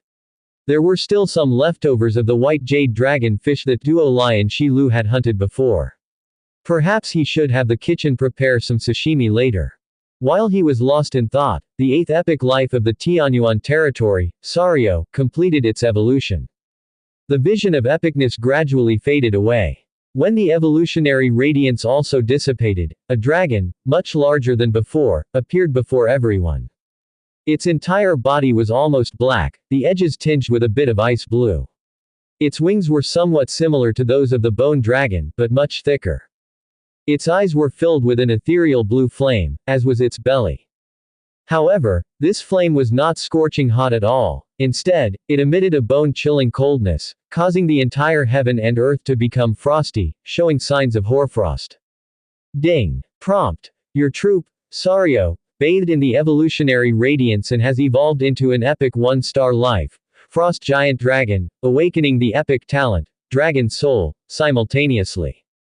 Prompt. Influenced by the talent, Dragon Soul, the ability, Dragon's Breath, of Frost Giant Dragon Sario has been upgraded to Frost Dragon's Breath, the ability, Corpse Armor, has been upgraded to Dragon Armor, and the ability, Fog Field, has been upgraded to Frost Fog Field. Prompt. Influenced by the talent, Dragon Soul, Frost Giant Dragon Sario awakes a new skill, Extreme Cold Tide. Prompt. Prompt sounds continued to ring out, and Mu Yuan let out a surprised, huh. Unlike other epics, Sario had awakened a talent rather than a skill after his evolution. Dragon Soul. A being with the soul of a dragon has the right to scorn everything. The holder's defenses and resistance to spells are greatly increased, and the effects of dragon-related skills and talents are greatly increased. At the same time, the Dragon Soul will push other skills and abilities of the holder to undergo a new round of evolution. A very straightforward talent. Yet it seemed quite powerful. No epic abilities are weak. After awakening from the evolution, the Frost Giant Dragon roared towards the sky, releasing a dragon's aura that was at least several times stronger than before, which spread out in all directions.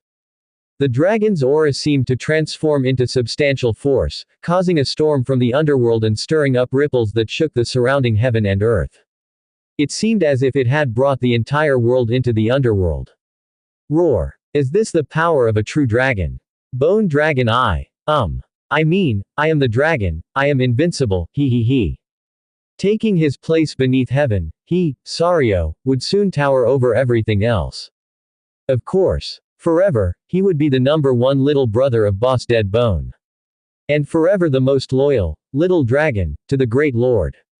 But besides that, Sario was determined to rule the world, to be second only to the boss and the master, and above everyone else. Ha ha hey hey. Sario cast his taunt skill. It didn't affect the Rakshasa. However, Rakshasa didn't mind competing a little with the frost giant dragon. The two went back and forth, exchanging dozens of blows in the blink of an eye, causing waves of violent attacks. This time, Sario's dragon aura could slightly affect the Rakshasa. At the same time, only slight scratches could be left on Sario's armor by the sharp evil spear of the Rakshasa. He. The mighty frost giant dragon, Sario, is still invincible in this world despite its recent evolution. Rakshasa had no expression on his face, simply summoning the Fenye evil spear, with the tattoos of the evil heavenly dragon beginning to shift. The good Rakshasa body, the evil Rakshasa body and the original form began to merge into one. The spear tip twisted the space. The dragon armor vibrated and cracked.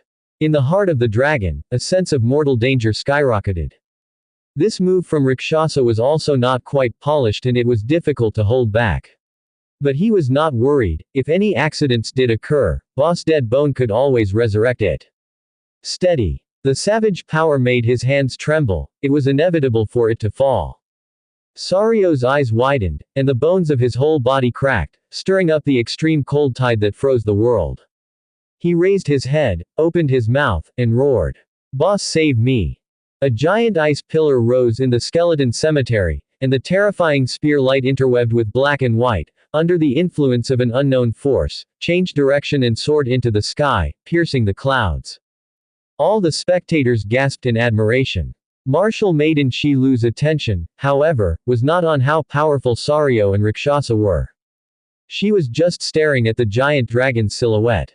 Feeling strange. Why did she suddenly feel an inexplicable craving while looking at it? The selection for the Dragon Court competition was drawing closer. However, this competition was different from the Heroes Festival, it was not a celebration for the lords. This was a serious military competition, a military drill. Those new Star Lords who had a better chance of representing Taizan in battle, such as Wuji and Kong Ming, were making the final sprint. This was both an honor and a stress for them. If they failed in the Dragon Court competition, not only would they be affected, but so would Taizan. Failure was not an option. They were preparing for battle. Here at Mu Yuan's side, they also started to recall the exploration team that had ventured more than 200 kilometers into the wilderness and set up camps outside.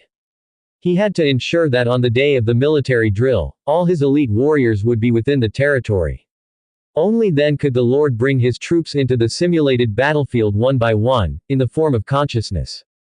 This time, it's not just the Undead Legion and the Treeman troops that need to participate in the battle, the defensive troops also need to take the stage. Especially the defensive troops. Compared to the previous two, the defensive troops are of much lower level and class. The 200 combat troops that currently have the main force equipment can barely achieve the rare 3-star level. Among them, those who have crossed into the excellent 1-star level are very few. Only a few commanders in the troop can enjoy this treatment. Aside from the low level and class, the battle experience of the defensive troops is also lacking. After all, their main duty is to patrol and guard the territory, with few chances to face monsters directly. Occasionally, some of the elites of the defensive troops will form hunting teams, but they mostly face weak enemies. Speaking of which, the Treeman troops have even less battle experience. Their slow speed of movement and large size make it impossible for them to go out at will. Only when there is a real major battle, is it worth their great efforts to take the stage. Both these troops need a lot of training. The simulated battlefield provides this opportunity. As Lord Shepard speculated, he opened the panel and scattered a series of rays of evolutionary light. Tip. You have evolved an excellent 1-star soldier, Fearless Knight. Tip. You have evolved an excellent 1-star soldier, Brave War Rider. Tip. You have evolved 2 excellent 1-star soldiers, Power of the Holy Light Priest. Tip. With this, the 10-member Nun Sky group had achieved the status of All Excellent. The Captain Laney is an excellent 3-star stage, Sacred Light Chief Priest, and she is now an elite class with very abundant holy light power. Mu Yuan glanced at the human evolution points. By nightfall, he would evolve another epic. He or she would be the 9th epic general of the Tianyuan territory. This spot. According to the evolution sequence of the human race, the person next in line after Lulu is Sophia. Firstly, Sophia is exceptionally beautiful and has great potential. Secondly, her level is quite high, second only to Isloa, Shilu, Duo Lai, and Dead Bone. Thirdly, Sophia is very capable, managing all the affairs of Langsing alone, relieving Boss Mu from any worries. Fourthly, Sophia deserves more power as she is solely responsible for managing the Langsing affairs. However, if we want Sophia to participate in the military drill, we have to get her back from Langsing to Tianyuan territory, which will affect the operation of the Langsing company. This is unnecessary. The work she is responsible for at Langsing is more important. The territory does not lack a minor general like Sophia. In this case, Sophia's evolution will be slightly postponed, and this spot will be reserved for. Mu Yuan considered carefully and gradually decided upon the candidate. Tianyuan territory, the hilly area to the east. The terrain is rough and rugged, with towering rocks. In a low-lying area, a humanoid target stood, gleaming in the sunlight. Around it, there were no bowmen to be seen. After 200 meters, 400 meters, 1000 meters. There was no shooter in sight. Surrounding the low-lying area, the terrain rose to form a hillside, with large rocks and crosswood scattered haphazardly, along with sparse trees growing in between. 2,000 meters to the west of this area, trees began to grow denser, forming a lush forest. Within the forest, a sharp sound suddenly emerged, like the whistling of a sharp weapon cutting through the air. In the next instant, whoosh whoosh whoosh whoosh, one arrow after another, like a long snake, shot out from the forest. As they approached the incline, the arrows strangely defied inertia, rising upward, skimming the ground as they continued to fly forward. The sharp wind carved a clear, conspicuous path across the ground. The arrows were still flying. Time seemed to slow down. They skimmed the ground, flicking their tails, leaping, falling, moving sideways. They circled around one boulder and crosswood after another, finally descending from above to hit the humanoid target in the low valley. The first arrow shattered the head of the humanoid target. Before the fragments could fly off, the second arrow pierced through and shattered the fragments. Then came the third, fourth, fifth arrows. 8 arrows in a row shattered the fragments, flying about from the destroyed head of the humanoid target without harming the torso below at all. The last arrow seemed to have missed, flying past the humanoid target and disappearing into the waist-high grass in the distance. Boom! The grass erupted, scattering countless grass clippings, and a headless green-skinned goblin fell down on the ground. In the sky, a storm falcon soared, taking in everything beneath it, while sharing these scenes with someone 2,000 meters away. On a robust tree standing over 30 meters high, the archer leader, 17, squatted semi-crouched, wiping the tiny beads of sweat forming on her forehead. A distance of 2,800 meters, hitting the target accurately. However, the energy attached to the arrow is not enough. Even such a degree of arrow could hardly kill a goblin leader in one shot. Alas, I am still too weak. 17 felt somewhat distressed. She was one of the earliest to arrive in the territory, and only ranked behind Undead, Duo Lai, Bone 2 Bone 3 Bone 4, Jun, and Lulu. But now, she was increasingly struggling. Even with relentless cultivation, it was difficult to catch up with everyone else. 17 knew there were disparities in talents amongst individuals, and such differences could not be bridged merely by effort. After all, had General Undead, General Duo Lai, and others not put in their own effort as well? Perhaps, they were even more diligent than her. And if I want my arrows to deal a substantial amount of damage, I need to rely on external artifacts. Only by using leveled rare arrows, I can possess the ability to kill stronger enemies, and when facing formidable opponents. She would need to sacrifice rare arrows. These arrows were forged by Master Li, using the leftover scraps of rare treasures from the forging of treasure armor. Even then, Each arrow still held a significant value, especially since it is a consumable. The finances of my territory are not abundant, how could I put a strain on an already impoverished budget? 17 had only 3 such arrows, and up till now she didn't use any of them. She would rather use the falling star skill, burning her own energy, mental strength, and willpower, rather than use these precious arrows. Can I develop a skill that could increase the range and accuracy, as well as significantly improve the destructive power? Where should I start? She was troubled. She considered asking the Lord or General Undead for advice, but they were all busy. She believed that they should not be bothered with her trifles. The other generals were also busy. After much hesitation, 17 decided not to trouble anyone and pondered alone. After pondering for 1 month, then 2, she still didn't find a solution.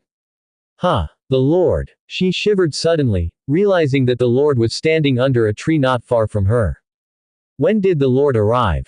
She hastily stood up, wiped the sweat from her palms and prepared to bow. However, before she could, she heard it. The organization has decided, you are the next epic candidate. Barely rising from a squatting position, 17 stood startled with her eyes widened and mouth slightly open. She lost herself completely. The next moment, she fell right from the 30-meter high tree. Thud. Despite being an elite, without Mu Yuan having to catch her, she flipped 2.5 times midair, gracefully landing on the ground. Am I the next epic? She pointed at herself, then said with a lack of confidence, I can't do it. No, you can, I said so. Mu Yuan replied. Indeed, 17's innate abilities were not prominent, nor were her achievements, but it was related to the current situation. 17 was the deputy corps leader of the defensive troops. Also, as an archer, she excelled in defending the city. She utilized her geographical advantages to launch attacks on the enemy from high ground. The destructive capability of a strong archer in a city defense battle is terrifying. In the initial stage of the newcomer's trial, Lord Dari had momentarily topped the golden billboard with the help of a powerful professional strong shooter. During those times at the Tianyuan territory, 17 was not yet a professional and was unable to influence the battle. Later, as the Tianyuan territory gradually strengthened, rarely did the monster tide manage to attack close to the territory, so 17 was unable to play a major role. However, it was just temporary. Every once in a while, the eternal world would have a red fog tide or a monster tide. That would be 17's moment to shine. As long as she was provided with a suitable environment, she was a terrifying fragile skin harvester. Though, she herself was also fragile-skinned. Among all the generals in the territory, she possessed the weakest survival ability. Compared to Bone 2, Bone 3, and Sophia, she was lacking by far. However, when used at the right place, she could be a trump card. She was diligent enough. Although she hadn't developed powerful new skills, she had already maximized the use of her natural mind arrow skill. She deserved an evolution spot. That night, inside the city lord's mansion, the glow of miracles descended, as if pulsating stars in the night sky were shining on her. In the glow, 17's ponytail fluttered, her eyes blazing with light. Open corner bracket ding. Open corner bracket prompt. Your soldier, 17, bathed in the evolution glow, has evolved into epic 1-star life, arrow of the pole star, and awakened epic skill, 10,000 arrows treasure. The white glow gradually faded. Behind 17, space rippled and spread to both sides. Inside the city lord's mansion, the wind hissed violently. 17, clad in armor but without a helmet, her hair flitted and danced in the wind. Behind her, the space rippled like a curtain of water, spreading over 10 meters wide. Within this region, ripples radiated like raindrops, as if creating numerous tiny creative disturbances. From these ripples, one by one, arrowheads glowing softly with a star-like blue light slowly emerged. This was the 10,000 arrows treasure. Explanation. An excellent archer is incomplete without meticulously crafted arrows, but arrows are also inconvenient.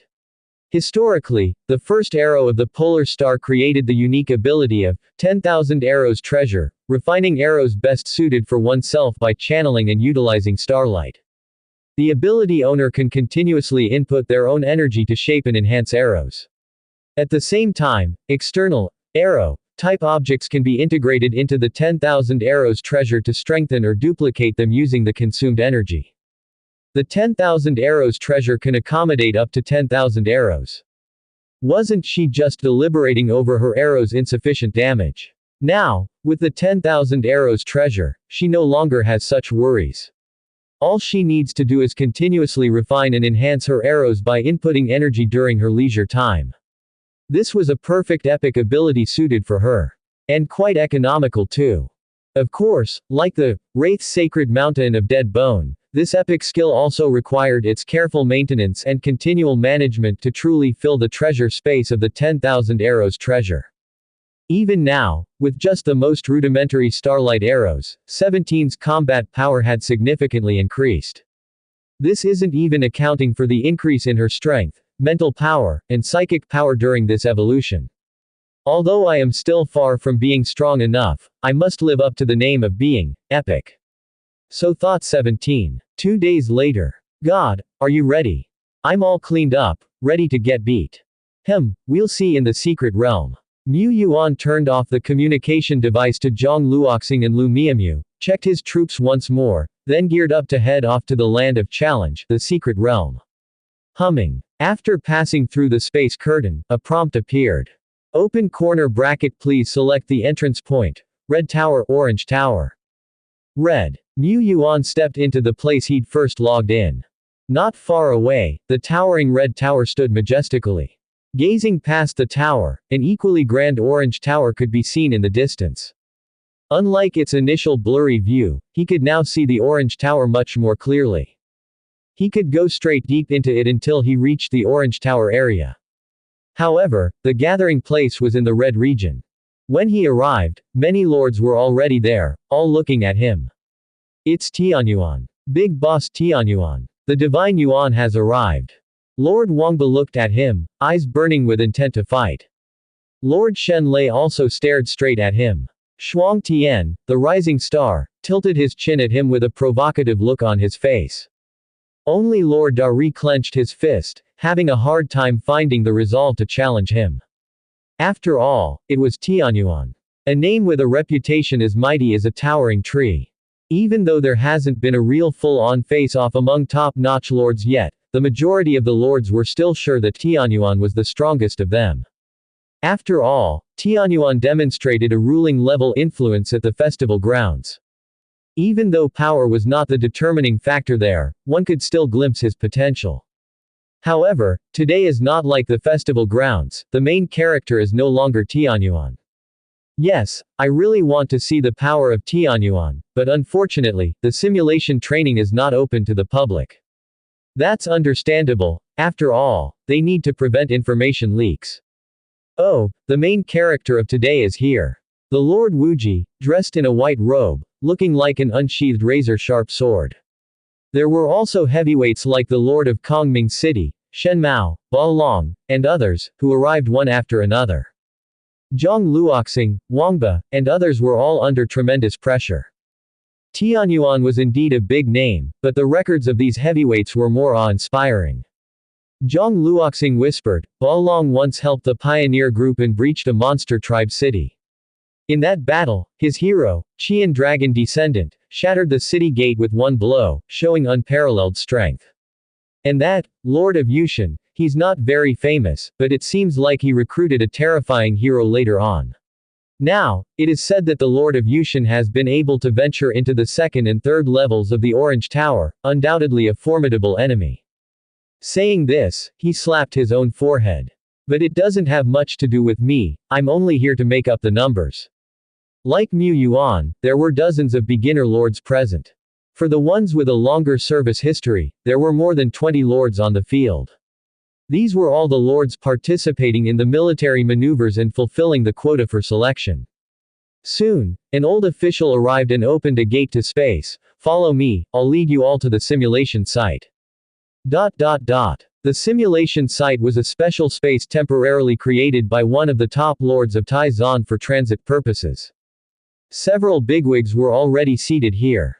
They were real powerhouses. Even if Mu Yuan were not a second-generation lord with limited experience, he could affirm this point.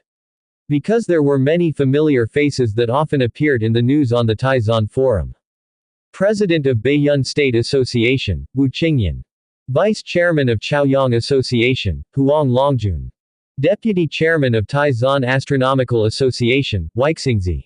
One of the four beasts of the Taizan Liangyi Department, Twilight Elephant City Lord.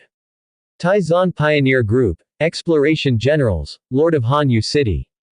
Taizan Pioneer Group, Exploration Generals, Lord Qing Xin. Vice Chairman of the Players Association of Taizan, Dragon Spine Great Wall Defender, one of Taizan Liangyi, Lord of Luofu Mountain. All of these are heavyweight figures. Many top-tier second-generation lords could not help but hold their breath. They have never seen so many big shots in the same frame before. Even if many of the bigwigs present here were not their actual selves. In a place where bigwigs gathered, even the young leading figure, the most brilliant moon in Taizan, the Lord of Hanyu City, seemed less conspicuous. There are quite a few people here whose status are even higher than hers. The presence of so many big shots also demonstrated Taizan's emphasis on the Dragon Court competition. This Dragon Court competition selection battle will be presided over by me, Lord of Luofu Mountain. The Lord of Luofu Mountain is a spirited old man. His hair and beard were all white, his shoulders wide, his physique was sturdy and burly, and he stood there like a towering mountain. Mu Yuan seemed to see a peak shrouded in clouds and fog, propping up the sky. He knew this was not an illusion. This was because the realm of the Lord of Luofu Mountain had already reached a profound level that influenced the world. Lord Luofu Mountain waved his hand. In front of Mu Yuan, Zhang Luoxing, Wuji and other lords, a light screen appeared, with lines of text appearing on it. Lord Luofu Mountain began to speak. The rules of this simulation battle are simple. It is a completely realistic military exercise, and the number of troops that each lord can deploy is not limited in any way. By defeating monster tribes, monster cities, and powerful wandering monsters within the simulation battlefield, you can earn combat points, but at the same time, if you lose the territory you are defending, a large number of combat points will be deducted. If the combat points become 0, or if the lord himself is killed, it is considered as being eliminated. When the simulation battle ends, the top 6 with the highest scores will represent Taizan in the battle. In addition, the way to earn combat points in the battlefield is not only by annihilating monsters. We have placed some lords in the battlefield to act as examiners. This was actually because Taizan's authority was not high enough to freely set all sorts of examination rules, so they had to reserve some lords in the simulation battlefield to carry out manual operations. Lord Luofu Mountain said, in a nutshell, what our simulation battle tests is your troop strength, reconnaissance ability, and command ability, and not everything is about combat power. It's like a chess duel. Being down by 2 chariots, 2 cannons, and 2 horses does not necessarily mean that one will definitely lose. Anything could happen. Young ones, strive hard, fight hard, and seize the highest position. I will be waiting for you in the place of glory. So now. Lord Luofu Mountain waved his hand. Swoosh. All the 40-plus competitors on the field disappeared. At the same time, a vast simulation battlefield like a chessboard appeared, with towns twinkling and lighting up splendor all over it. Many big shots leaned forward and began to gaze downward. The reason why so many heavyweight figures came to this selection match was firstly because the higher-ups valued it and needed multiple supervision to ensure absolute fairness. Secondly, and most importantly, all the big shots were representatives of their respective factions. Taizan Liangyi, Pioneer Group, Players Association, Astronomical Society and so on, all wanted to pull potential new stars to their side. After all, there is a shortage of people everywhere. Especially talented and capable people. Even within the Pioneer Group, they wished that their exploration army could have more power. Although many new promising lords and new star lords have been targeted, but the corner of the wall is meant to be pulled down after all. A woman with a lazy temperament, playing with a cat in her hand, said lazily, "Don't you think so, little Han Yu?" Little Han Yu raised her eyebrows. "What are you doing?" Cold. Weightless. It felt as if he was falling from a high altitude, and his heart even missed half a beat, but in the next instant, Mu Yuan was standing on solid ground, facing the warm sunlight and the breeze. He was standing on the towering city wall. This is. He looked down, the city wall was gray and about 20 meters high. He tried knocking and piercing it with energy, and the conclusion was, it's just an ordinary city wall, but the 20-meter height is enough to give the defenders a significant advantage. And the whole city was not large. Or rather, this was just a fortress suitable for military garrisoning. The area in front was quite vast and flat, with few obstacles and covers, while the rear and both sides were surrounded by steep cliffs. This geographical advantage is too great. In real environment city defense battles, most of the time it's a situation of being surrounded on all sides. This simulation battle is not realistic. Or could it be that they are giving preferential treatment to us new lords? While pondering, Mu Yuan slowly raised his right hand. He snapped his fingers. His troops then descended upon this place. Hum, hum, hum. On the city walls, within the fortress, streaks of heavenly light descend, revealing the figures of Tianyuan's elite warriors. The Imperial Guards swiftly move to the forefront of the city walls and erect their shields. The archers immediately scout for optimal shooting spots and take their positions. In the sky, a large blue bird is soaring, its sharp gaze swiftly sweeping over the land, mountains and forests. Moreover, the heavenly light falls outside the city walls, in the blink of an eye, illuminating a lush forest. The trees within the forest are so large that it would take several people to encircle each one, standing tall and robust, with lush branches and leaves. This is the treeman troops. Upon Mu Yuan's signal, a full 60 ancient treemen of the professional level uprooted themselves and rumblingly headed towards the distance. In a moment, they melted into the lush forest near the fortress. The sun hung high in the sky, a gentle breeze blowing against faces. The distant forest, the earth, imbued tranquility but also a sense of oppressiveness, as if a storm was coming. Here, we will simulate a real battlefield. The environment we are in is more or less the scenario during the Red Fog Tide, where we will be endlessly besieged by the monster tide in our fortress. But we must not only hold this fortress, we must also take the initiative to strike, exterminate monster tribes to seize any opportunity for victory. Fellow warriors, what do you think? Mu Yuan was mainly addressing General Deadbone, Isloa, Lulu, and a few others like 17. As for the other generals, their reactions were predictable without asking. Isloa said, no matter what, intelligence is crucial in any war. Only ample and accurate intelligence can support us in taking the next step. We have the Battle Falcon Army in our territory, which has the ability to share its vision.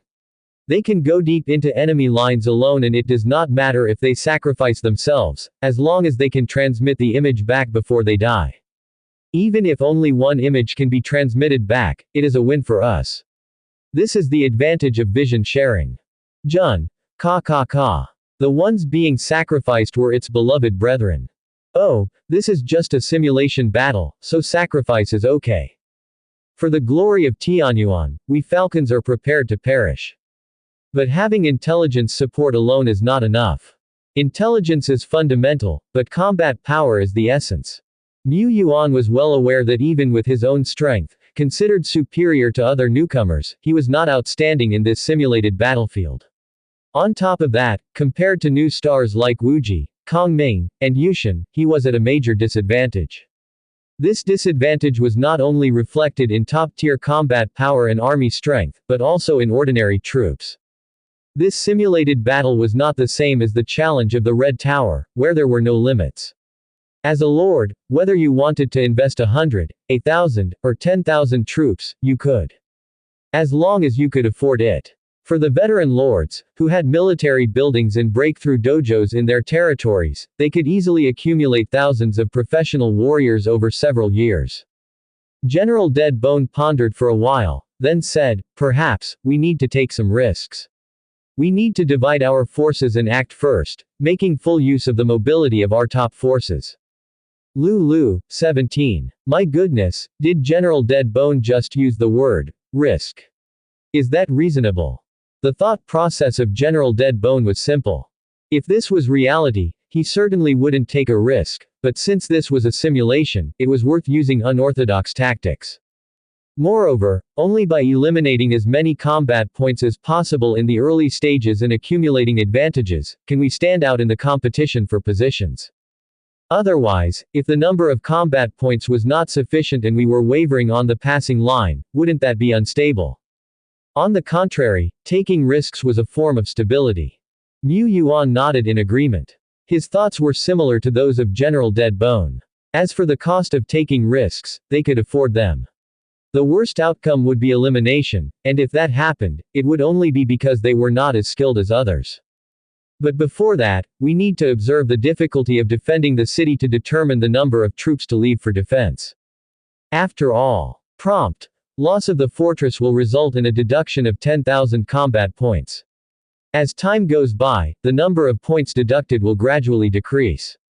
The monster tide is here. 17 announced. In the distance, streaks of red mist began to float in the sky. Underneath the red mist, from within the forest, one monster silhouette after another emerged. It was the goblins, a familiar sight to all lords. However, goblin is a large category, equivalent to the human race, the dragon race, the undead, with numerous species within.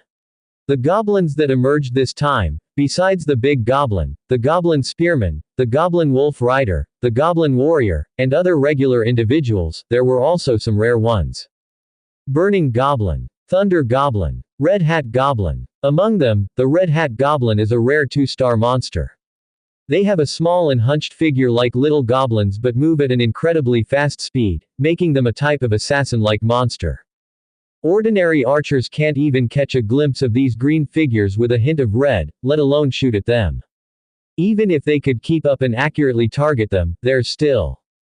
Woo! An arrow was shot from the city wall, spanning a distance of 1 or 2 kilometers in an instant.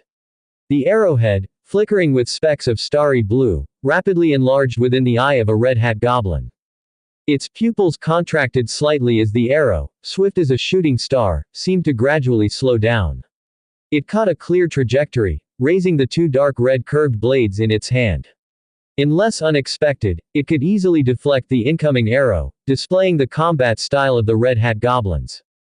And yet, the arrow, nearing its target, was as mischievous and agile as a darting fish, dipping and rising slightly to brush past the dark red curved blade. The sharp arrowhead, coated with an energy armor, directly penetrated the light armor of the red hat goblin, buried itself into its body, and then. Boom! Immediate explosion. On the city wall, 17 does not even look at her own battle results.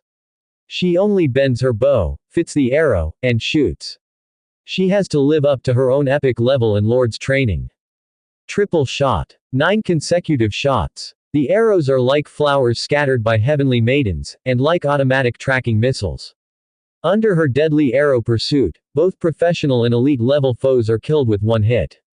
At this moment, 17's killing efficiency is even higher than Dead Bone and Duo Lai. This is her stage. She breathes deeply, her eyes firm. Leave this to me, I can handle it. Mu Yuan nods his head slightly and looks at Dead Bone, Duo Lai, Isloa, and others. Battle Falcon has found the target, and you are to set off after you have selected the target. 17 and I will stay here to guard. He once again draws from the defensive troops, some god archers, and royal guards with slightly lower levels to defend together. Leaving the best 100-man team to General Lulu's command. Of course, having only these troops is not quite prudent, so Mu Yuan has also called upon the reserve warriors who were not a part of the Undead Legion, the skeleton generals, resentful spirits, and even the skeleton warriors.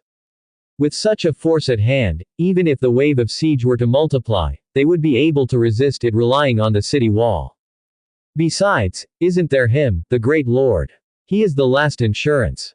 The Duo Lai squad, Undead Legion, defensive troops, Treeman troops, and other strategy groups set off one after another.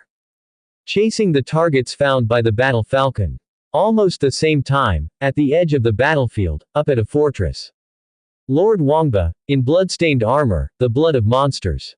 He overlooks the finally sparse monster tide below and can't help but marvel slightly. The starting monster tide is so fierce, it seems that this fortress will be impossible to keep sooner or later. Or to say, try to keep it as long as possible while competing for some easily obtained combat points. Surely not in a situation where the combat points are negative after a simulated battle, right? In another place, in front of the fortress, Lord Shuang-Tian, guarded by two powerful deputies, slowly walked down from the ice ladder and stepped onto the land outside the fortress. He looked around and licked his lips. Capture the monster tribe to get combat points. Well, there's no need. Regardless of how much he captures and battles, his combat points could not possibly be on par with the seniors, still just an unknown name on the battlefield, better. Challenge. He has long wanted to test Tianyuan's power, but unfortunately, there has never been a chance. Is there anything that can make a name for oneself more than challenging and defeating Tianyuan? Tianyuan, wait for me, don't get eliminated by someone else. ... Half an hour later. It looks like, heaven is favoring me. Lord Shuang-Tian chuckled. In front of him, the elite troops were stumbling, more than half had fallen. Above this troop, a character faintly manifested, representing Lord Dari. Both the Lord and the heroes are apparent. Inside the troop, Lord Dari was kneeling with exhaustion. His forces were not inferior to Lord Shuang-Tian, and his own combat power was far ahead of Shuang-Tian, but he glared at the two major generals beside Lord Shuang-Tian, with reluctance and envy in his eyes. If only he had such generals. These two major generals, one is an old man with a goatee, wearing dazzling jewelry, a prophet of illusion with a very strong illusion technique. He alone messed up his entire troop. His most elite god archer squad was instantly killed without exerting their power. The other is a commonly seen high-order troop, the Black Knight. Lord Dari also had an excellent tier troop, but this Black Knight was incredibly strong, possessing a small achievement level, / artistic conception. No one in his entire army could withstand 3 moves from this Black Knight, including himself. It's really hard to let go. He stared at Lord Shuang-Tian. Lord Shuang-Tian did not look at him, but at the distance. A well-equipped 100-man troop was marching in haste. Their armor was slightly broken and stained with green and yellow blood. It seemed they had experienced a fierce battle. And suspended just above this 100-men legion was a faint character, Yuan. Lord Tianyuan. He was here. Lord Shuang-Tian led his troops, blocking the road ahead. Lulu furrowed his brow, nevertheless he said, step aside. Shuang-Tian's brow creased. He couldn't spot Tianyuan amongst the crowd. He didn't want to win without fighting. If that's the case. He stared at Lulu, a man as robust as an iron tower, and spoke unequivocally, fight one of my men. If you win I'll let you pass. But Lulu had an important mission to execute. Blocking their way, wasting their time, would affect their strike against the monster tribe, subsequently it would affect their Tianyuan's battle record. In the end, he, Lulu, would betray the Lord's trust, a crime deserving of death. It was his life at stake. And the life of their Tianyuan. Who would have thought, this young lord would be so ruthless? Lulu's expression hardened. Facing the charging Black Knight, kicking up clouds of dust, he no longer held back and seized his rare tier treasure spear. He murmured under his breath, and a black light similar to fire and fog rose from him, transforming him into a godlike demon from hell, who stepped out. He covered 100 meters in a single step. The Black Knight's pupils suddenly shrunk, his energy armor immediately spread throughout his body, and a dark glow surged from his giant black sword. At the same time, a razor-sharp aura emanated from him, cutting the surrounding weeds and leaves in its path. He seemed like a divine blade that could have everything in its way. This was the conception of slashing. Lulu's conception was just at the beginner level. His level and the Black Knight's were almost the same, but now General Lulu's full strength was bursting out. Sweeping. A simple sweep, with ultimate pressure. The air was squeezed and exploded, the energy was squeezed and exploded, and the sharp conception of the sword was also squeezed and exploded. As the heavy spear swept across, the moment it clashed with the black heavy sword, the overpressured air let out a roar and a white wave exploded from the point of contact. Even the expression beneath the Black Knight's mask changed dramatically. Great power surged through his arms along the blade of the sword. The grip of his hands was splitting, and he could barely hold the hilt of his sword. It was as if he was a powerless child, unable to resist a strong man. Why is the power? Holding the spear single-handedly, Lulu's back swelled up like a drawn longbow, his entire body exerting force, stretching inch by inch until it reached his palm. With a rotation of his wrist, the earth-shattering power and energy like a volcanic eruption all exploded at this moment. This was the power brought by the epic-level basic physical body, the amplification of the fearless battle body, and finally, a significant increase by using the skill, by the name of fearless. In the face of absolute power, all techniques became meaningless. The black spear pushed back the heavy sword and it kept its momentum to crash into the Black Knight. The blow shattered his energy armor. The treasure armor on his body also creaked under the strain. The Black Knight, who had just rushed in, lifting dust, seemed like a black shell, flying backward 10 times faster than when he first arrived, crashing on the ground at the edge of sight, causing a cloud of dust to burst. General Lulu, as if he had just swatted away a fly, walked by without uttering a word, leading his soldiers. Moving away step by step. The whole process, no one dared to stop him. People could only gaze at the iron tower-like figure, filled with awe and fear. Various emotions rose in their hearts, their saliva accumulating in their throats, yet they didn't even notice. This is Tianyuan. Lord Dari punched hard. Shuang Tian finally swallowed his saliva, disbelief was written all over his face. Did I lose? No, I haven't completely lost yet. He looked at his other trusted aide, the prophet of illusion. The bearded old man was shaking like a sieve, blood was trickling down from his eyes and the corners of his mouth, but he nevertheless continued staring at the black figure. Unable to move his eyes away. His whole body was shivering. An imposing and awe-inspiring golden figure faintly appeared, looming behind the robust man. It glanced back at him. Puff. The old man with a goatee spat out a mouthful of blood, which sprayed out 2 or 3 meters, and he fell back heavily onto the ground, unconscious. General Lulu, who had been several hundred meters away, seemed to sense something and turned his head to look back.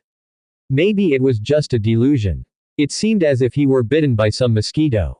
The strength was so weak that Lulu wasn't completely sure he'd been attacked or not.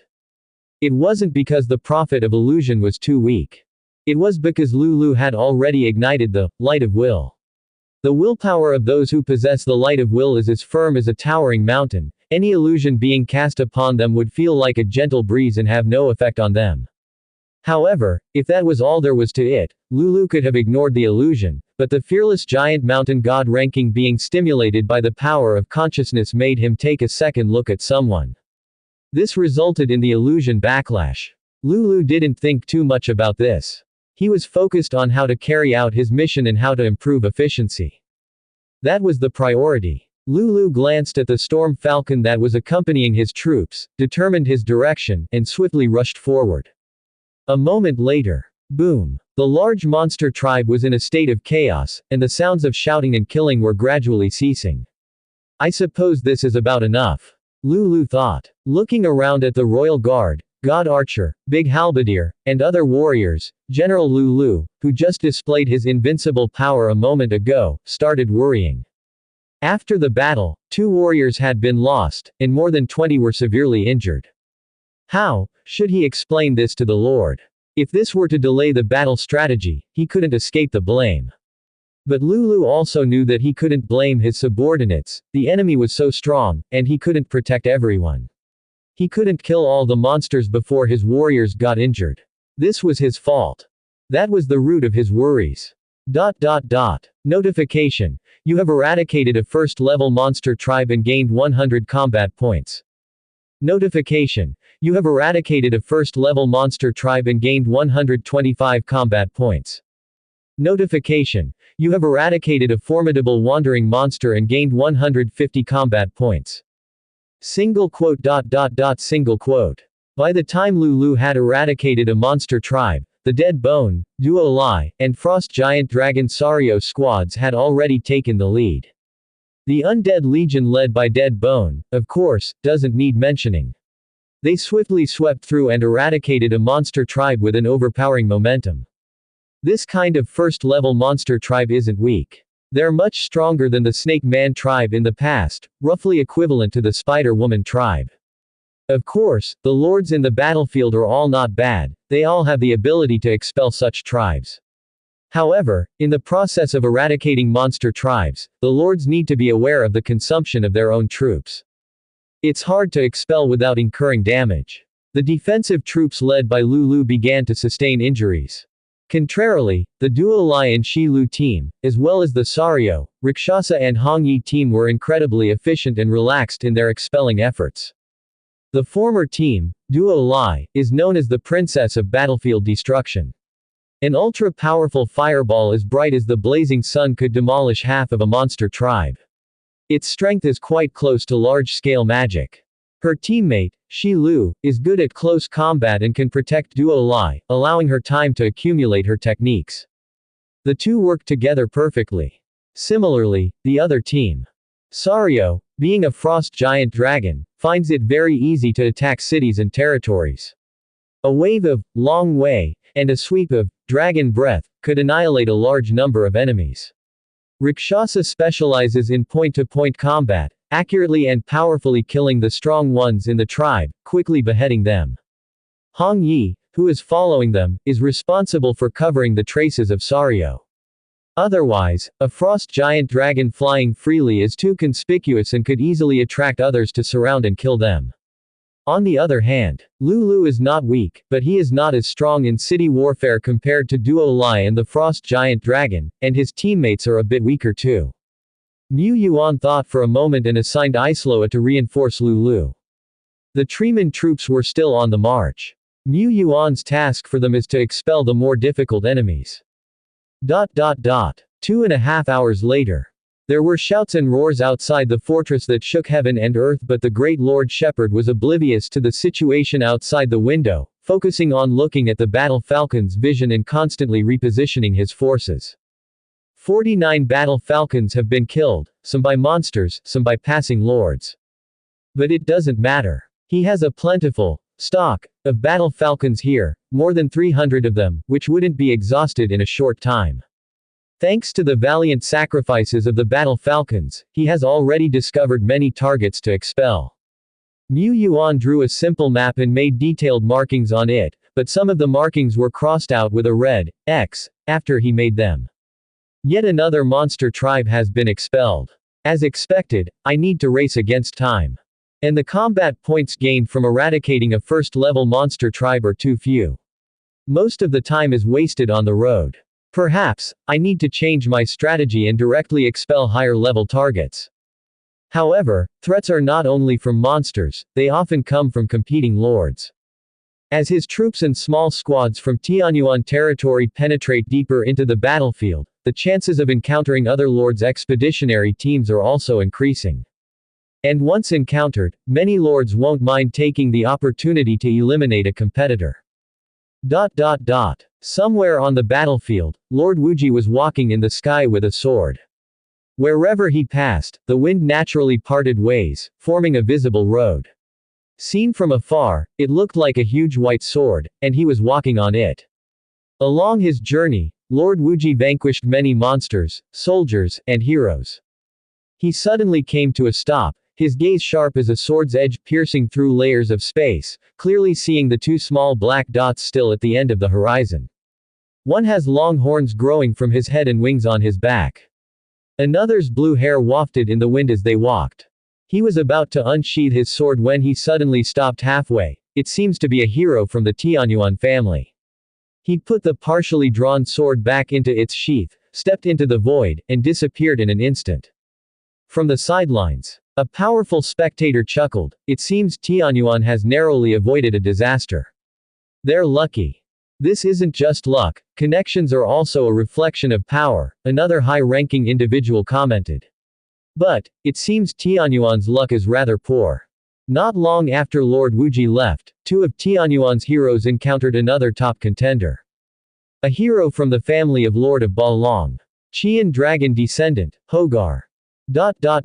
Much like Mu Yuan's tactics, many lords would send their top forces, who could fly at high speed thanks to their impressive mobility, to slay target after target before anyone else could. Hogar, the Qian dragon descendant, was one of them. Meanwhile, the powerful individuals from other lords, families were also his targets.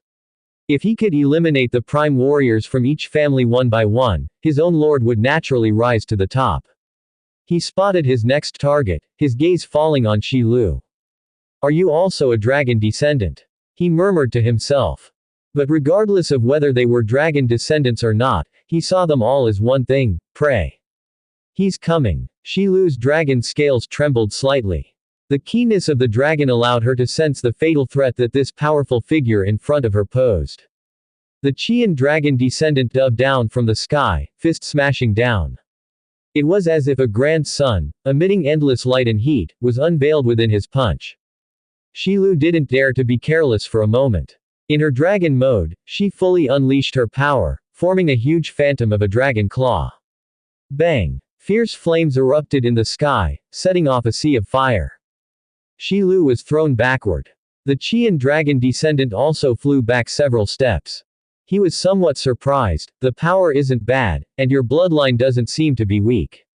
Too bad. I am the strongest dragon descendant. Shi Lu lowered her head to see her own dragon claw slightly charred. But if it wasn't for her red dragon bloodline, which provides high resistance to flames, this strike would have caused more than just minor burns, potentially incinerating half of her body. Even so, her entire arm was numb. The opponent was too powerful. Qian dragon descendant, it's a 3-star class. Mu Yuan murmured from a distance. Perhaps, in terms of future potential, the Qian dragon descendant is slightly inferior to the dragon blood martial maiden, but not by much. Moreover, this Qian dragon descendant, Hogar. Without a doubt, he was a third-order war general level expert. When a powerful individual breaks through to the third order, they receive a baptism of heaven and earth. This not only induces an epiphany, allowing them to easily understand the artistic conception, but their bodies also undergo a complete transformation, resulting in a massive increase in power. As for the Hogar, the Qian dragon descendant. Roar. When the flames dissipated, Hogar's body swelled, causing the armor on his body to shatter. Horns grew on his head, his wings grew rapidly, and his palms turned into sharp claws. In the blink of an eye, he transformed into a giant dragon over 20 meters long. No, it should be said that he was a flying dragon with dragon blood, or a giant dragon with insufficient blood purity. But even if he wasn't a true giant dragon, after Hogar transformed into a dragon, just like when Shi Lu entered dragon mode, his momentum dramatically increased, emitting a terrifying pressure causing breathlessness. He flapped his wings, and amidst the raging wind, he vanished, then instantly reappeared in front of Shi Lu. Bending his dragon claw, it seemed to contain a blazing sun. Boom! Shi Lu was hurled away. Even flying hundreds of meters away, she still couldn't stabilize her figure, and the giant dragon transformed Hogar was hot on her heels. Boom! Boom! Boom! Boom! Boom! Before Hogar, the Qian dragon descendant, transformed, Shi Lu was able to put up some resistance. However, she was now completely outmatched. If it wasn't for her strong resistance to flames and her formidable physique, she wouldn't have been able to hold on. Even so, Shi Lu was covered in blood, her dragon scales shattered, her vitality rapidly fading. Duo Lai was watching, his heart filled with anxiety. Shi Lu is under my protection, and yet you dare. He was furious. One after another, the electromagnetic cannon orbs floating around him were exploding with intense lightning. He continuously aimed, but it was extremely difficult. The speed of Hogar, the Qian dragon descendant, was too fast, and he was entangled with Shi Lu. Duo Lai almost had no chance to strike. Duo Lai thought of the skills and talents he possessed and quickly crossed them off. Most of his abilities probably wouldn't hit or harm this giant dragon. But time was running out for him to think. What would Brother Deadbone do in a situation like this? He wondered. The ever-changing badge transformed into wings of wind. He commanded the wind, rushing towards the giant dragon at a speed no less than Hogar himself, crashing into him like a shell. This seemed like a desperate, irrational move. A fragile spellcaster charging into the powerful and physically strong dragon transformed Hogar. How was this different from courting death? Hogar sneered, "Foolish little one, since you're so eager to die. After sending Shi Lu flying once more, the giant dragon in the sky turned back, his dragon eyes radiating a golden light as dazzling as the grand sun. I will grant you a death consumed by scorching flames. He reached out, the dragon claw tore through the sky. The clouds in the sky were shredded, leaving behind a trail of flame, bright like shooting stars. But he grasped at nothing. The little being seemed close at hand, yet also far away at the end of the world. He growled, his body ablaze with scorching flames. His entire dragon body was enveloped in a red flame, transforming into a red sun, suspended high in the sky, sharing the sky with the dazzling sun. The red sun rolled on, pushing against the heavens. One cloud after another was ignited, frightening the various flying troops that had come to investigate from the horizon, causing them to scatter in fear. He seemed to have set the entire world ablaze.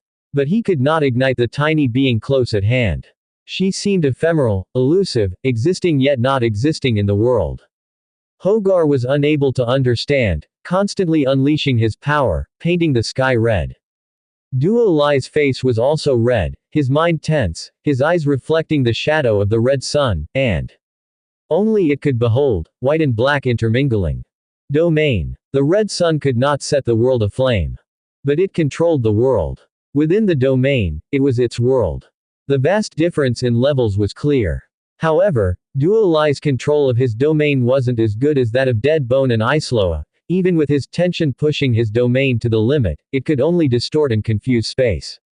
It also continually launched one super electromagnetic cannon after another.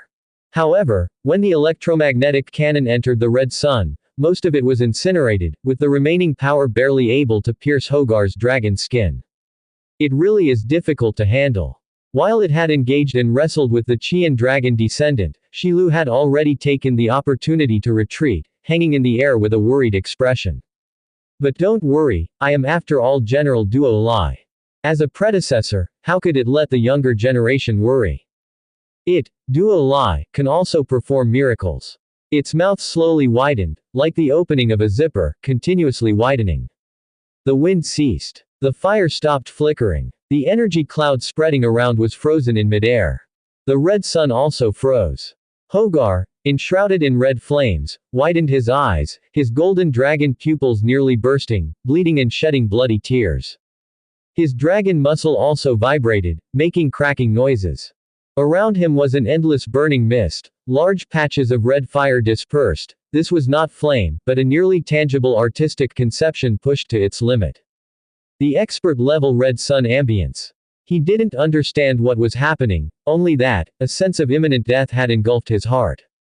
Duo Lai clenched its fist, its eyes wide open, and its jaws, stretched to the extreme, were trembling slightly as was the space around it.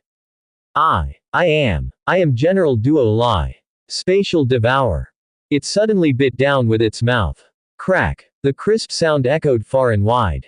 The space in front of it, like a shattered glass mirror, resembled a piece of cake missing half its portion. A crease kept spreading. And at the center was Hogar, who had transformed into a giant dragon, burning in red flame. Space completely shattered, leaving only a pitch-black void. However, there was no sign of the Qian dragon descendant, Hogar. He had been completely crushed by space, ground to dust, and completely swallowed and annihilated by it. The wind started blowing again. The fire flickered once again before gradually extinguishing.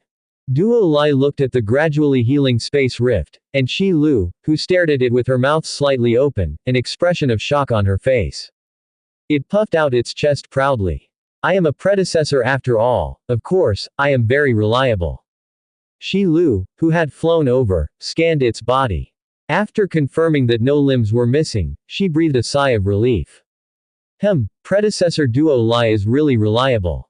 At the same time, the waiting area. Wu Qingyan, Huang Longjun, Weixingzi, several big shots suddenly turned their heads, their faces full of shock. It's a domain, she has grasped the domain. But she is only at the second order. The people present were all top-tier powerhouses, with keen eyesight. Qian dragon descendant Hogar was oblivious to the mire he had been caught in, but they could discern at a glance that it was a domain. Everyone present was familiar with the concept of domains. Who wouldn't understand it? But if a domain appeared on a second-order elite-level being, they would be astounded. It wasn't merely an impressive legend anymore. After all, many epic life beings had to accumulate quite a bit of time at the leader-level stage before they could comprehend their own domain. In comparison, the fact that Tianyuan Hero defeated Hogar, the Qian dragon descendant, was not so extraordinary. No. The vice president of the Astronomical Society began. From our perspective, the Qian dragon descendant indeed seems mundane, but within this simulated battlefield, he is already among the top tier of fighters. And not only did Tianyuan Hero Duo Lai defeat him, we could even say she did it with just one move. Duo Lai indeed used only one move, yet the move was rather extreme. She barely managed to confine the space around the Qian dragon descendant. After all, the gap between war generals is quite clear. Dead Bone once instantly killed a wanted criminal player at the warlord level. Rakshasa and Hong Yi also easily defeated the A-grade scout of the Eye of Shiny. But Hogar, the Qian dragon descendant, is the top-tier war general, possessing the first-tier grade beneath the epics. His grade alone surpasses the former 2x2 or 3 blocks, and his level has also advanced to the high-end third order. Not only that, but he is also the strongest in the Balong territory, with innumerable resources and treasures gifted by Lord Balong. A power that depletion of countless resources of the territory cultivated, naturally, far exceeds the struggle of a ranger player. Even if it's an A-grade scout who has a position and is not a loser, he is still just a ranger. Exactly how many treasures Hogar, the Qian dragon descendant, swallowed and how many additional skills he learned, Mu Yuan had no way of knowing. But merely by observing him from afar, Mu Yuan could tell that Hogar's artistic conception of the Qian dragon descendant was incomparably formidable. It's at the level of the great achievement Red Sun Ambience. Even if it's just newly breakthrough, it greatly surpasses Duo Lai and Shi Lu, though not comparable to Lord Wuji who controls the top-tier artistic conception. Duo Lai had been feasting for so long, yet her artistic conception only entered the small achievement level after devouring the remnants of Blood Crow's obsession. That's the disadvantage of accumulation. Through Hogar, the Qian dragon descendant, Mu Yuan also roughly assessed some of Duo Lai's limitations. Duo Lai's spatial devouring skill has about 2 steps. The first one is spatial imprisonment, and the second step is chewing, crushing, and devouring. And the spatial imprisonment imposed by the former is affected by the power level of the target, and highly powerful targets have the chance to break free. Of course, Duo Lai could also skip the first step and go straight to the second step of chewing, crushing, and devouring. That would reduce it from a targeted skill to a non-directional skill, along with the fact that the spatial devouring skill needs a tiny bit of preparatory time up front. It might not be able to hit fast and intuitive enemies. But conversely, as long as the target cannot break free from the spatial imprisonment and do not possess the extreme long-range attack capability like Blood Crow, then General Duo Lai can take them down one by one. General Duo Lai has always been straightforward, only focusing on stacking value. Since we're already safe, additional reinforcements are not necessary. Given their rich hunting experience, Duo Lai and Shi Lu quickly withdrew, without needing a reminder from Mu Yuan, lest they draw the attention of other competitors. At the moment, Shi Lu was covered in blood and had been forced to exit his dragon form, severely damaging his combat power. Duo Lai then transformed the ever-changing badge into a flying carpet carrying both of them. Compared to Shi Lu, even though Duo Lai had also gone through an extremely difficult battle where she barely won by a small margin.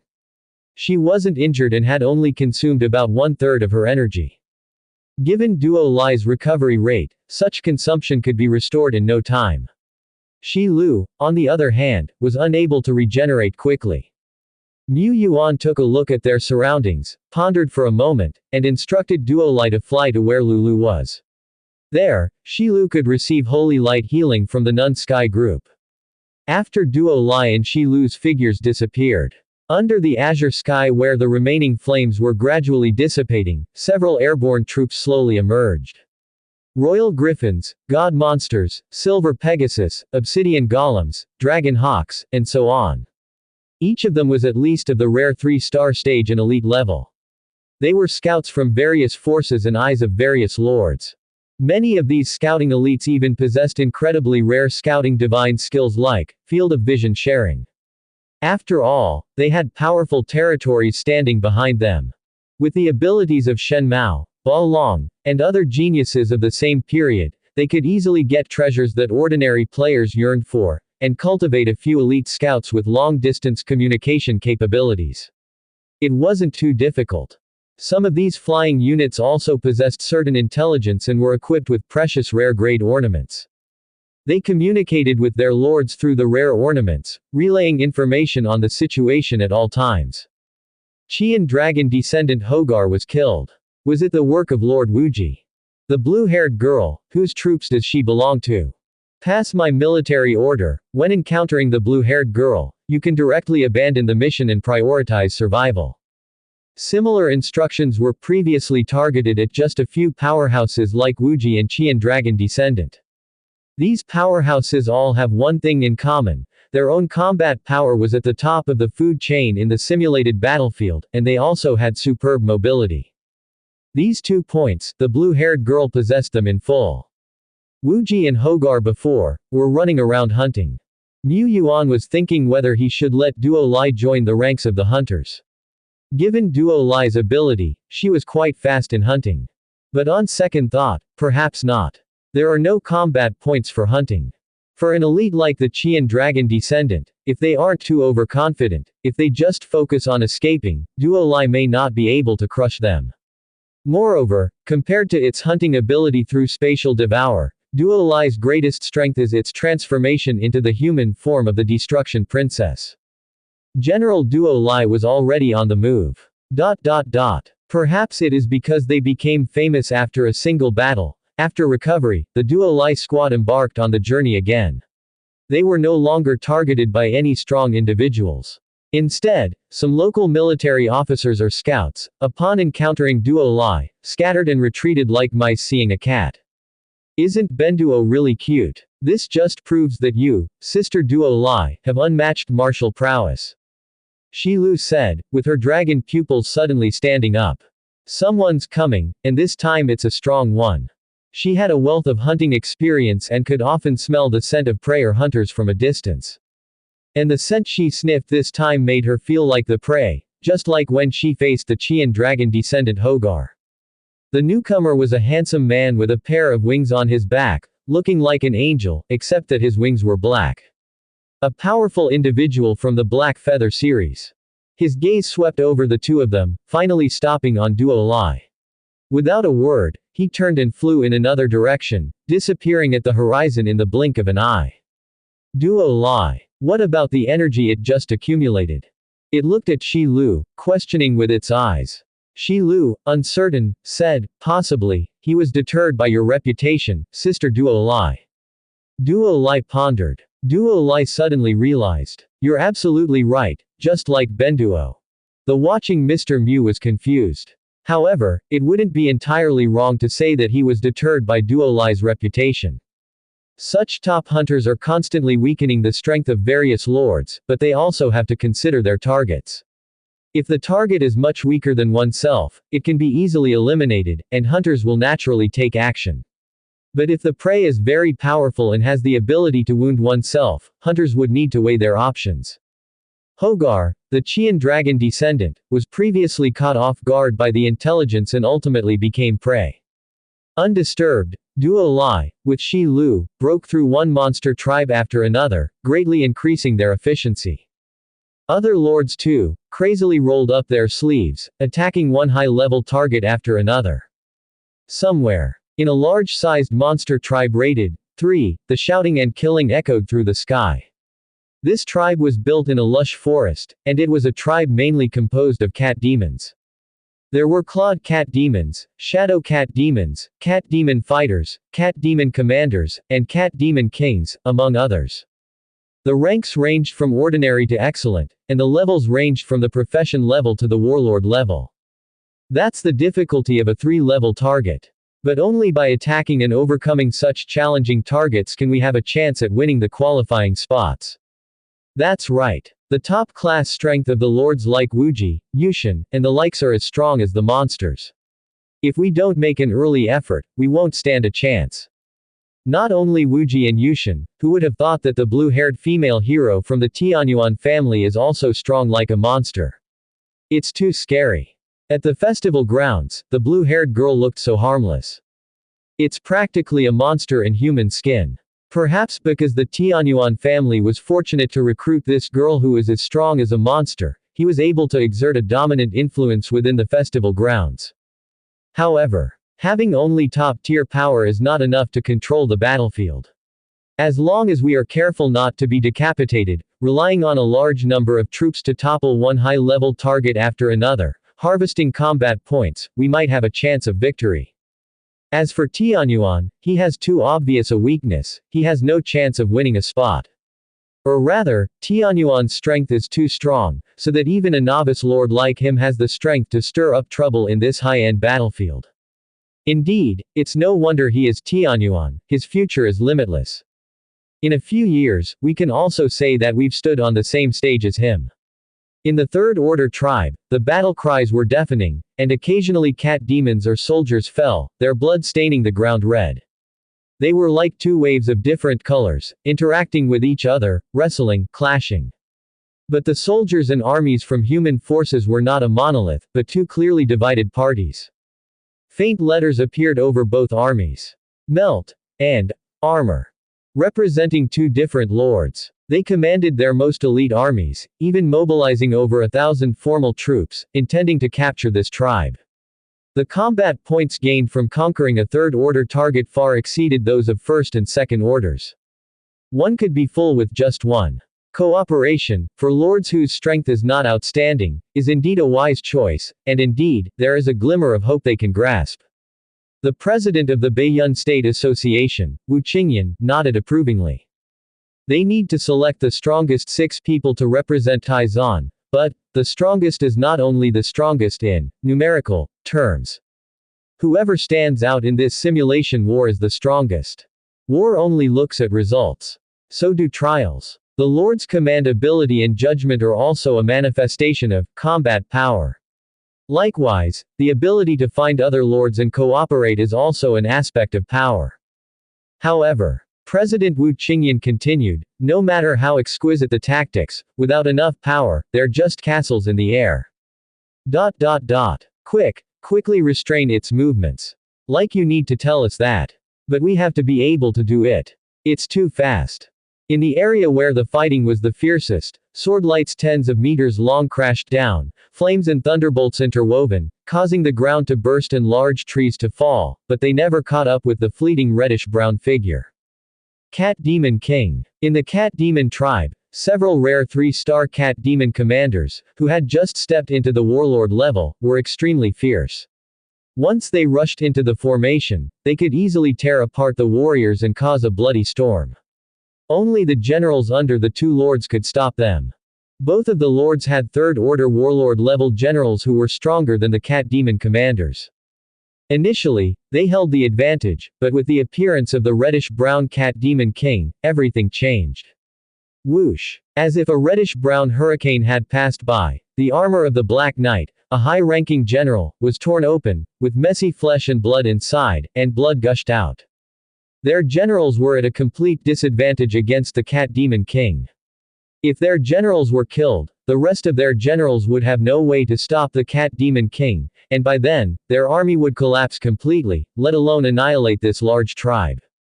So strong. Did I misjudge? The Lord, who was wearing inconspicuous black armor and a pair of black surveillance glasses, felt extremely anxious in his heart. Suddenly, a trusted general tugged at his arm. Boss. Spit it out. The forest. A piece of forest is running towards us. The Lord was about to scold him, but he suddenly noticed a large patch of green rapidly approaching. When they crashed into the forest where the Cat Demon tribe resided, there was no scene of trees falling or the earth shaking. Instead, the surrounding trees came alive, they protected the heart of the forest, forming a larger entity, and they charged directly towards the tribe. The movement speed of the treemen is quite slow, even for half-sized ones, such as the War Tree Man and Lord Treeman, who cannot escape this flaw. But, once the tree demon Granny enters the "I am the forest" state, she can not only turn the surrounding grass and trees into a whole unit but also cause the movement speed of the entire forest to skyrocket by several times, dozens of times, or even tens of times. Wherever they pass, the earth does not roll up, and the grass and trees being carried away along the way do not leave any pits or traces in their original place. It's as if this circle of trees on the outside of the Treeman troops had always guarded the Treeman. The entire forest has always been this way. This is very unscientific, and even unmagical. But, it is very epic. The upper and lower limits of the "I am the forest" epic ability differ greatly, completely dependent on the number of plants in the forest. At this moment, not only are there 60 excellent level treemen in the forest, but the cat demon tribe is also located in the forest area. This is the battlefield carefully selected by Mu Yuan. Under the "I am the forest" blessing, the full power of the Treeman forest and its snowballing expansion seems like a surging tide of the forest, directly hitting the extremely chaotic battlefield. Both lords were stunned for a moment. If it wasn't for seeing it with their own eyes, if someone else had told them that the forest was running, they would definitely have a big laughter fit in response. What the FCK are you talking about? You saying pigs can fly is more reliable, but a running forest, is this a joke? Whether it's reasonable or not, they have no time to think about it anymore. With the forest tide coming in, what the two lords need to think about is, what should they do? The lord wearing sunglasses looked at the cat demon king who was still rampaging and killing his own generals. He decisively said, "Retreat." "We're retreating just like that." The other lord was somewhat unwilling. "We have clearly broken through the tribe, and we have killed an unknown number of cat demons." The sunglass-wearing lord said, "Without retreating, we might find it hard to take down this cat demon tribe. We can even say we have no chance, the cat demon king is too strong. But if we retreat for now and let this unknown forest fight the cat demons to their deaths, maybe we still have a chance to pick up the pieces." That makes sense. They had not yet been able to gnaw off the hardest bones of the cat demon tribe. Let the forest and the cat demons fight. Although this sounded reasonable, as they began to truly withdraw, the hearts of the two lords were still bleeding. They could only withdraw a minority of their elite troops. Not only did they need to leave some people behind to cover their retreat, these ordinary soldiers also had no ability to escape during the war. Once the generals and the elite troops withdrew, it meant that all these soldiers would die here, regardless of whether they could eventually achieve their strategic goals. At the same time, the Treeman troops had already reached the battlefield. The vast forest was directly spread across the entrance of the cat demon tribe, encompassing many actively fighting cat demons and human soldiers. The next moment, take root, take root, take root. In the center of the forest, ancient tree men, and war tree men, tree trunks revealed a blurred old human face. Their roots danced wildly like pythons, and the next moment, they all plunged into the ground and disappeared into the deepest point. Simultaneously. Growth of all wood. Times 60. 60 treemen simultaneously unleashed this high-level skill, and in an instant, the entire forest and the surrounding area started to tremble violently, as if a magnitude 10 earthquake happened. Amidst the intense tremors, rubble continuously fell and the earth cracked, and one after another, the thick and twisted roots broke through the ground, growing and extending at a rapid speed. At the same time, including the tree demon Granny, 4 treemen simultaneously triggered the talent, Root Absorbs Spirit. Their roots dug into the earth were frantically drawing in Earth's force and the power of vegetation. Several war tree men, their whole bodies began to rumble and grow, becoming increasingly magnificent and towering, invulnerable to swords. However, outside the scope of, I am the treeman, one by one trees with dense branches and lush leaves were visibly withering at a noticeable speed, turning into nutrients and power for the treeman. The forest guardians, the treemen, were fully engaged in the battle. Meow. The cat demons targeted the treemen. A cat monster commander extended its sharp claws, turning into a brown hurricane, and in an instant, like a strong typhoon destroying a small tree grove, pushed and chopped through the thick and robust trees. However, these were merely part of the treeman forest, trees that they had just encompassed. Essentially, they were only destroying their own trees. These destroyed and fallen trees turned into nutrients and quickly nourished new trees. The trees were an endless source. Under the mighty power of, I am the forest, the trees, which were already growing at a terrifying speed, had broken through to an unprecedented level. Some vines were torn apart by the cat demons, but in the blink of an eye, they regrew and recovered, wrapping around the cat demons like pythons and binding them tightly. There were thorns on the vines that pierced into the cat demons' fur, drawing out their blood. In no time, the cat demons turned into dried-up carcasses. In the forest, various dust particles were floating around, and any cat demon or human soldier that inhaled them would immediately feel dizzy, making it easy for them to be dragged into the ground by the roots and buried. However, this approach was too slow, and delays could lead to changes. Use the B2 tactic. Observing through the battle falcon hidden in the forest, Mu Yuan gave Tree Demon Granny another order. In the next moment, rumbled. Another violent tremor erupted. This time it was the Tree Demon Granny exerting its power. It held authority over the entire forest territory, and with the power of a single tree, gathered the strength of all trees to unleash the Venu skill, Realm of Thousand Woodses, at full capacity. This realm, however, did not radiate to all sides, but focused on a single point in front of the Treeman forest. Dozens, hundreds of thick and twisted roots rumbled out from the ground, like numerous land dragons roaring. These roots were constantly weaving and combining in midair, just like knitting wool clothes, and in the blink of an eye, they built one enormous object. What is that? The two lords, who had just escaped the entanglement of the cat demons and withdrew from the main battlefield, were wide-eyed. They saw a towering silhouette gradually rising from the lush and majestic forest. The surrounding trees either collapsed or merged into this massive entity. In a blink of an eye, a Buddha-like figure, possibly hundreds of meters high, and seemingly made of trees, appeared. It sat on a lotus platform, hands holding a lotus flower, with a pair after pair of hardened wooden arms growing from its back. It cast a fearsome and chilling shadow over the forest, the land, and the cat demon tribe. What on earth is that? It was the first time Mu Yuan had seen the full form of the tree spirit giant, a move that he had never had the opportunity to try before. At its core, it was still based on the ability, I am the forest, which integrated the unordered vines and wood into an orderly whole. However, why did you decide to expend more energy shaping the tree spirit giant into the likeness of a Buddha? Perhaps it was when Tree Demon Granny had too much free time, she got into reading many comics. The previously built academy building, somehow, had many books transformed into the form of comics. Tree Demon Granny probably learned from those. This kind of energy-wasting behavior shouldn't be promoted. However, this tree spirit Buddha was carved quite delicately and majestically, perhaps it also possessed some coercion power. Quite a few cat demons were shocked to the point of screaming in panic.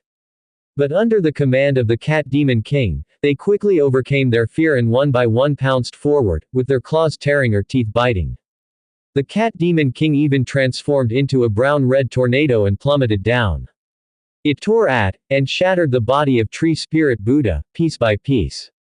But Black Knight, a common troop type, might be scared of the Cat Demon King. A slight carelessness could mean death with just a single strike from the Cat Demon King.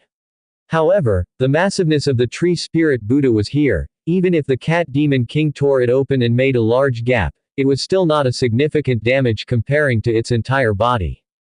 The Cat Demon King kept tearing. Tree Spirit Buddha kept recovering. Other than the Cat Demon King, other monsters, even the cat monster commanders of warlord level, couldn't make a 1-meter-long scratch on the Buddha's body in one attempt. It's rounded to no damage at all. There were also cat monster commanders rushing into the forest, continuously tearing open the roots and vines, but were quickly surrounded. They could only fight trapped. As expected, the Treeman troops are the natural predators of these cat demons. Mu Yuan muttered. The cat demons' main skills were tearing, biting and phantom, while a small number of them have slightly more advanced skills like shadow tearing, bloodthirst, frenzy and so on.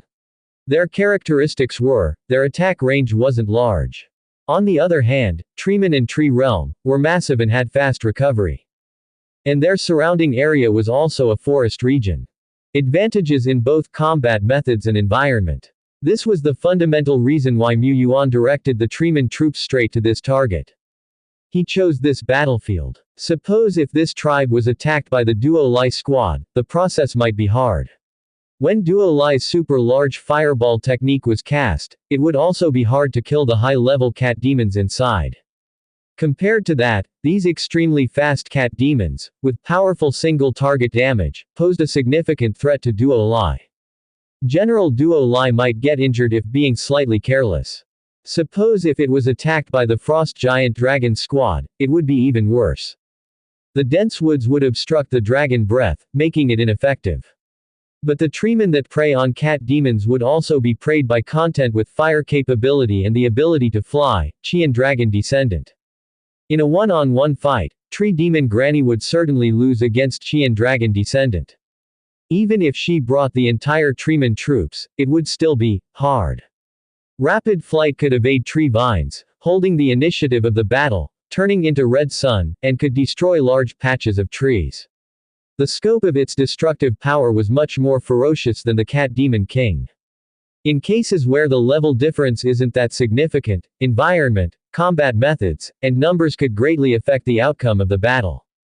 However, even with all these advantages, it's indisputable that the capacity of the treeman troops isn't strong enough.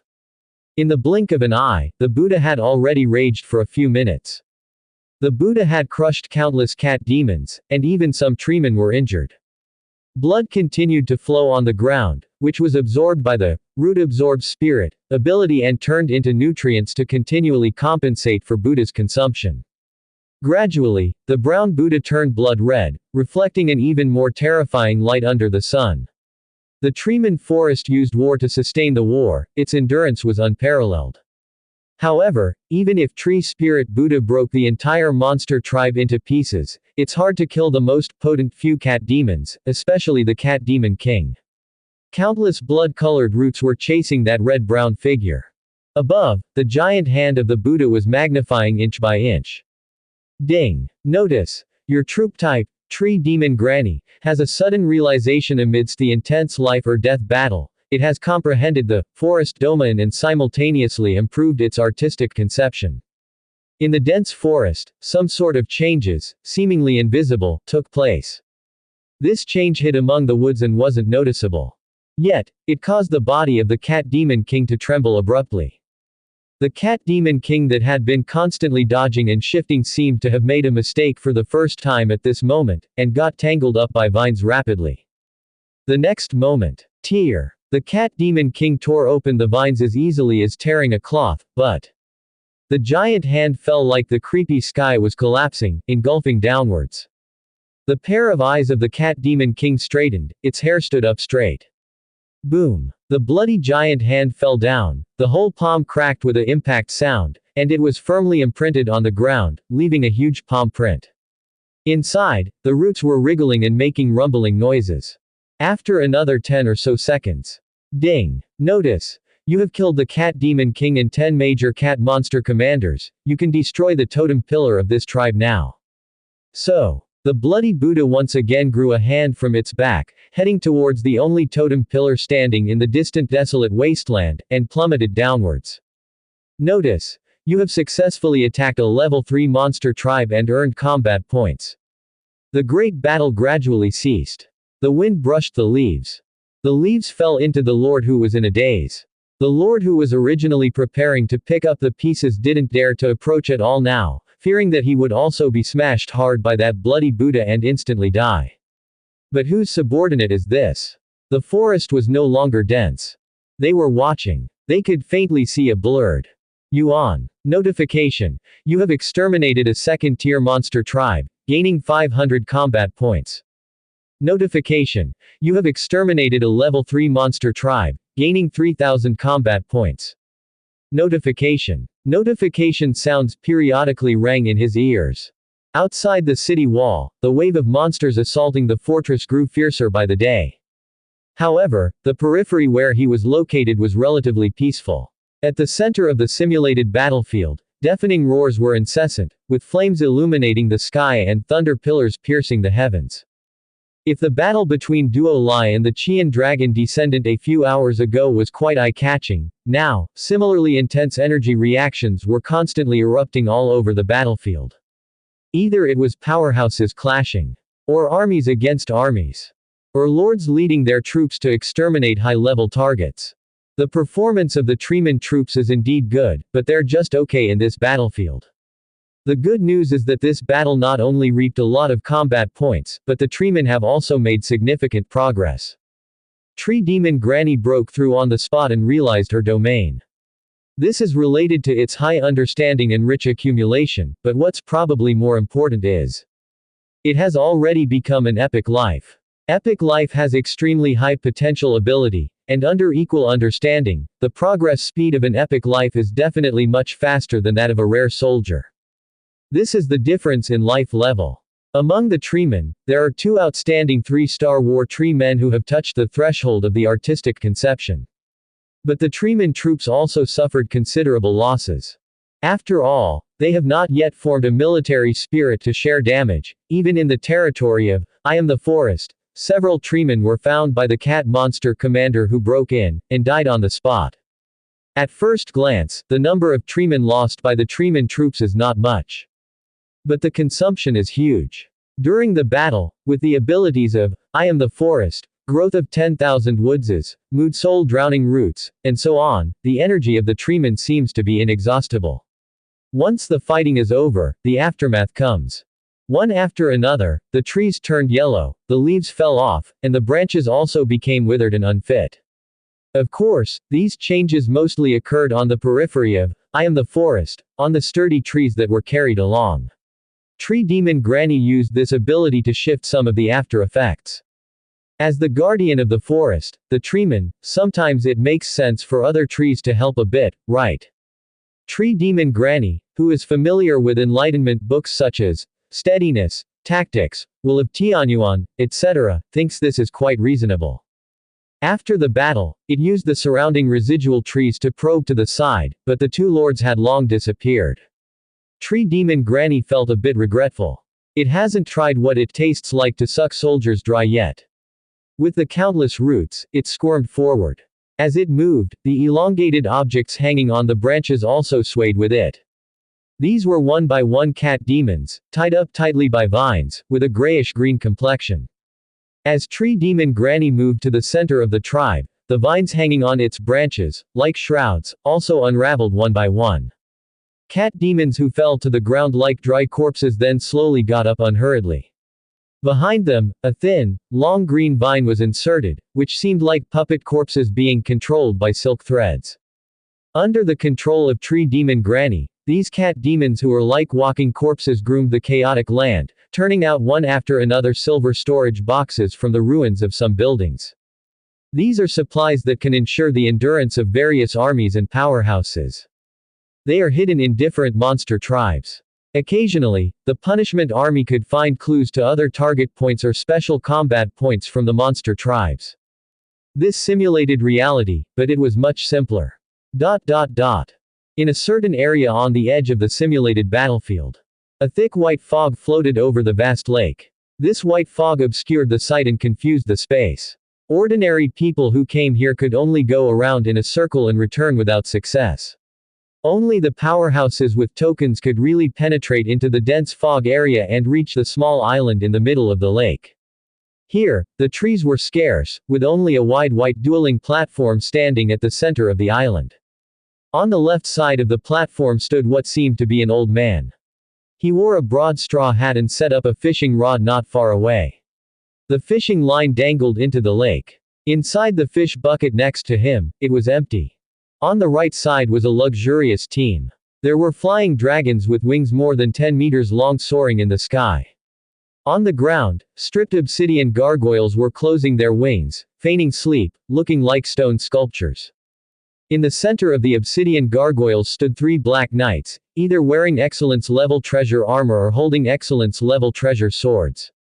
They were guarding the figure in the center. It was a young man. He was majestic, there seemed to be a faint aura of overbearingness between his brows, just like a juvenile king. Only this young man, at this moment, had a solemn expression, as if facing a great enemy. He stared at the combat platform in the center. There, his deployed general stood, a war golem that had grown to the elite level. It was over 10 meters tall, its body made of massive boulders, and glowing crystal columns grew from its back. Its mere standing presence commanded boundless might. However, looming, a black figure instantly closed in. It was a powerful being who appeared to be human at first glance, but had two pairs of curved horns on its head and demon lines on its arms. His fist lashed out like a phantom, unleashing a surge of dark demonic flames.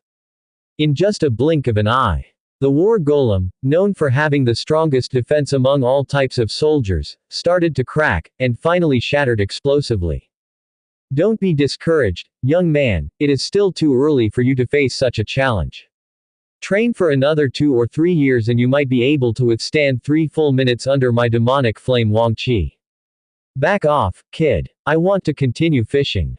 The shattered golem reassembled next to the young lord, returning to the state it was before. The Lord Wangba sighed helplessly. He had successfully raided and defeated quite a few first-level monster tribes, even a second-level tribe. He was incredibly lucky, as he found a clue to a special challenge, indicating that completing this challenge would earn 5,500 combat points. This special challenge simulates the special opportunities that may be encountered on the battlefield. But to seize such opportunities, one needs matching strength.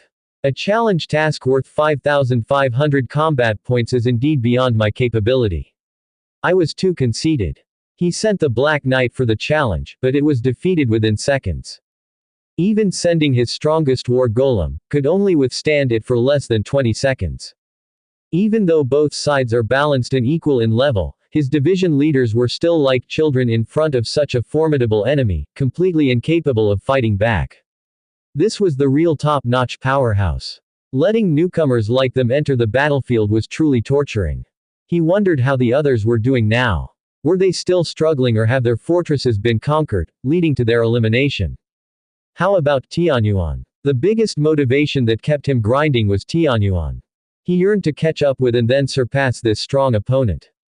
Even though his big brother once said that Tianyuan's talent might not be less than the Lord of Hanyu City, suggesting him to be calm and composed, but Wangba was convinced that he had given his best in every step.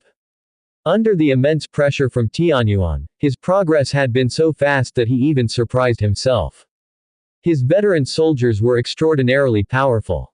His new recruits had unparalleled potential. All the lords of his generation were all the same, with 2 arms and 2 legs, so why couldn't he catch up and surpass Tianyuan?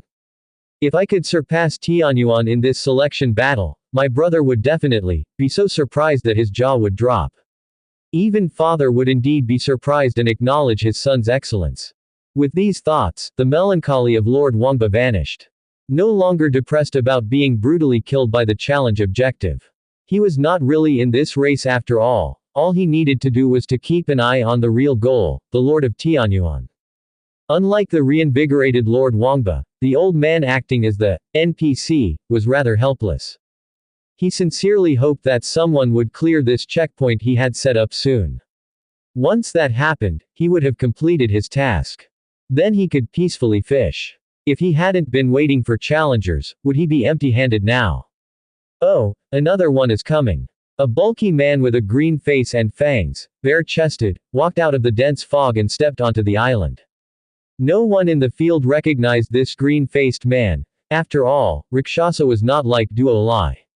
Duo Lai was well known at the festival grounds for his eating habits. When he was with martial maiden Shi Lu, their conspicuousness was on par with the Qian dragon descendant, Lord Wuji and the like. People could recognize them from a long distance just by their clothing and appearance without looking at their identification. Rakshasa. Who's this? However, as Rakshasa walked closer, the faintly appearing Yuan character above his head clarified his identity to the people around. Tien Yuan Division. I guess, Tien Yuan. Lord Wangba exclaimed softly. He was just thinking about Tianyuan. He looked around, but only saw this division leader and not Tianyuan himself. He was a bit disappointed. The old man was also a little disappointed. Although Tianyuan might be stronger than Wangba, he certainly wouldn't be able to clear this checkpoint. These checkpoints are not meant for the new lords. Even the old lords would have to deploy an unmatched warrior from their territory in order to possibly clear them. The feeling of disappointment was hard to hide, but the old man reluctantly put down his fishing rod, walked a few steps forward and said, "I am the fishing elder, the examiner for this place. The rule of my challenge is simple. As long as you can withstand my lieutenant, demonic flame Wang Qi, for 3 minutes in a one-on-one battle, the challenge will be deemed a success. Each leader has 3 challenge opportunities.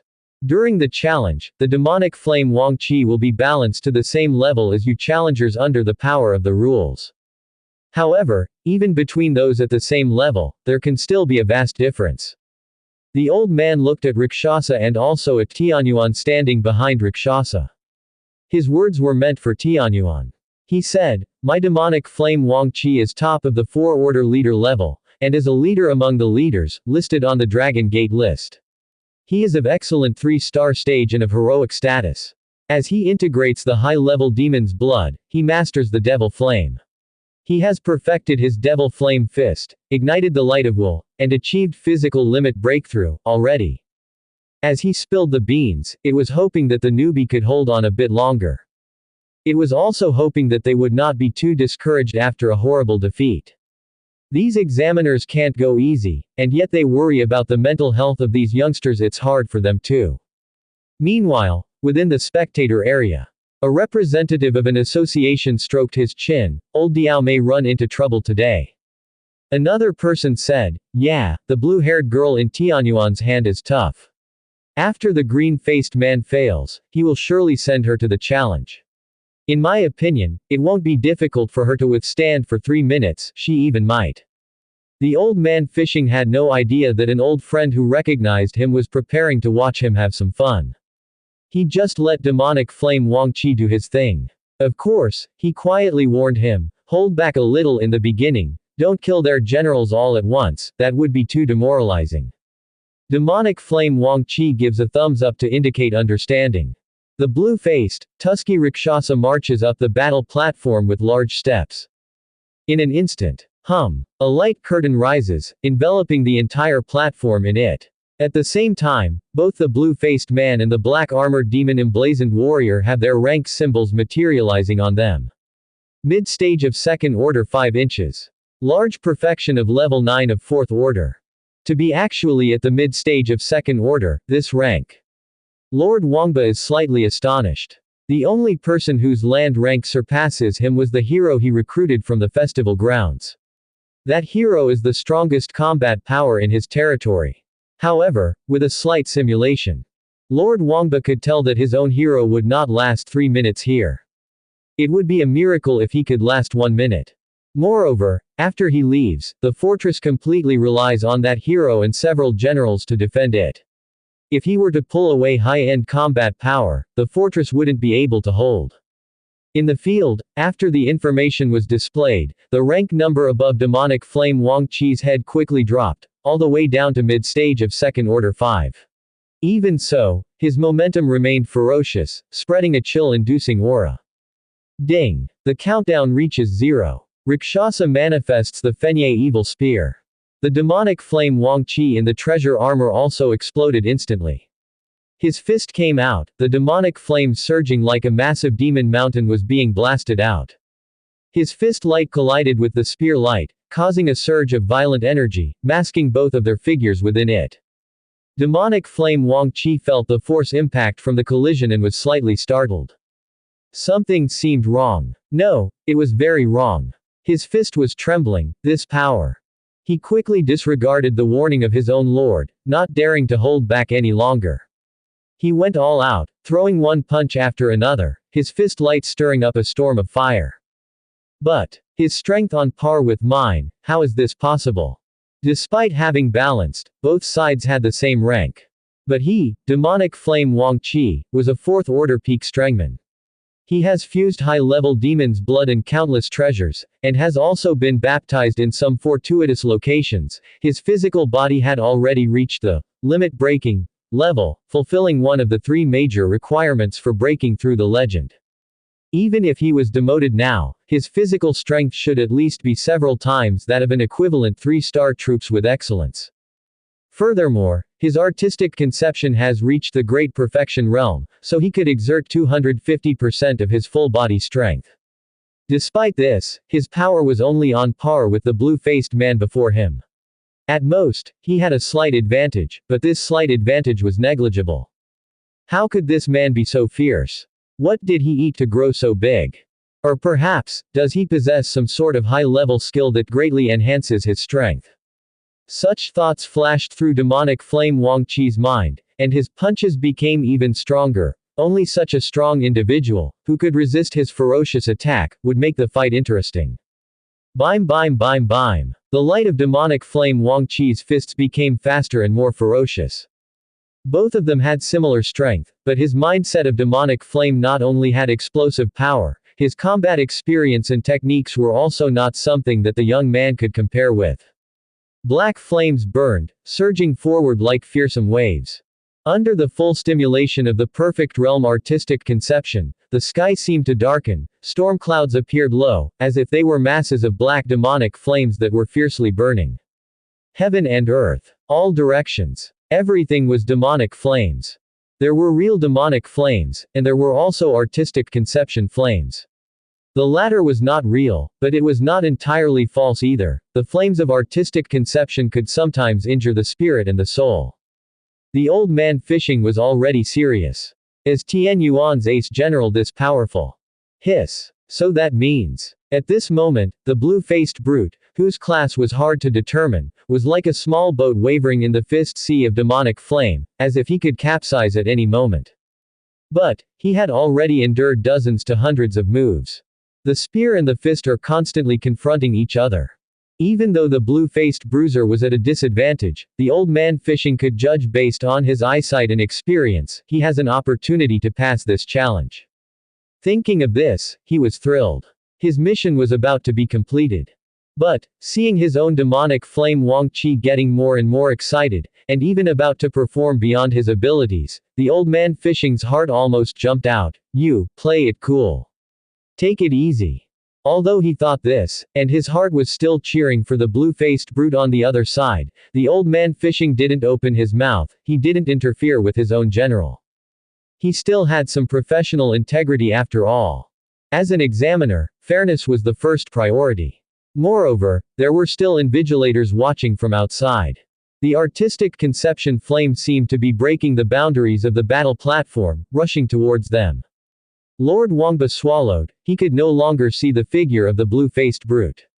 All he could see was the demonic flame that covered the sky and the ground. But since the attack was still continuing, it meant that blue-faced brute was not defeated yet, he was still standing his ground.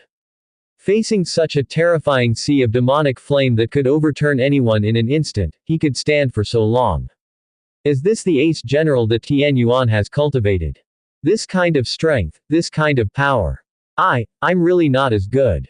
In a blink of an eye, the battle had already lasted for 2.5 minutes and was gradually coming to an end. Can he make it through? The hearts of Lord Wangba and Old Fishing Man were both in their throat. It was a challenge in the Tianyuan territory, but at this moment, the ones cheering were two other lords. In the arena, black demonic flames raged, shadowing the figure of the demonic flame Wang Qi, who had horns sprouting from his head. He was still relentlessly throwing punches. Under the overwhelming shadow of those punches, the blue-faced, robust man's resistance seemed increasingly difficult. Rakshasa was indeed covered in wounds. The demonic flames had scorched his body, leaving him covered in lacerations. Even if he danced the Fenye evil spear tightly and not allowing any air through, he still couldn't stop the monstrous waves of demonic flames. But, ha ha ha. He had a wide grin on his face. He was laughing, a wild, deranged laugh. This was the real battle, a fight that made his blood boil with excitement. Rakshasa was at the top of his game, he had a deeper understanding of the gun intent. He was improving every minute, every second. The frenzied battle, the visible progress, all served to immerse and intoxicate him. Awesome. Too awesome. Let's continue. Boom. He shot out a spear, instantly scattering the demonic flames in the sky. His opponent, the demonic flame Wang Qi, had already retreated 100 meters away. Rakshasa was taken aback. Demonic flame Wang Qi spoke, "Young man, your challenge has been accepted, you have won some crucial combat points for your lord." End. How can this end? His gun intent was just a little away from a breakthrough. Had he not fought this long using just his original form to experience the ultimate battle? No, it can't end. Fight me, fight till the very last moment. Demonic flame Wang Qi also wanted to continue the battle, but it not only broke the rules, but the man with the blue face and fangs in front of him were also approaching his limits. Continuing the fight was pointless. If you won't make a move, then I will. Rakshasa held his long spear. As soon as the words left his mouth, his figure seemed to blur, as if he was split in two by a line. From his body, two other figures emerged. The figure on the left had a kind face, with the burning flame of Fenye in his pupils. The figure on the right was tall and muscular, with endless sins surrounding his body. But both had the same aura as Rakshasa. Old fishing man. This Tian Yuan division, did he have two other embodiments? Absolutely impossible. If the avatars could have the same power as the original form, then this would be a god-tier ability. However, since Lord Tianyuan had no objections, if he wanted to fight, then let him fight. After all, this was a special challenge arena, even if they were killed, they would be able to recover and it would not affect the subsequent fights. Then, let's thoroughly defeat him. Old fishing man thought to his own general. The next moment, he saw the two figures, one to the left and one to the right, escorting the blue-faced man, were gradually moving around to stand in front and behind him. The slightly slimmer, kind man stood at the front. The original form was in the middle. The most powerful, muscular black evil man stood at the back. The three stood still, their figures overlapping, merging into one. All injuries on the blue-faced man's body were healed. His already strong and robust body seemed to swell up larger. A pair of slightly white and a pair of slightly black arms broke out from his back. His neck also swelled up gradually, growing two extra heads, one on either side. Fenye evil spear was back in his hand. The flame of Fenye and the aura of sin around him intertwined, exuding an abyss-like fierce might. Rakshasa shook his three heads which he was still not quite used to. One pair of hands held a spear, one pair of hands clenched into fists, and the last pair of arms were formed into palms. Staring at the distant figure with his fiery eyes, the three heads simultaneously grinned, revealing a grimacing smile. The echoes from three overlapping voices resonated across the sky. Now, let's start the real bloodshed. X3. Above the combat arena, the ground lays in ruins. Intimidating power radiates from the hideous figure bearing three heads and six arms, stirring up gales and tumultuous dark clouds, rolling and crashing into the surroundings like a terrifying tempest. What kind of power is this? Not just Lord Wangba, even the old fishing man was taken aback. How did he suddenly sprout three heads and six arms? What exactly is this type of warrior? And this power? On the combat arena, the demonic flame Wang Qi, facing this oppressive force head-on, felt the horror the most intensely. Just a moment ago, the beastly man who had been fighting him for so long wasn't even in his final form. Is that even plausible? Although due to a balance in level, where a single finger would be sufficient to crush this beastly man, this emphasizes the horror of the beastly man more. He is still in a period of rapid growth, he hasn't been born for that long. However, it's interesting to fight such powerful beings. Demonic Flame Wang Qi is a powerful figure in the Dragon Gate rankings, someone eligible to leap through the Dragon Gate and enter the legendary realm. Would he fear? He can only be excited. He is now ablaze. Fight! Fight! Fight! Bring it on! Rakshasa, in his three-headed, six-armed form, appeared before Demonic Flame Wang Qi in a flash, transformed into a brown mist. He didn't use his unrivaled speed, but chose a head-on, tough confrontation. This kind of fight is the most explosive, and continuous clashes can spark the flame of artistic conception progress. Fight! The long spear he brandished, like a giant dragon, roared with earth-shaking fury, vanquishing numerous punches with a single flick. This time, Rakshasa held the advantage in strength, forcing Demonic Flame Wang Qi to retreat step by step, and while doing so, Rakshasa was equipped with more than just a spear. His punches, palm strikes, and spear intent all played in concert. The artistic conception of his fists and palms was not as high as that of the spear, but they were still formidable, having the same evil intent. The palm shadows carried the white flame of Fenye. The fist energy was engulfed in the dense power of evil. At this moment, Rakshasa seemed to have transformed into three supremely skilled fighters working in perfect harmony to unleash a righteous beating on demonic flame Wang Qi. Aura aura aura aura. Demonic flame Wang Qi unleashed a flurry of punches, the blaze soaring high and blocking the wildly roaring spear, but was solidly hit by punches and palm strikes. He was being bombarded, retreating rapidly.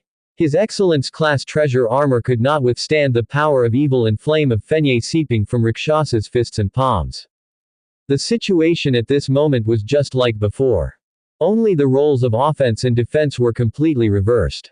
No, demonic flame Wang Qi was at a complete disadvantage. After just a dozen or so moves, he was heavily injured. It seemed doubtful that he could last for 3 minutes. Wait, demonic flame Wang Qi is supposed to be the defender. Why do I find myself wondering how long he can hold out?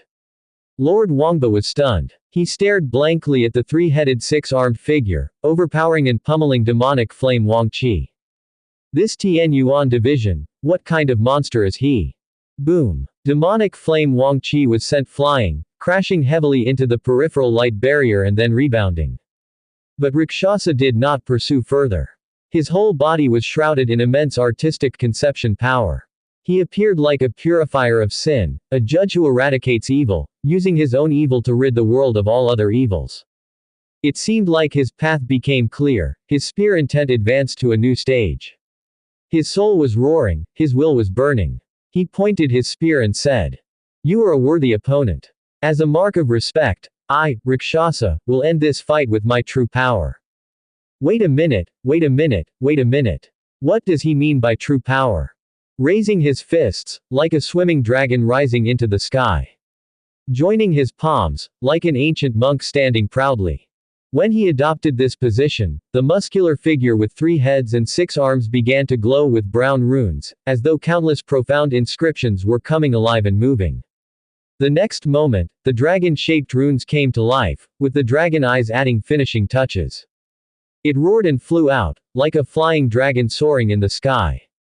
The spear-wielding muscular man began to maneuver his spear, intertwining spear intent, the power of evil, and the roaring dragon-shaped runes into a whole, as though a real evil dragon was plunging ferociously from high above. The furious dragon eyes, locked onto the figure cloaked in black flames. At this moment, demonic flame Wang Qi felt the hair on his scalp stand on end, his hairs bristling, a chill rising from the soles of his feet, flowing up his spine, engulfing his entire head. I can't block it. I definitely won't be able to block it. Lord, please assist me. He roared, a glow slightly radiating from the emblem on the back of old fishing man's hand, a power extending from the Lord and channeling into demonic flame Wang Qi's body. This was the usage of the high-rank Lord's power. With the power pouring in and the light of will activated, demonic flame Wang Qi, despite being covered in wounds, still maintained his peak combat capacity. No, he had transcended his peak. His artistic conception also seemed to be roaring in defiance, the surging demonic flames engulfing the entire world and outlined a vague image of a black devil. The devil swung its fist. The evil heavenly dragon plunged down. Boom. Endless evil, endless flames, filled the entire space of the combat arena. If the arena's space was not formed by rules, Lord Wangba really wondered if the entire space would be directly blown up. This guy, what on earth is he? And who defeated whom? In the distance, on the opposite side, the old fishing man suddenly revealed a smile. But in the next moment, Wangba saw the image of demonic flame Wang Qi appearing outside the arena, symbolizing his defeat. His gaze fell on the figure in the arena, slightly bruised but still exuding an aura of invincibility. He admired him quite a bit. Only that, beside admiration, he couldn't help feeling a little bit lost. He, demonic flame Wang Qi, a top contender on the Dragon Gate list, was actually defeated by a young man. Was he being washed away by the new wave? The old fishing man was also taken aback. Who would have thought that a Tian Yuan newcomer would not only pass this challenge, but also kill his general on the spot? This was too outrageous. However, after all, he was someone who had lived through the most turbulent times and had seen some bizarre creatures. It's fair to say he was shocked, just a little bit. It's just that he had to maintain the dignity of an elder, and he couldn't be as jumpy as the young Wangba. It took him a few seconds to calm himself and then he said, "Young generals, young lords, this old man is looking forward to the day you truly step onto the world stage." He then patted his general, who was having an existential crisis, on the shoulder. "Let's go, the mission is over, we can sit down and fish peacefully now, I will cook fish soup for you later." Demonic Flame Wang Qi, _ As if you could really catch any fish. They gradually disappeared into the thick fog. Off the field, in the VIP viewing room. The generals of Tianyuan, they won. Wu Qingyan sighed. But it's not unjust that old Diao lost, he even made some gains. If I'm not mistaken, his demonic flame Wang Qi's artistic conception has progressed. Above the grand perfection artistic conception is the imagery, which refers to the conception that affects the four corners of the world and hence gives birth to natural phenomena. Demonic flame Wang Qi hadn't stepped into the imagery realm yet, but he had taken half a step. This would help him comprehend the realm. Old Diao is just a bit unlucky. He has been honing at the Fourth Order peak for so long and has trained a succession of Fourth Order generals in his territory, but none of them have broken through. Yes, he also had bad luck when recruiting at Dragon Court. An old general like the old fishing man could spend some contribution points to exchange for the right to recruit troops and build in the Dragon Courtyard. This was a privilege for old generals. Of course, they should also make enough contributions.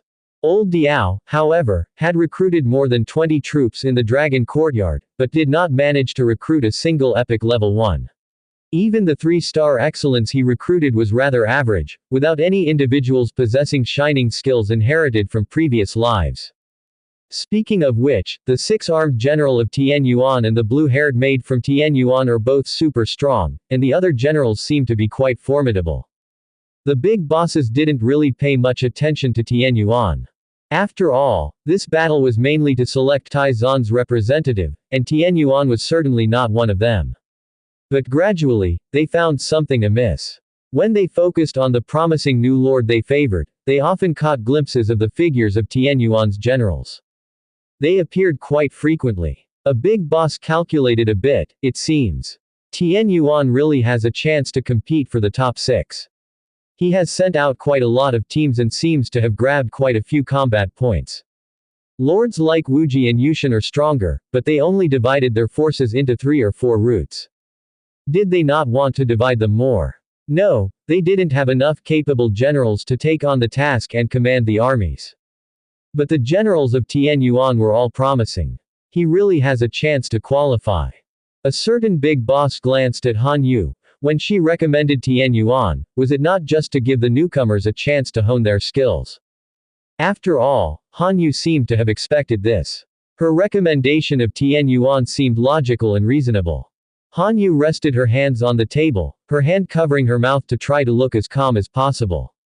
At this point, she should have faced everyone and said lightly, "This is the Tianyuan I recommended, it's just the basic operating." But she could not calm down. Later, how far was Tianyuan in the land of challenge? For now, she would rather gaze at her foolish and cute sister, to calm herself down. In the outside world, in another area that couldn't be viewed. Yu Shi, Luo Xing, Dari.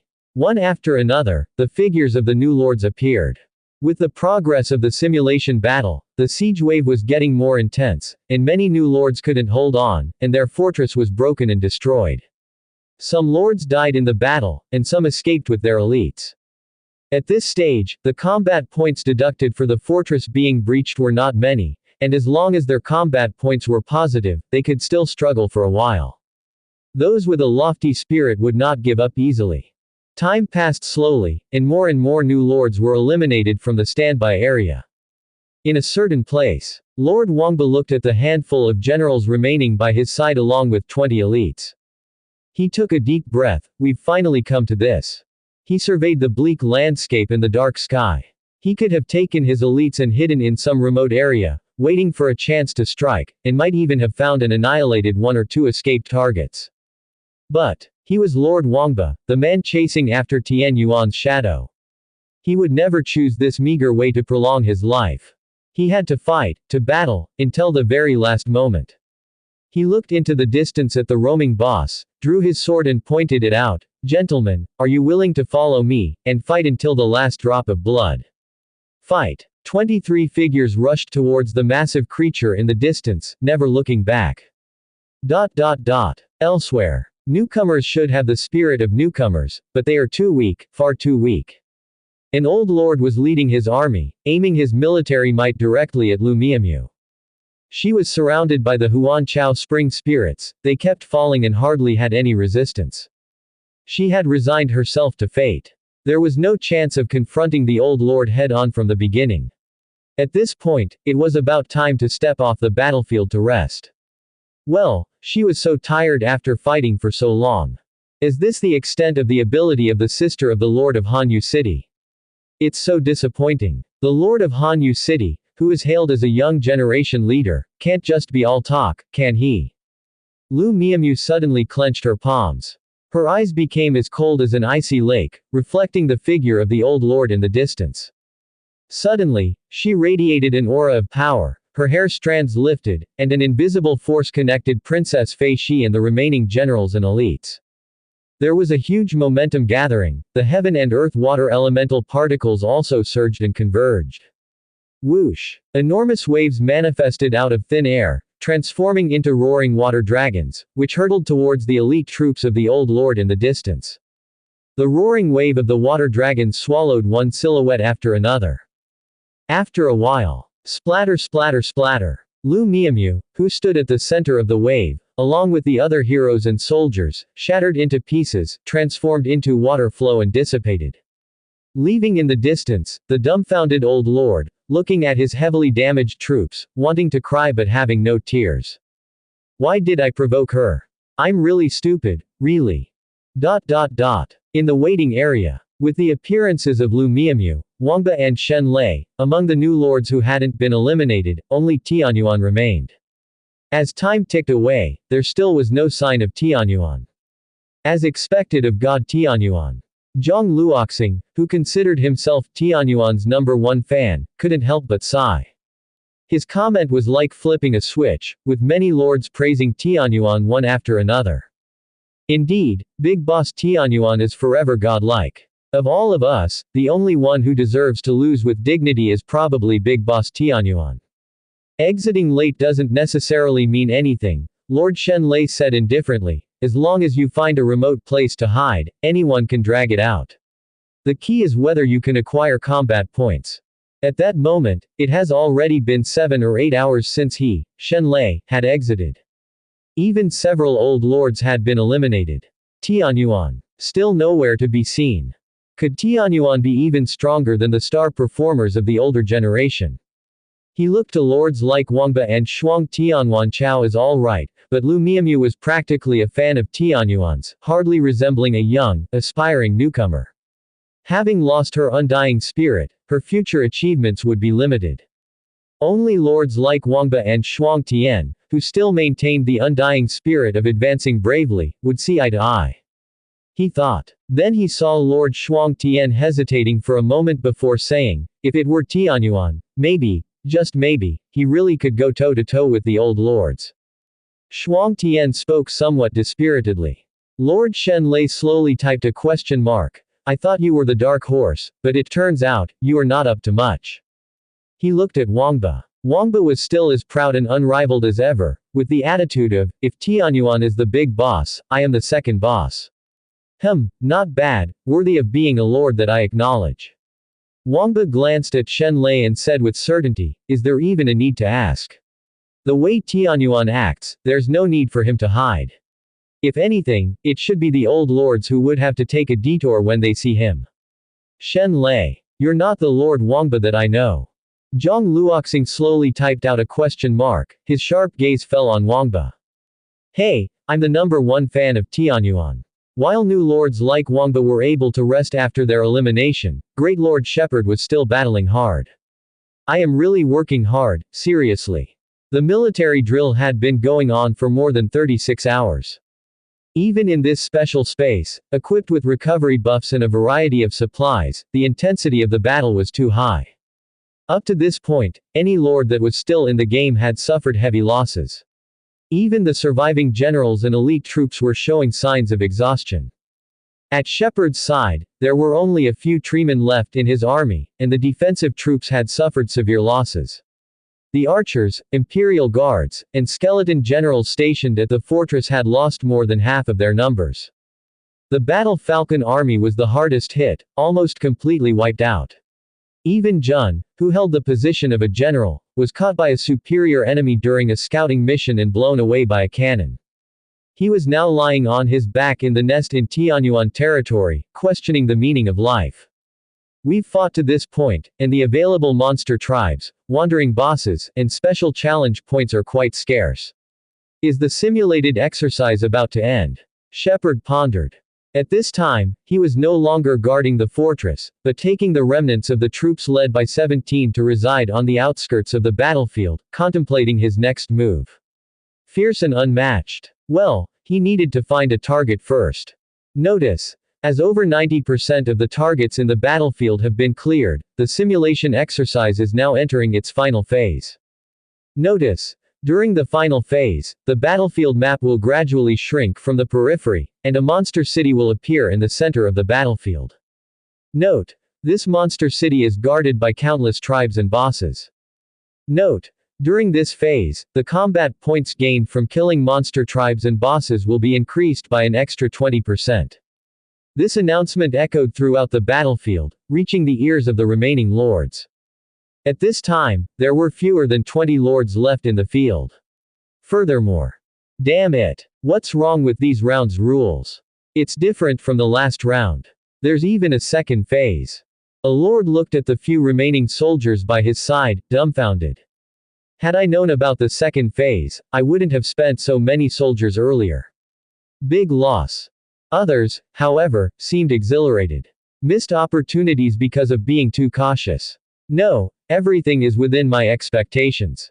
I've still got lots of troops. This stage has just started, and the battlefield is my stage, ha ha ha. Shepard's spiritual power spread out, activating mental power seeds in his various generals scattered throughout the battlefield, ordering troops to move towards the target location. Getting ready to assemble. Preparing for the final battle. A brand new region abruptly appeared at the heart of the battlefield. The sky was clouded, the air was dry and stuffy, and strands of red fog representing bad omens and disasters floated between heaven and earth. In the depth of the red fog, a mountain gradually rose up. On top of the mountain stood a rough but majestic city. In front of the city, within a large red fog area, various monster tribes were scattered around. To the naked eye, most were only one-star tribes. Small in scale and with few powerful creatures. However, the tribes were close to each other, so the lords couldn't attack them one by one without facing attacks from several, or even more, tribes at once. Time slowly passed. Outside the red fog area. Boom, they were the first to rush. These soldiers consisted mostly of Grand Mages, Explosive Flame Mages, and Elemental Mages. The mage troops have always been slow, but all the mages in this corps were riding all kinds of mounts. There were Seat Wolves, Moon Wolves, and Ironclad Scorpions, among others. The vanguard, consisting of about 30 elite troops and generals, was riding the rare 3-star troops, Silver Pegasi. We're here, this is the final area. Lord Wanfa observed and looked out. He was the first lord to arrive at this area, but no sooner than he had the chance to seize the initiative, a sandstorm rose in the distance, and rumbling sounds could be heard. It was another lord's army arriving. Immediately after, as if it had been agreed upon, one after another lord's army appeared. The armies ranged from a few hundred to 1,000 in size, down to only tens or hundreds. The soldiers, clothes and armor were somewhat broken, covered with their own blood or that of monsters, looking somewhat ragged, far from their peak. Even so, the aura of these corps was still strong, emitting waves of oppressive force. After arriving, the lords maintained a safe distance of several kilometers from each other, with nobody daring to take the initiative to enter the red fog area. Or perhaps, the lords were waiting for everyone to arrive. How many lords are left now?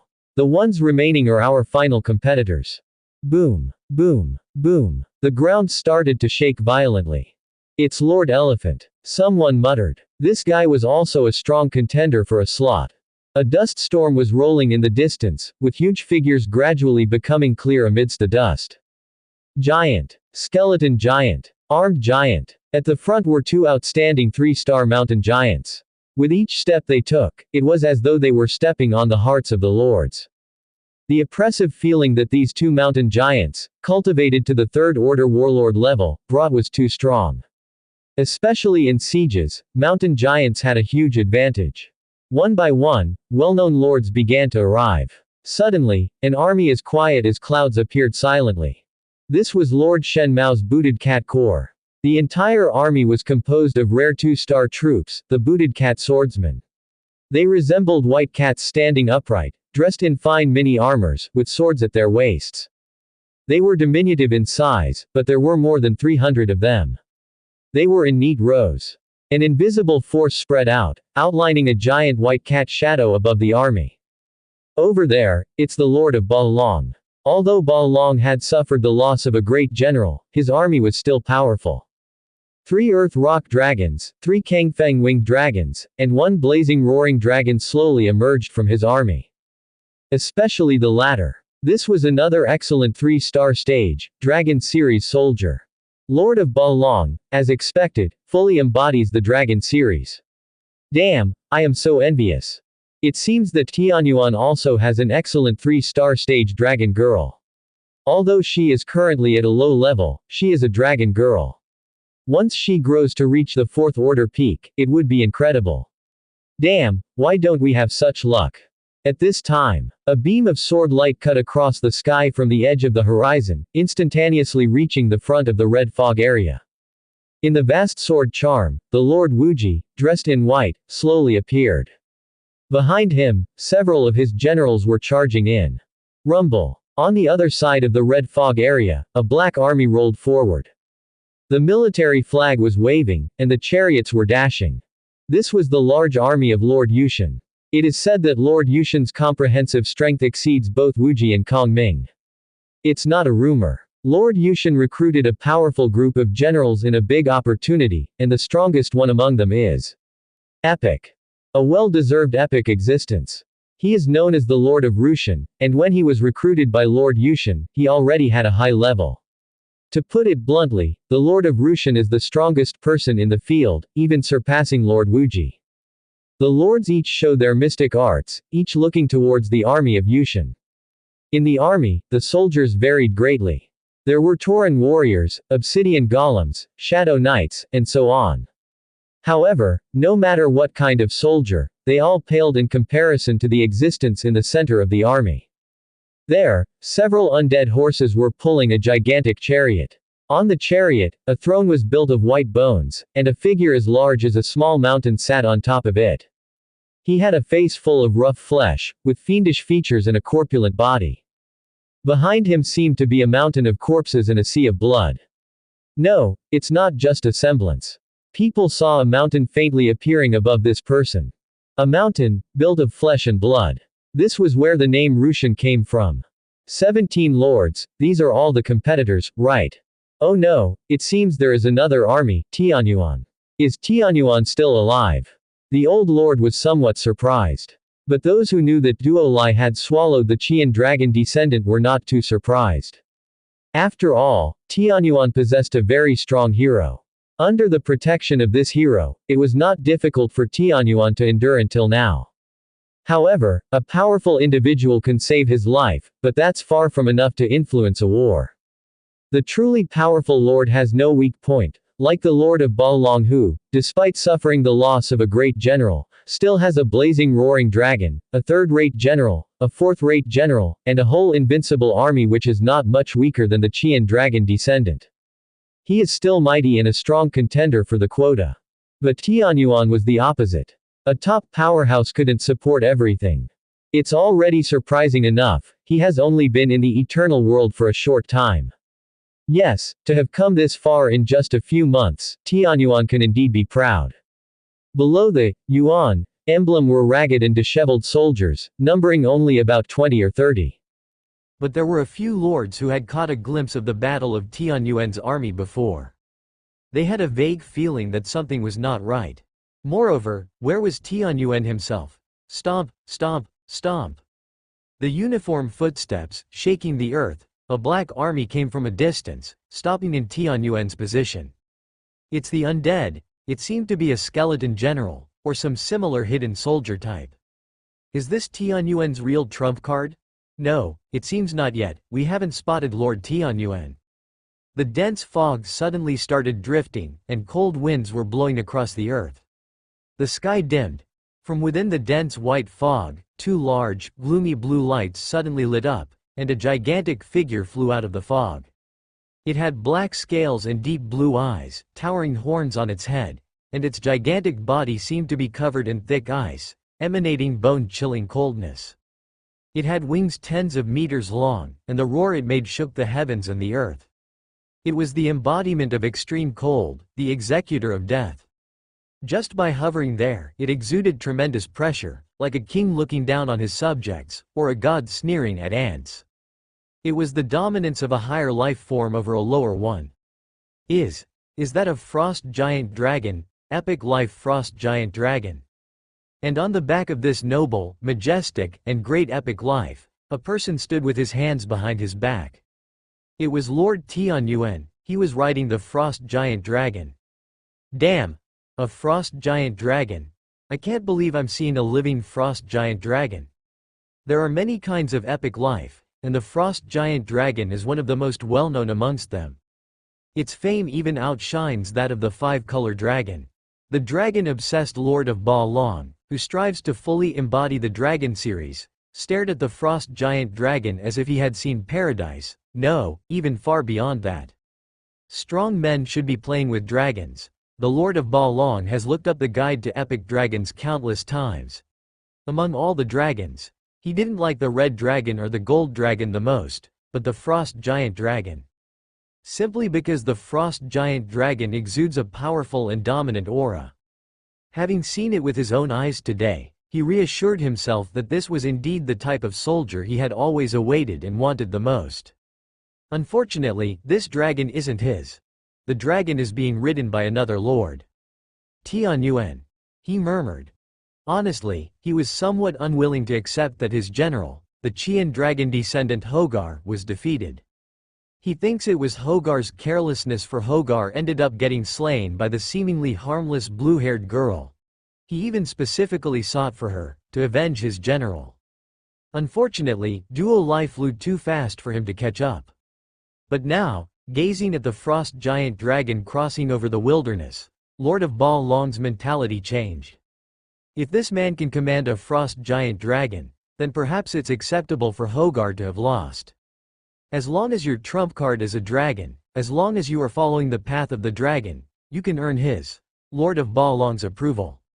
And Lord Tianyuan has a dragon girl and a frost giant dragon. Besides, since the blue-haired girl was able to defeat the Qian dragon descendant, it's likely that she has dragon blood, making her a humanoid dragon. Lord Tianyuan, I, Ba Long, am willing to admit that your dragon power surpasses mine. But I will prove to you that I am the strongest dragon lord. In the troops of Lord of Yushan, the towering and bulky Lord of Rushan casts his gaze at the frost giant dragon. He sneered. A magnificent epic life, yet stooping down to be someone else's mount. Hey, this is as far this dragon's potential goes. Next to him, Lord Yushan smiled awkwardly without attempting to rebut.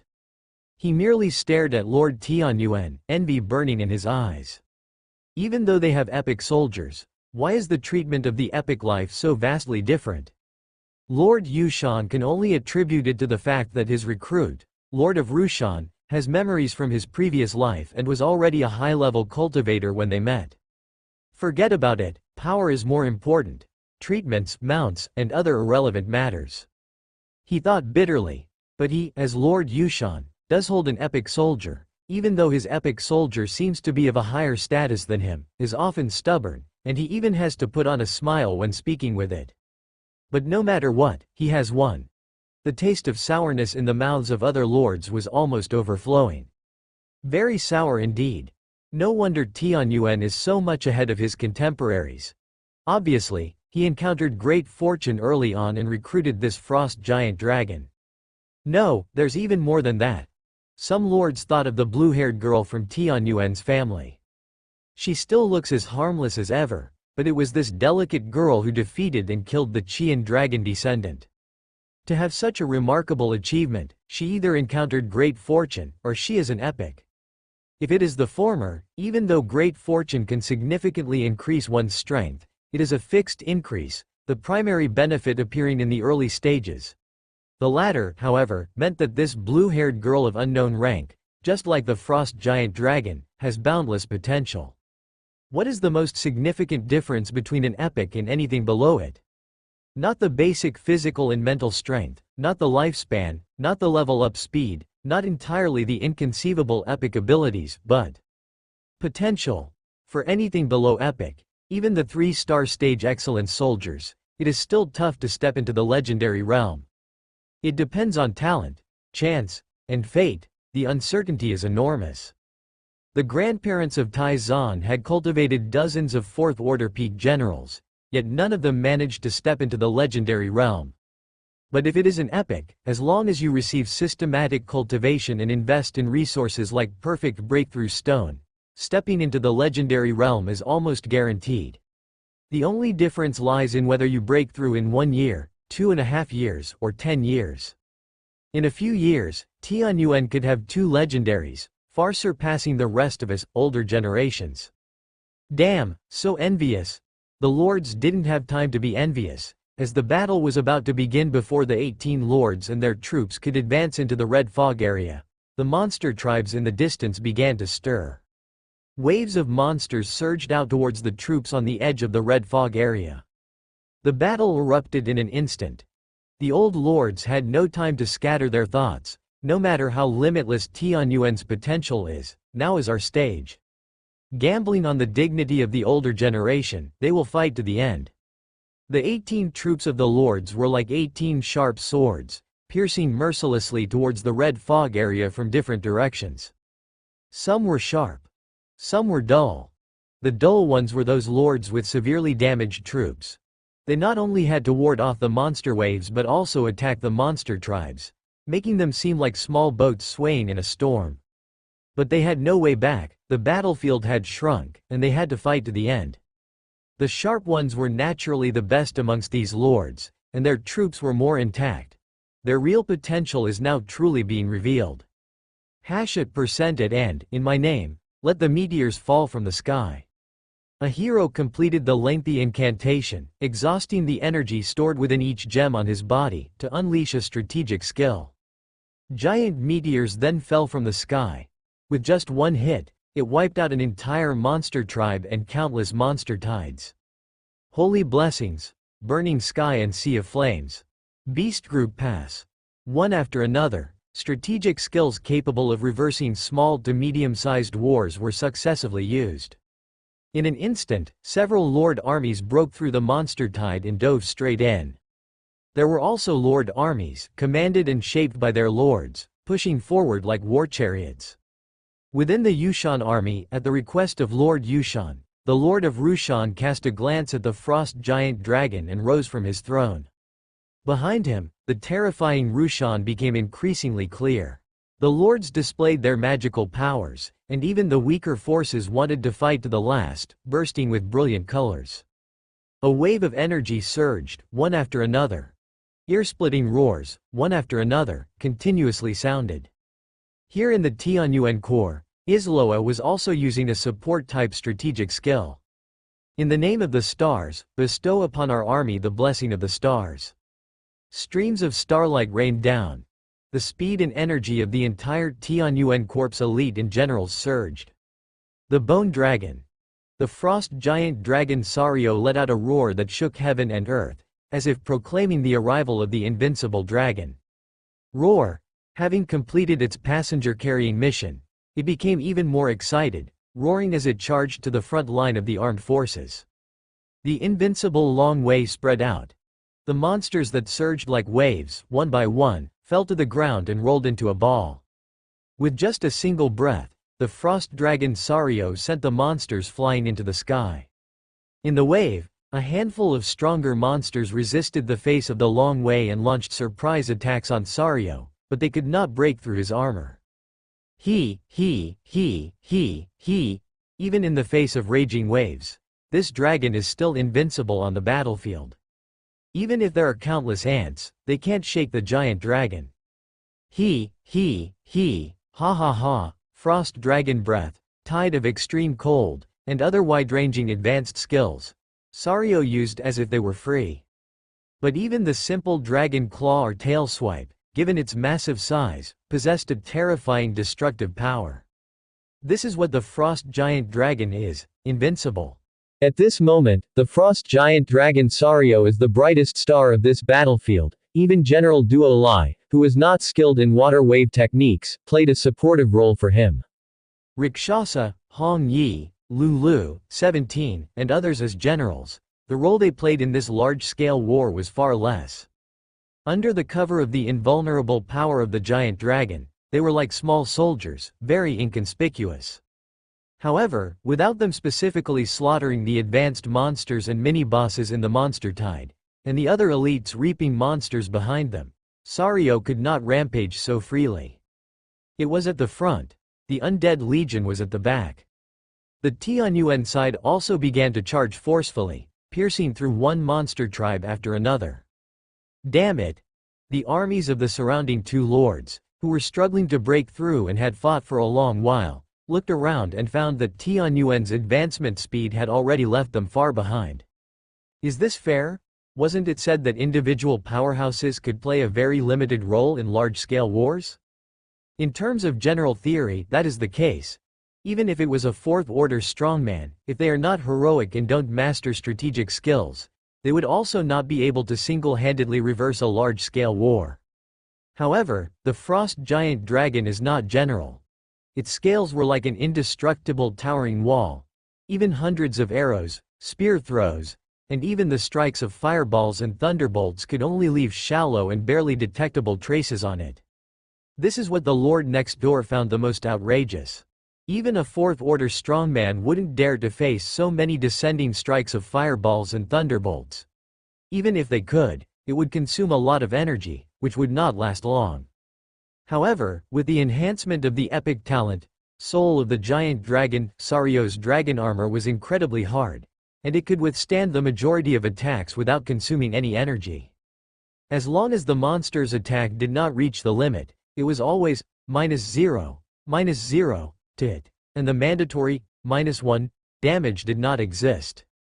Although its maximum defense power might not be as good as Lulu's, its normal defense could beat Lulu by a mile. That was the frost giant dragon, the battlefield meat grinder and exterminator of ants. An unreasonable truth that only epic life could have. What else could the old lords do besides eating lemons? But after all, the frost giant dragon was just a young dragon, and the battlefield was full of dangers and ever-changing. In a blink of an eye, Sario found himself in a bit of a predicament. He charged too enthusiastically, falling into the enemy tide. Big brother Rakshasa and sister Hong Yi were still in the rear, in the midst of the main army, separated from it by a river of monsters. Around that, dozens of elite-level red hag goblins sprang out. Shush, shush, shush. They were tiny, but with their energy armor covering their bodies, they could scratch one small opening after another on the frost giant dragon. As the openings piled up, the scales gradually cracked. This was not good. No, I am the noble and great frost giant dragon. Even though I am deep in the enemy tide, even though I am in a disadvantage, I can still be invincible to the world. Several warlord-level monsters were coming in midair, calling out one thunder spear after another, piercing through the cold tide. Sario widened his eyes. Sario roared, "Boss, save me." Save? An epic life was in danger itself. Who could save? The lord next door could not help but gaze over and heard a faint sigh. This sigh was not loud, but it eerily spread throughout the heaven and earth. The heaven and earth dimmed in an instant. The lord next door seemed to hear the sound of trickling water, seeing a winding river of netherworld, and clusters of other shore flowers blooming on both sides of the river. Amidst this stood an indistinct black silhouette. It stood on the land, yet seemed like a god, indifferently gazing down at the mid-air leaping monsters. Dead Bone had not conjured Wraith's sacred mountain. How far had its power advanced after prolonged honing, Mu Yuan also didn't know. But at this moment, the artistic conception emanating from Dead Bone had reached the great perfection, and even half a step further on this basis. Its power of artistic conception gradually influenced the heaven and earth. The artistic conception gave birth to the Stygian River. The Stygian River rolled and brought forth the power of decay. As Dead Bone advanced step by step, the surrounding monsters were like transplanted flowers that withered and turned into ashes. The aura of death wafted out, gathering in its palm. Dead Bone drew his sword. The intangible Stygian River turned into a substantial river of death, directing at the frost giant dragon not far away, crashing down without reservation. Lulu, Hong Yi, Rakshasa and other generals all reaped rewards in the fierce battle, either breaking through their artistic conceptions or taking their skills up a notch. However, General Dead Bone was different. It was not that General Dead Bone could not have an epiphany in battle, but depending on a breakthrough in the midst of battle to overcome a powerful enemy was too risky, and could not be condoned. To avoid this situation, General Dead Bone often pondered, constantly improved its skills, and gained insights from its intermittent contemplation. It had previously reached the great perfection level of artistic conception and gradually perfected it until General Dead Bone was satisfied and naturally advanced to the full perfection level, and even the half-step image level. It subtly influenced its surroundings, subtly giving birth to celestial phenomena that were more clear than the towering devil flames and devil giant shadow manifested by demonic flame Wang Qi previously. The Stygian River meandered along, absorbing the aura of death from all directions, gradually transforming into a surging gray river. The mournful sighs from Dead Bone swept over like a bone-chilling wind from the underworld. Under the scouring of the Stygian River and the River of Death, the Red Hag goblins attacking the frost giant dragon, along with the surrounding small monsters, withered away instantaneously. The River of Death, stirring up immense waves, swept forward, swallowing the few small bosses that had just reached the Third Order. They were rare 3-star thundering wingmen, but the moment they plunged into the River of Death, their thunder lights rapidly dimmed. In a blink of an eye, these small bosses were drowned and perished in the surge of the gray-black celestial river. The rolling gray celestial river continued to advance, silently dissipating only after swallowing countless monsters. Such an attack from the Stygian River no longer requires the power of the Wraith Sacred Mountain. General Dead Bone could do it effortlessly. The real energy consumption wasn't high. That's because, the initial Stygian River it manifested was only a small stream, which grew by absorbing the aura of death emanating from the withering monsters around it. Not only was it effortless, it also barely left any traces on the ground. There were no hundreds of meters long trenches, no deafening roars, only the mysteriously silent withering of the monsters. Even this withering didn't attract attention. It seemed as if the withering of these monsters was as natural as the wind blowing in the world, nothing to fuss about. The city lord next door rubbed his eyes. Just now, he seemed to have seen a vast gray-black celestial river, with a blurred figure in a hunting cloak at the source of the river. The figure stood on the ground, casting an incredibly towering silhouette, like a god controlling death, overlooking the world indifferently. But in a blink of an eye, it all seemed to be an illusion. Was it really just an illusion? He murmured. Although the towering silhouette was clearly imprinted in his mind, he couldn't recall it clearly no matter how he tried. The city lord next door shook his head and drew his sword to continue the charge. Tip. You have earned 200 combat points. Tip. You have earned 300 combat points. Tip. You have earned 5 combat points. Tip. Prompt sounds kept ringing in the lord's ears. However, some lords' notification information was displayed at a rapid pace like screen brushing, while for others, there was a good interval between each pleasant notification sound. But even the latter were still fighting vigorously. They found that in this stage, they didn't have to break through the monster tribe, or kill specific bosses to earn combat points. Killing a certain number of monster tides could also earn a small amount of combat points. Although the combat points were few, accumulating small amounts could still amount to a lot. In this region where red mist was drifting, there were constant roars, fires were exploding all over the place, columns of thunder were soaring into the sky, and the shock waves spreading out were churning the entire world into a mess. Here, ordinary soldiers were like small monsters, often not killed directly, but dying under stray arrows, flowing flames, or energy tides. Life and death were completely beyond their control. Even the powerful had to be constantly on guard. A moment's carelessness could lead to injury or even death. The heroes were no different. However, the army soul core that had molded their army spirits were free and easy on such a battlefield. Hundreds of elite soldiers were completely integrated, like a whole entity. If one had a pair of eyes that could see energy reactions, they would find that within a common army, light balls are arranged with a distance between each other. There was no such thing in Army Soul Core. There was only an incredibly huge sphere, as if it were a blazing sun. The majestic and vast energy directly smashed the incoming arrows and fireballs. The Army Soul Core had a high tolerance. With the powerful men stationed in it, they did not have to be constantly on guard. They could explode power without any worries.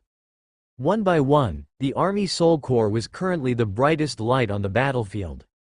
The Frost Giant Dragon, strategic skills, paramount warriors. None of them held a candle to even 1/10 of the Army Soul Core. In the east, a white army corps was sweeping through. This was the Boot Cat Corps. It was like a giant cat mech, which could easily wield a blade hundreds of meters long and leave a large, deep paw print on the ground with a casual pat. In the west, a cavalry corps wearing silver-white armor and holding knight spears was charging. Their speed was extremely fast, like a 100-meter-long silver-white giant spear, turning into electricity, into light, and powerfully charging from the front of a monster tribe, bursting out from the back. In just a few seconds, this powerful monster tribe was bombarded and crushed. A path filled with only pieces of flesh and corpses was left in the monster tide. This was the core of the Lord of Kong Ming City. Apart from me, there are 8 lords on the field who have the Army Soul Core, among which Ba Long's core is relatively weak, with only over 100 people, and it seems to lack any special core battle tactics. The most eye-catching one may still be the Boot Cat Corps of Lord Shen Mao, but the Lord of Kong Ming City had 2 Army Soul Corps. One was the Silver Knights Corps, the other was the Griffin Corps. His corps had a solid basis, and both corps had more than 400 people, but they seemed to lack a strong leader, so they didn't seem dazzling. But they were just not dazzling enough. His battlefield scene was not astonishing, yet he fought steadily. In the blink of an eye, the Lord of Kong Ming City had led his army deep into the red fog area, not far from the monster city on the hill. He pointed with his long spear. At this moment, he was the Lord surging forward the quickest. But the next second, a dazzling sword light came from the west. Where the sword light passed, the red fog was dispelled, and the wave of energy retreated. At the tip of the sword's light, the figure of a swordsman in white appeared, and an Army Soul Corps followed closely behind, stepping over the dazzling sword light. It's Lord Wuji. His artistic conception has reached great perfection. How marvelous! No wonder Lord Wuji is known as the most talented combatant of our generation. In the north, Lord of Yushan pressed his palms together. I beg you, only by going all out can the world understand what a true epic is. Very well. Lord of Rushan slightly nodded. Indeed, he could not tolerate mount epics like the Frost Giant Dragon, that tarnished the name of epics. If so, this king will take action. Not an arbitrary strike as before, he would enlighten the world, and that foolish Frost Giant Dragon, on what a true epic is. The towering flesh mountain emerged behind him. With a wave from Lord of Rushan, figures like Count Vampire and leader of Torin entered the flesh mountain, taking their places at various nodes. Lord of Rushan extended his hand again, laying it on the core of Lord of Yushan, continuously drawing energy from it. The energy is not quite the same. Lord of Rushan is not a member of the Army Soul Corps, but That did not prevent him from forcefully extracting it. With the endless energy influx, the entire flesh mountain quickly inflated, growing hands and feet, stepping out of the ground of flesh. Lord of Rushan himself, stepping up the flesh stairs, climbed to the top of the flesh mountain, forming the final head. A terrifying war weapon is thus formed. It began to rush, and along the way devoured the blood and flesh of monsters, swelling up like a rolling snowball. In the blink of an eye, with the charge of the flesh mountain behemoth, Lord of Yushan also arrived in front of the monster city. Kongming, Wuji, Yushan. These three forces are currently the most likely to breach the monster city. Sure enough, these older generation lords are too strong, their foundations too profound. They are all monsters. Mu Yuan was astonished. At this moment, his Tianyuan core was still about half the distance away from the monster city. He can't blame the frost giant dragon for charging too slowly. The problem lies with the fact that, apart from the high-level warriors, the rest of his warriors are lagging behind. The army soul core is not only low in level, but also far fewer in number than the Bootcat core and Griffin core. Mu Yuan gazed at the city emerging in the red fog after. Compete or not? Compete. He was unsure whether the combat points he had earned could securely place him among the top 6. Moreover, in the world of the lords, one must forge ahead relentlessly. Lulu, you stay here with the remaining soldiers. Next, Isloa fully used the advanced skill, Star Road's Gate, a transportation-type skill. Despite its drawbacks such as its inability to teleport over long distances, having a lengthy chant prelude, etc., this skill can be used on a group. Soon, a huge star bluish light gate opened up in space. General Dead Bone crossed the Star Road's gate in a flash. Arriving at the opposite position, the invisible river of death swirled open, medicating all the monsters around that could possibly destroy this portal. Upon passing through the light gate, the undead legion stepped on the clouds formed from the black mist, held up by the frost giant dragon Sario with all his might. They traversed the remaining distance at the fastest speed. It's Tianyuan? Does Tianyuan also want to compete? The lords glanced and then paid no further attention. Everyone wanted to compete. Shen Mao, Ba Long, and several other lords who still had strength were charging. The formidable monster city, under the power of each lord laying out their trump cards, had now become fish on a chopping block. The only difference was, which knife would be the first to chop down. Lord Wuji used the power of his core to unleash an ultimate peak sword strike. Lord of Kongming led 2 core, and breached the walls of Monster City. Lord of Yushan stood on the shoulder of the Flesh Mountain behemoth, basking in the gazes of other new stars, feeling triumphant. Suddenly, the sky darkened. Despite the dazzling light of Wuji's sword and the silver radiance of the Kongming's Silver Knight's core, the world suddenly plunged into darkness, as if falling from color into black and white. At the origin of the black and white gradient, there was the undead core stepping on dark clouds. Above the dark clouds stood a towering holy mountain. At the top of the holy mountain, the blue-eyed, black-scaled frost giant dragon rested on the ground. Amid the bone-chilling cold, a blue-haired girl with floating hair and a man in black with a billowing cape stood on either side. They were guarding the silhouette in the center. Lord Tianyuan stood with his hands behind his back, indifferent like a hermit detached from the world. Mu Yuan stood with his hands behind his back.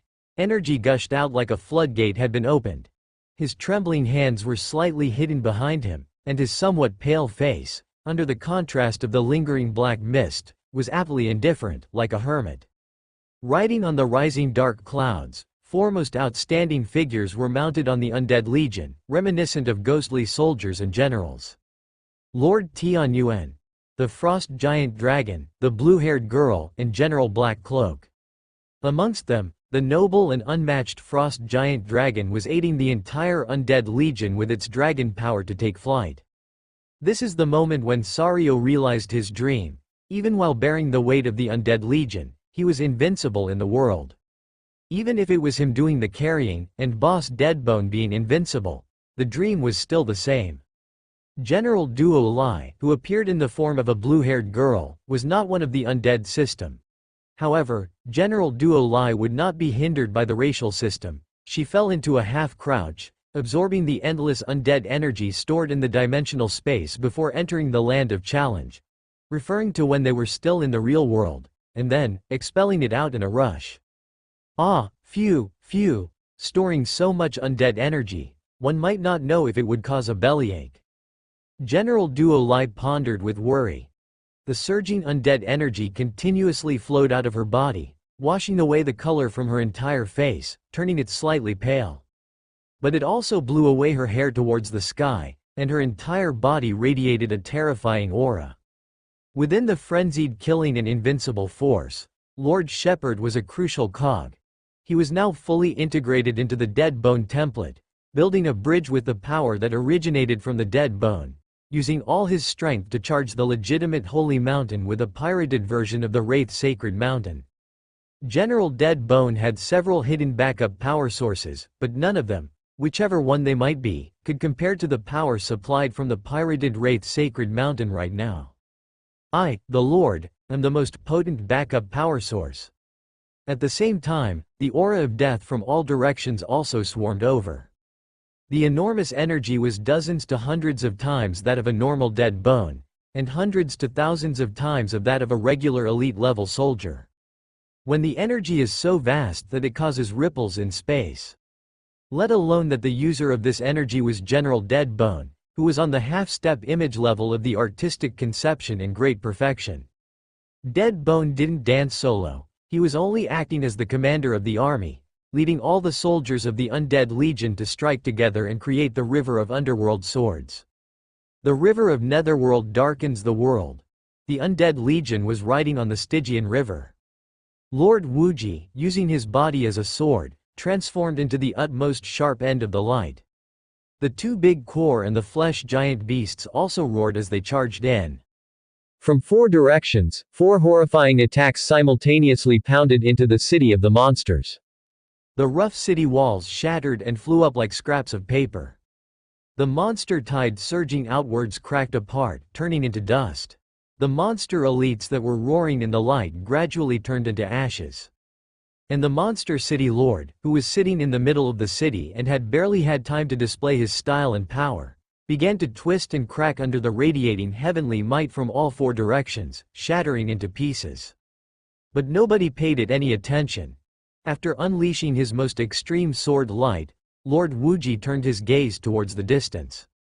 Lord of Kong Ming City was also gazing at the frost giant dragon and the three figures standing upon it. The third epic, Lord of Yushan, was also observing, with envy, awe, and a complex expression on his face. Lord of Rushan next to him was also surprised. He wasn't amazed at the power of the River of Netherworld. As Lord of Rushan, he had seen much, and this simulation battle was just child's play in his eyes. If it hadn't been for the sight of the frost giant dragon, he would not have deemed it worth his full effort. The power of the Netherworld River, which amazed his lord, wasn't particularly formidable in the eyes of Lord Rushan. It was just the combined strength of the army soul core. If Lord Rushan had one that suited him, a core of flesh under his control, he could definitely unleash a stronger, more invincible demonic might. However, Lord Rushan was looking at the figures on the frost giant dragon's back. He seemed to faintly see a true king, and couldn't help but feel a sense of utmost respect. No, this must be an illusion. Mu Yuan could see that the two strongest individuals present were undoubtedly Lord Wuji and Lord of Rushan. Lord Wuji was immensely powerful. He was the epitome of swords, possessing the highest level talent for swords, and held the supreme offensive power. Lord of Rushan was a third-order epic, and his base qualities, energy, skills, and so on were all stronger than Lord Wuji. But who would win if these two actually fight was uncertain. Compared to these two, people like Duo Lai, Rakshasa, and Lulu didn't qualify to stand shoulder to shoulder. Neither did General Dead Bone. Indeed, Mu Yuan's subordinate had exceeded norms and become a powerful individual. However, in Mu Yuan's eyes, both Lord Wuji and Lord Rushan were exceptional figures, and they were a step above. The Undead Legion couldn't even be compared to the Silver Knights Corps, Bootcat Corps, and other formidable Army Soul Corps. His side was able to make it to the front lines in the final battle and break into the Monster City, occupying 1/4 of the contribution, was honestly due to some opportunistic tricks and the fruit of their early preparations. Mu Yuan was fully aware of this. He didn't believe that he was stronger than Wu Ji, Kong Ming, or Yushan. They were all monstrous veterans, while he was just a greenhand whose subordinates were slightly stronger. The big-shot examiners outside the field were also aware of this. However, Twilight Elephant City Lord sipped his tea, but ripples gently formed in the cup of tea. After gulping down a few drinks, Wu Qingyun said, "It seems that there are some promising young people in my Taizan. Wonder where Lord Tianyuan is from. Do you think he could be from Baiyun State?" "You're dreaming," Huang Longjun from the next table said. "Such a spirited young man is most likely from our Chaoyang State." Other leaders. "Do you mean to say that a young man, controlling the undead, enshrouded in black fog, riding a frost giant dragon against a mountain of white bones, is vibrant?" With a slight lift of his chin, the Lord of Hanyu City said, "I knew that the Lord Tianyuan, whom I recommended, is indeed not inferior to me." The other leaders. "Can we stick to the facts and have some shame? If we compare purely on the basis of development time, Lord Tianyuan has already surpassed you by at least several blocks. Of course, such a comparison is not entirely fair. The Taizan Alliance is stronger than it was several years ago and can offer more support to newcomers. This year's gold list rewards are also several times richer than before. But even if we take all these factors into account, Lord Tianyuan still surpasses Lord Han Yu. However, talent is just that, talent. Many of those who once showed great talent later amounted to nothing. Lord Qing Xin, cradling a white cat in her arms, her phoenix eyes watching the lords leaving the stage, slowly said, "Let me mentor him. With my guidance, he can grow and progress much faster." "What in the world are you thinking? This is the newcomer I recommended. Besides hacking away, what else do you know how to do? I, on the other hand, can provide warmth and care on a spiritual level to this young gentleman." To be fair, Lord Qing Xin really has trained numerous excellent newcomers. Among her disciples, 3 have even stepped into the legendary realm. In contrast, Lord Han Yu really only knows how to hack away. As the 2 leaders trade blows with their eyes, sparks fly in the air. The Lord of Luofu Mountain took a sip of tea and said with a faint smile, "Qing Xin isn't wrong. Talent is just talent. No matter how potential Lord Tianyuan has, he is now merely a lord with a bit of power. We cannot impose too much pressure on him or hold overly high expectations. We must remember we are the ones leading the way. Of course, we cannot let him become too arrogant either. But I believe that excellent young men like Lord Tianyuan have their own thoughts and paths. We need to give the young sufficient time and stage for growth. Let's watch." Twilight Elephant City Lord, Wei Xingzi, and others nodded their heads in agreement. The Lord of Han Yu City is exceptionally talented, but it was only after stepping into the legendary realm that he made a reputation with his sword. They cannot focus too much on the talent of the newcomers or place too much hope and pressure on them due to the remarkable progress of Lord Han Yu City. This might have a counterproductive effect. After all, in the past, there were numerous talented individuals who ended up falling into obscurity or even dying. There was a lord in their generation who had a talent called the rare light of the human race, which could summon rare rank human races with random remnant souls at an additional cost of soul sand. This ability was extremely terrifying in the early stages. That lord relied on this talent to outshine a lot of lords, including Twilight Elephant City Lord, Wei Xingzi, and enjoyed a fleeting moment of fame. But now, he is still just a great lord. Because talent isn't everything. The world of lords is ever changing. It's common for talented individuals to die, or for unnoticed ones to stand out. At times, opportunities matter more than talent. Lord Tianyuan has talent, but that other lord is not comparable. The acceptance of 3 epics is enough to prove his uniqueness. But no matter how talented Lord Tianyuan is, if he holds 99% of the nation's pillar prospects, he still needs time to fulfill it. At present, Lord Tianyuan's strength is still quite limited. He is not ready to take part in the grand stage of the world, or even in Taizan. However, on this rookie stage of Dragon Court competition, he has a fighting chance. To some extent, he injects a decent amount of power to this unexceptional Tai-Zan team. The Lord of Luo Fu Mountain was looking at the entourage around Lord Tianyuan. Rakshasa with a green face and sharp teeth, red robe in a bloody garment, and Lu in dark armor. The strength that Lord Tianyuan could inject was perhaps not just decent. The Lord of Luo Fu Mountain smiled from the heart. Here's hoping you begin your dazzling dance from this stage. In the standby area, one lord after another appeared. Lord Tianyuan has also showed up. He managed to survive till the end. I didn't think he was such a survivalist. Is it also possible that the Lord Tianyuan actually made it to the end? The new lords appeared more relaxed, having rested for a relatively longer time. They did not look fatigued or anxious like the lords who just left the field. Zhang Luoxin and Wangba, who are vying for first place, felt confident that the great god Lord Tianyuan would not just be concentrating on survival. Maybe he has fought countless bosses. A soft clapping sound echoed. The standby area began to change. By the time they came back to their senses, they were back in front of the big shots.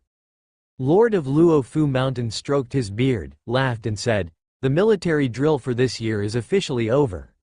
You all have performed quite well. I believe you will be the future of Tai-Zan. Now, let's announce the scores of each lord in this drill." All the new and old lords became tense. Newcomers like Zhang Luoxing only thought of not coming last as a victory. Newcomers like Shen Lei were looking at Lord Tianyuan intently with anticipation and excitement. The old lords had only one goal, the representative quota. In such a scene, even Mu Yuan felt a little tense, saying to Dead Bone and Duo Lai through his mind. Considering our performance, we are approximately 99% safe, right? Dead Bone went into deep thought, reflecting on past events. Only with 99%, no wonder the Lord was not fully satisfied. It needed to introspect and reflect on its past actions.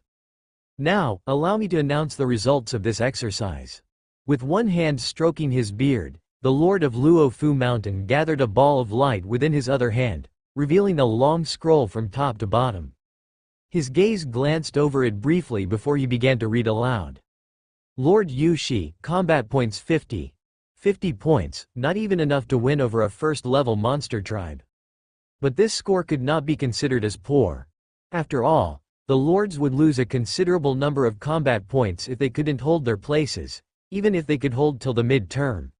In other words, as long as the combat points were positive, it was a victory. Wu Qingyun, Huang Longjun and others showed smiles on their faces.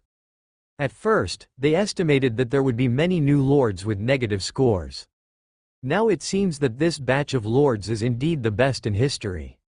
Their early training had proved to be a good move. Lord Yu Shi was fairly satisfied with his positive score, but his smile lasted only a mere few seconds. Lord Beihe, combat points 150. Lord Luo Xing, combat points 250. So he was at the bottom. Yet people's emotions often contrast. Zhang Luo Xing, who was originally slightly relieved and pleased, saw his tough opponent, Yu Shi's, condition and his mood soared. If it weren't for the occasion he might have burst out laughing. One by one, the scores of Lord Dari, Lord Shuangtian, and other lords were announced. However, most people had already figured out their performance and did not show any great change in expression. Only Lord Shen Lei, after hearing his own name and not seeing the name of Tianyuan for a long time, couldn't help but clenched his fist slightly. There is indeed a gap between Tianyuan and I, he admitted. Lord Janiu, combat points 14,400. Lord Guan Mu, combat points 15,900. Some less famous lords have also achieved high scores. Some have deep accumulation and made a name for themselves on this stage. Some have perfected the use of tactics to bring out 150% or 200% of their force's abilities. Conversely, those lords who did not use tactics properly showed gloomy faces.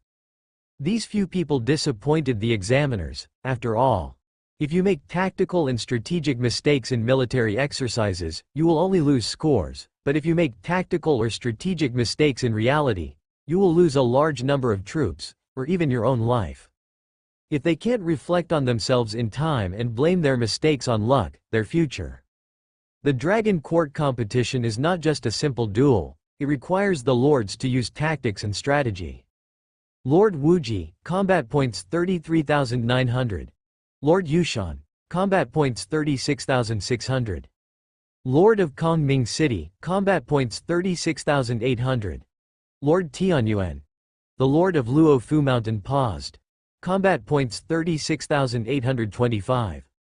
The attention of the old lords was on the strong ones such as Wuji and Kongming, but a few of the new lords started to feel a bit wrong after hearing half of it.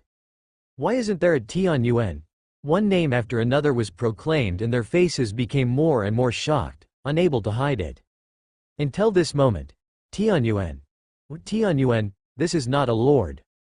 We were all fellow testers once, we all have similar family conditions and talents, we are all humans, but how can the gap be so incredibly huge?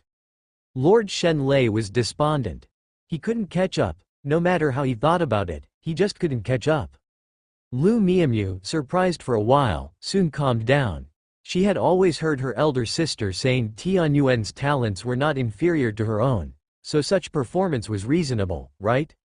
Wang Bulord Wang Erting, the #1 fan of Tianyuan, was shocked. My cultivation is still not enough, whether in my trust in Tianyuan or in the pursuit of power.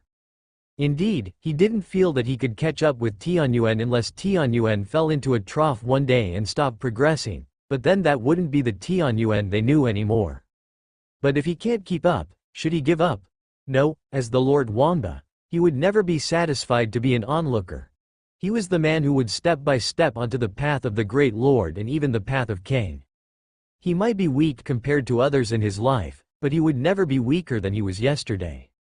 He hoped that one day, he could hear his father proudly telling others, "My son Wang Erting has the style of Tianyuan." That was the goal of his lifelong pursuit. Wanba Lord clenched his fists and reignited his ambition once again. In comparison to the new lords who seemed to be suffering from hallucinations, the old lords, especially the ones who fought to the very end, in front of the city of monsters, were not very surprised.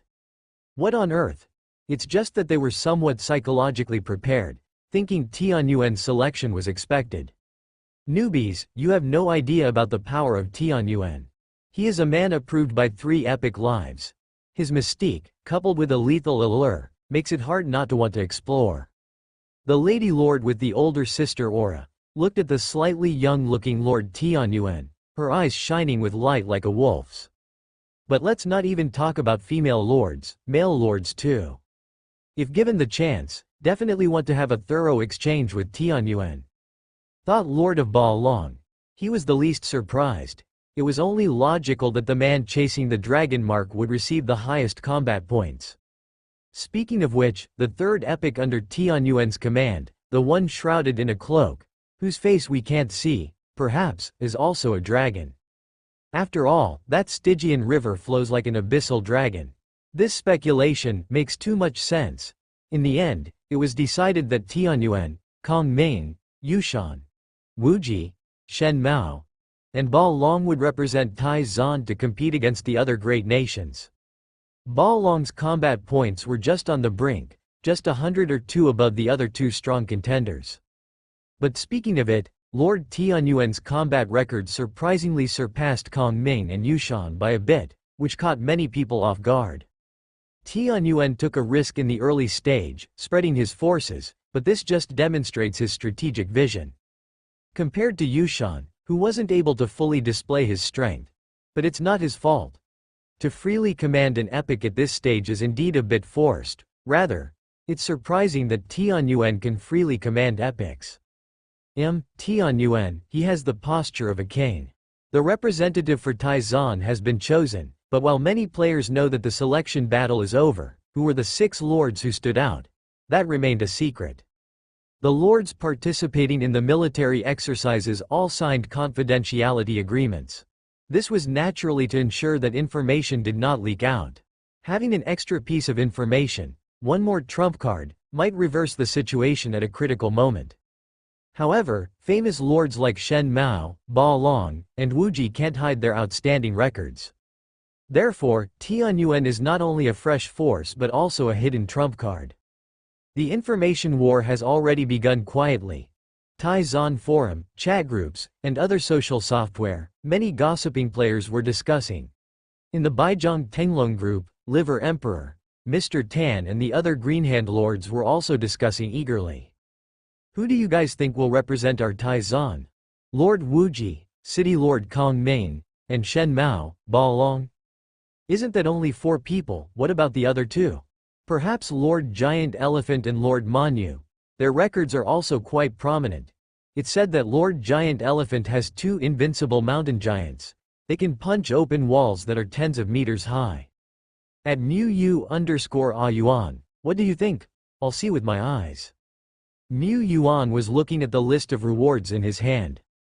After the battle was over and the bosses left, he and the other 5 representatives received detailed information related to the Dragon Court competition, as well as a quota of resources. Representing in combat, for the glory of the nation, did indeed require resource rewards. It's said that receiving this quota of rewards can save a few years of hard work for the Lord of New Stars, and directly achieve a major leap in power. The Taizan staff member who was responsible for explaining to them said. In fact, the nations participating in the Dragon Court competition are not only the 7 great nations, but also at least dozens of medium and small kingdoms. Like our Langsing, apart from the Star Splendor Federation in our Zan country, other nations and forces are also eligible to participate, but only the 7 great nations can actually secure recruitments. First, the eligibility of the Dragon Court is not entirely determined by competition, but more by the power play of big nations behind the scenes. 7 great nations each have 6 lords, 6 team spots. The remaining smaller nations only have 3, 2, or even 1 representative place. But, apart from the number of participating lords being fewer, small and medium nations also enjoy the fairness of the competition. If they can make it to the end, they can also fight for those precious recruitment spots. Among them, there aren't necessarily no newbie lords more outstanding or more amazing than those from the 7 great nations. After all, there are a lot of small and medium countries and it's common for a generation of enchanting figures to be born. But however enchanting they may be, representatives from medium and small nations rarely make it to the end. The reason lies here, the foundation of a nation. You should have heard of Pure Soul Source Pool, Land of Inheritance, and other special treasures. These will all be open to you. Your soldiers and army will undergo a qualitative upgrade. That is to say, the power you have when participating in the Dragon Court competition will far exceed what it is now. This is why representatives from small and medium nations will find it hard to compete with us. However, the underpinnings of Yangqing and Shenmue among the 7 great nations far exceed those of us in Taizan, which is why we are at a disadvantage most of the time. For Pure Soul Source Pool and other treasures, you need to schedule a time for use, and everyone can prepare in advance and adjust their state. How much benefit you can gain from these treasures completely depends on you. Besides the treasures, there's also a wealth of resources for everyone to choose from. So please choose carefully to maximize your power before the Dragon Court competition arrives. Mu Yuan looked at the list in his hand. It was filled with rare items that had to be exchanged with contribution points and were all items that enhance combat power quickly. Like the excellence level equipment, medals from the hero duel arena, etc. How should I make a selection? Mu Yuan pondered. There were a lot of treasures available for selection, but naturally, he couldn't select them all. He could only select within the quota he had, making careful choices. Among them, the medal from the hero duel arena should be a good value for the cost. It doesn't take up many points, but it can make a significant impact. General Dead Bone doesn't need it. However, with this, I can exchange for more hero duel arena usage time. Isloa, Shi Lu, even Duo Lai, their artistic conceptions could progress by leaps and bounds. And the gains from artistic conception are based on personal strength. The stronger you are, the stronger you become. However, it's a pity that subordinates like Rakshasa and Lulu from the hero duel arena cannot enter. Oh, you can also exchange for the use rights of the Land of Challenge training mode? This isn't like when Lord Linglong used his own authority to open a room for him. It grants the user the temporary authority to open a room themselves. It's more free to use, and there are no spectators. Although its effects can't compare with those of the Hero Duel Arena, the refinement it provides is considerable, and it can be applied to groups as well. I must exchange for some of these. If I have about 20 or 30 hours of usage time, both the defensive troops and the Treeman troops could form an army soul. Mu Yuan stroked his chin. If the defensive troops can form an army soul, I could take them to dangerous battles in the future without worrying about losing them. The Army Soul Core is a whole entity. Its fault tolerance rate is high, and it will not easily lose soldiers. If the Treeman troops could form an army soul, perhaps I could attempt to make I Am the Forest a constant state. I don't seek to turn its combat power into a constant state. Just to utilize the rapid movement characteristics of this epic skill would be enough. That could make up for the sluggish and imposing movement of the Treeman troops. This is just a thought for now, and it needs to be tested. Mu Yuan noted his ideas down and continued browsing the list. Within it, there were some that the officials recommended to exchange for, such as a treasure named Light of Baptism. Its effect is to mimic the divine light that falls from heaven and earth and elevates the levels of the troops when the territory upgrades. This is a knockoff version by Taizan, naturally not as powerful as the original. It can only work on a certain range and a certain number of troops, and there's a resistance, so the number of levels it can elevate is not that many, but it's still powerful. Mu Yuan directly selected 6 lights of baptism. One can only baptize up to 200 troops. There's also this, another recommended one, a treasure called Essence of the Army Soul, which slightly increases the Army Soul embryo and makes it evolve further towards a complete Army Soul. It can only be used on form-level Army Souls. This is also very important. The more refined and real the Army Soul embryo, the stronger the force that the entire core can unleash, and the longer it lasts. Like the previous military drills, the Undead Legion fully manifested the form of the Army Soul in the final stage. The other corps have an even more refined Army Soul than the Undead Legion, but this state of fully manifesting the Army Soul, being completely integrated and freely using the joint attack techniques, are not easily entered into by them due to the high consumption. At the same time, the more the Army Soul embryo is formed, the more soldiers it can include.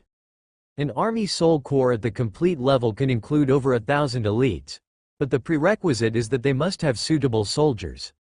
Not every Tom, Dick and Harry can be incorporated into the Army Soul Corps. Lord Shen Mao's corpse Army Soul embryo is quite refined, but it seems to lack enough booted cat swordsmen, so there are still vacancies in the core units. It's different for him. His Army Soul embryo has just started. I need to select this, and this one. Oh, there's also this one. Among the recommended items, there's Bloodline Essence Potion. It can purify the user's bloodline, with a small chance of evolving it and upgrading its rank. This is indeed an extremely rare item. Even if the usage prerequisites are strict and it must be an individual with a certain bloodline, like Dragon Descendant, Dragon Girl, Flying Dragon, Vampires, etc.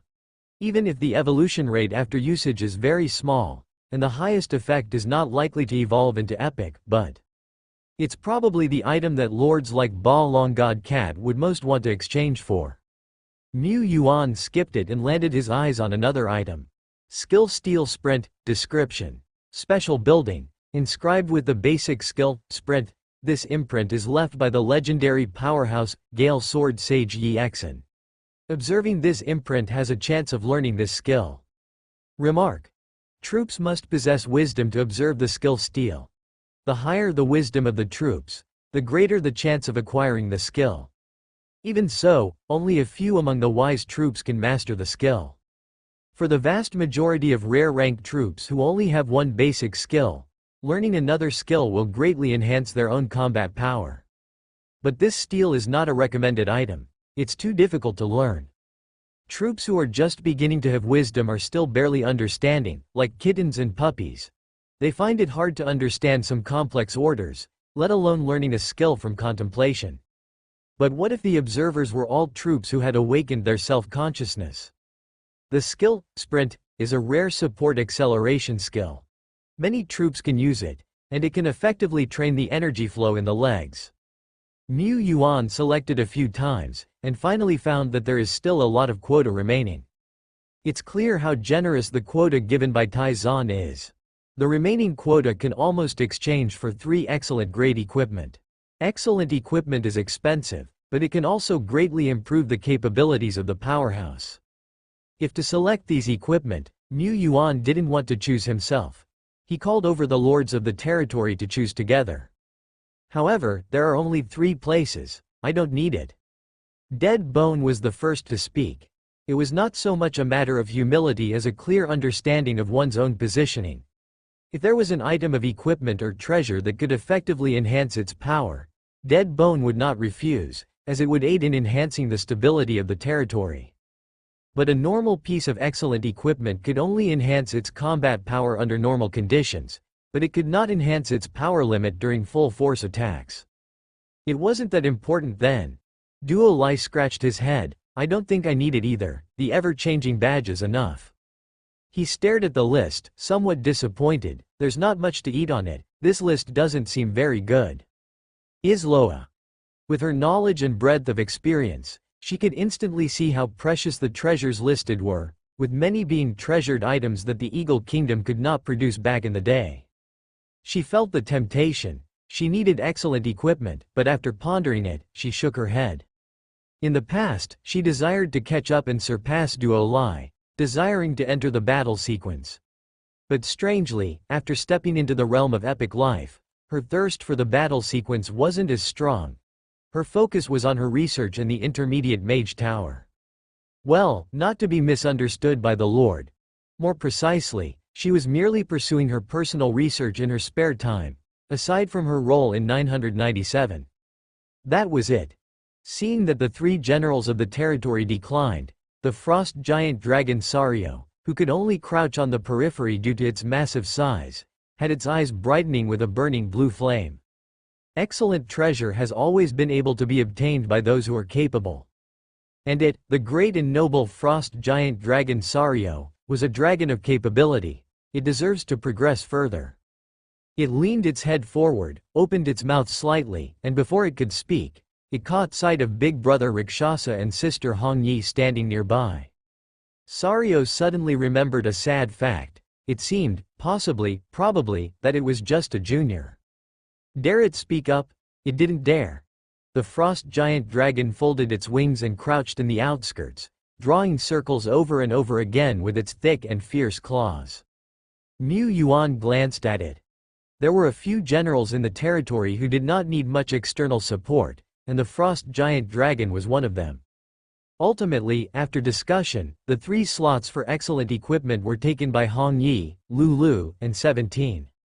Rakshasa, now possessing the Fenye Evil Spear, he needed a treasure armor, but ordinary equipment was completely incompatible with him, hence it was pointless to ask for one.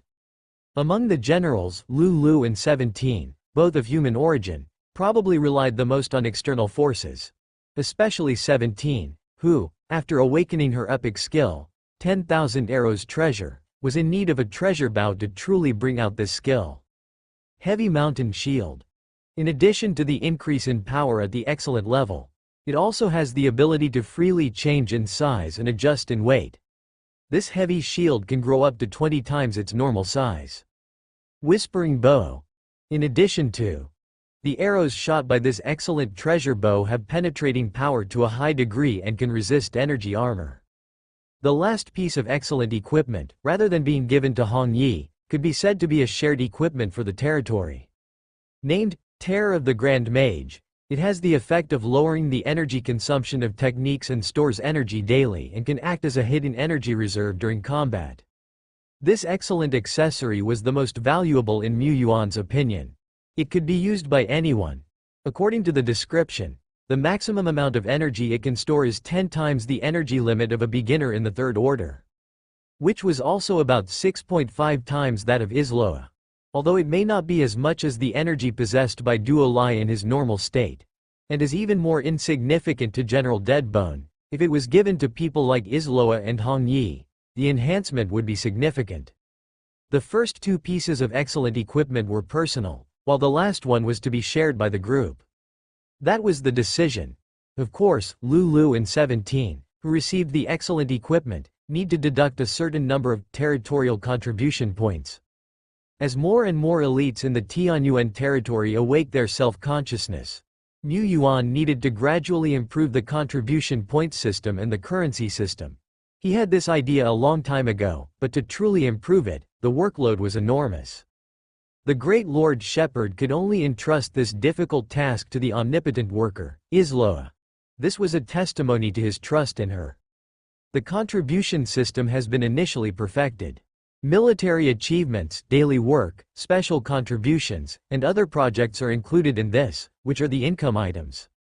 There are not many expenditure items yet, with the biggest one being the evolution ceremony. How much contribution is needed for 1-star evolution into excellence, and how much contribution is needed for evolution towards the epic life? Mu Yuan has marked clear amounts. The evolution of lower and intermediate tiers is not included. In addition, based on the strategic needs of the territory, sometimes certain generals will be given the priority to evolve. If their contribution points are insufficient, they can get a loan. This can also effectively increase the work enthusiasm of the generals. Everything is for the bright white future. Mu Yuan sent the list of treasures he had selected to the official in charge of this matter, and would then wait patiently. It will probably take 2 to 3 days for this batch of treasures to arrive, at which point they can be retrieved through the secret realm of trade. The entrance to the land of treasures, such as the pure soul source pool, will likely take a bit longer. Mu Yuan felt that it was good to wait. These types of special buildings or the land of inheritance were always places where the stronger one's potential, the more benefits one could get. Before entering the land of treasures, it would be best to evolve 1 or 2 more epic beings. If Bone 2 and Bone 3 were not to be evolved, judging by the time, there was a chance to let General Dead Bone advance further. Langsing, after more than a month, Mu Yuan once again stepped out of the villa's front door. He still returned to the Langsing world from time to time, glanced at the information on his phone, browsed the forums, but there was no need for him to step out of his house. Whether he was going to the Players Association to handle procedures, retrieve or send trade goods, or trade with other chambers of commerce and companies, Sophia handled it all very efficiently, which was a great relief for Mu Yuan. The last time he left his house was to register a players' company at the Baizhang Association with Sophia. Today, he had some free time. After the busy selection battles, Mr. Mu also wanted to take a break, so he decided to visit his company. He hadn't ever been there. Going by the address, it's right next to the Players Association, on a landmark commercial building in Baizhang. After the red fog warning and the emergence of the border regions, however, commerce throughout Langsing has declined significantly, and many merchants are looking to invest in properties in the eternal world. Despite this decline, the Baizhang real estate market has seen a surge. Nowadays, leasing the landmark building in Baizhang is quite cheap. It's likely that Sophia chose this place because it is adjacent to the Players Association, making it much easier to conduct related activities. However, Mu Yuan didn't hold high expectations for the scale of the company. After all, the company he set up was almost a shell entity. It was only established to enjoy some policy benefits and facilitate the acquisition of remnant souls. Its purpose was not to become large and powerful. He couldn't even if he wanted to. How could he expand without money? Even though his combat power at the pinnacle of Tianyuan territory was not much less than that of Lord Kongming and Lord Wuji, Mu Yuan was certain that when it came to wealth, he would be far behind them. Such is the confidence of the poor. Even now, when he purchases non-supernatural side items in Langsing, he still relies on the monthly supplement of $10,000 provided by the association. Selling the precious soul sand in exchange for currency in the Zan country, Mu Yuan felt reluctant. He walked out of the community on foot, waited for a while until the software was finished updating, and then opened the ride-hailing app. After waiting for several tens of seconds, there were still no drivers who had responded to his hail. He then looked towards the other side of the road, more than 100 meters away, where a row of mint green shared bikes were parked. Many of the bikes had thick layers of dust, fallen leaves, and bird droppings smeared onto the seats, indicating that they were seldom used. With a twitch at the corner of his mouth, Mu Yuan gave up. Never mind, I'll just run there instead. It will be much quicker than riding a bike or waiting for a taxi. He could always load the Rakshasa template and turn into a stream of brown mist to float along, or load the Duo Light template to transform into a unique bird that could fly against the wind, reaching the city center in the blink of an eye. But it would be a bit too startling. While there was no longer any prohibition against players using supernatural powers in the real world in front of ordinary people, disturbing public order was still not allowed. He was a low-profile person after all. Mu Yuan swung his arms and stretched out his thighs. Then he started running at the peak speed of a professional runner. He stopped at red lights. He courteously yielded to cars and pedestrians. He ran like the wind on the sidewalk. Suddenly, an older runner passed him with even greater speed. This older runner wore windproof goggles, was dressed in simple sportswear, and had a phone clutched in his hand that was reporting his distance through a running app, looking every bit the veteran of the running community. Soon after, Mu Yuan arrived at the address given by Sophia. It was adjacent to the Players' Association and was quite bustling. There were many muscular figures present, exuding faint energy fluctuations. These were clearly players. Among them, there were flamboyant players with 2 spearmen following them. Mu Yuan watched for a moment before entering the building. Soon, I've arrived. There was a faint contractual link between the Lord and his troops, and since Mu Yuan had undergone the evolution ceremony with Sophia, at this moment, he could clearly sense that Sophia was just ahead. The elevator doors slowly opened. "Welcome, boss, to our company." Not far away, Sophia was dressed in a black business coat and a white undercoat, paired with black fitted trousers. She wore a stylish belt that accentuated her graceful figure. She wore tall black boots and her neatly combed hair was piled high on her head. Her exquisite figure didn't need any makeup. Her eyes were bright and deep, exuding a strong aura. She didn't look like a powerful person from the eternal world, but rather like a successful businesswoman who had been working hard in the Langsing world, a powerful corporate executive. One must say, Sophia's attire and her usual demeanor were quite different. He could hardly recognize her.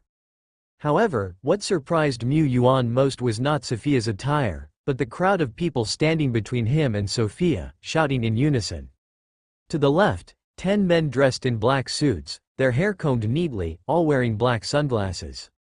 To the right, 10 women dressed in black professional attire, paired with black silk high heels, both with graceful bodies and capable momentum. They all respectfully bowed and said, "Welcome, boss, to our company." Mu Yuan. Where had Sophia found all these extras? However, the scale of the company was even larger than Mu Yuan had imagined. These 10 black-clad, sunglasses-wearing men and 10 women in black silk were not just temporary actors, they were only part of the company's employees. "These are employees of the security department." Sophia pointed to the left side row of burly men, dressed in black suits, their bulging veins visible under their outfits. "This is Captain Luo Wei. Captain Luo holds the rank of Royal Guard, and he also has several elite fighters at his disposal, making him a rare strong hand among players." Sophia then introduced the woman standing at the front of the right-hand queue. "This is Captain Lin Suswang. Captain Lin holds the rank of Dark Knight Elf and is also proficient in computer information technology, making her a very rare talent."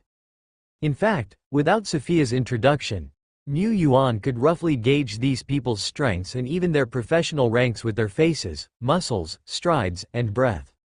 For example, Captain Lin Suswan, who has a rather cold demeanor, ears that were somewhat pointed and long beneath her hair.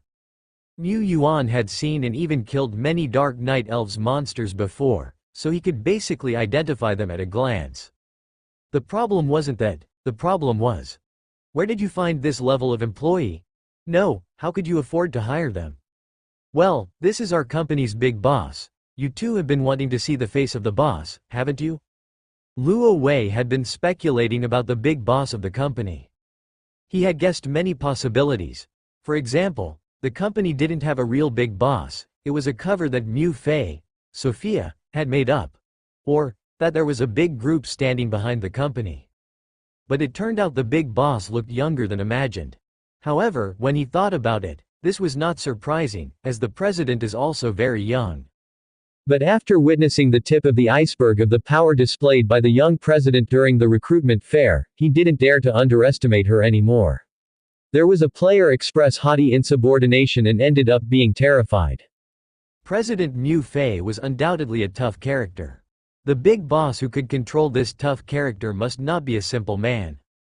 The not-so-simple big boss walked into the office that Sophia had prepared for him.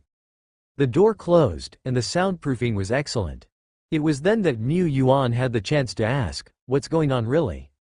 The soul crystal coins he gave to Sophia were just slightly more than the cost of acquiring remnant souls. Moreover, since all the drops from his territory were transported to Shilling Town for sale, Langsing Company theoretically had no source of income. It seemed to be a shell company for purchasing remnant souls. Sophia's deliveries of remnant souls were never short, and in fact, were becoming more and more. Where did she get the money? She couldn't have been doing something illegal, could she? It wouldn't be the case. While this girl could have a bit of madness in her bones, she was generally good. It would make more sense if Sophia had won the lottery. Sophia's eyes sparkled. Understood, the boss was finally going to have her report her work. Her efforts in managing the company were just for this moment of prideful reporting. If she could receive praise from the boss, it would be even better. She explained the company's development process and how it had grown step by step. At first, the funds were indeed tight, but relying on the channels you gave me, as well as the convenience of the Lord's identity, I connected with some larger business organizations and started to engage in extraordinary material trading. For instance, we'd buy and sell rare remnant souls at the right price when we were purchasing. We also undertook team tasks from the Players Association, worked for transportation, and acted as a guarantor for small business organizations and groups. Mu Yuan nodded slightly. That makes sense. What the hell? How did you manage to grow the company to its current scale in just a month? You took me to do business with the One-Handed Chamber of Commerce before, and then you emphasized that I should find several large business organizations for trading. Isn't that a hint? So it was resolved this way. Indeed, the identity of a lord is distinguished and has great advantages over the average player. And how many lords were there in Baijiang City?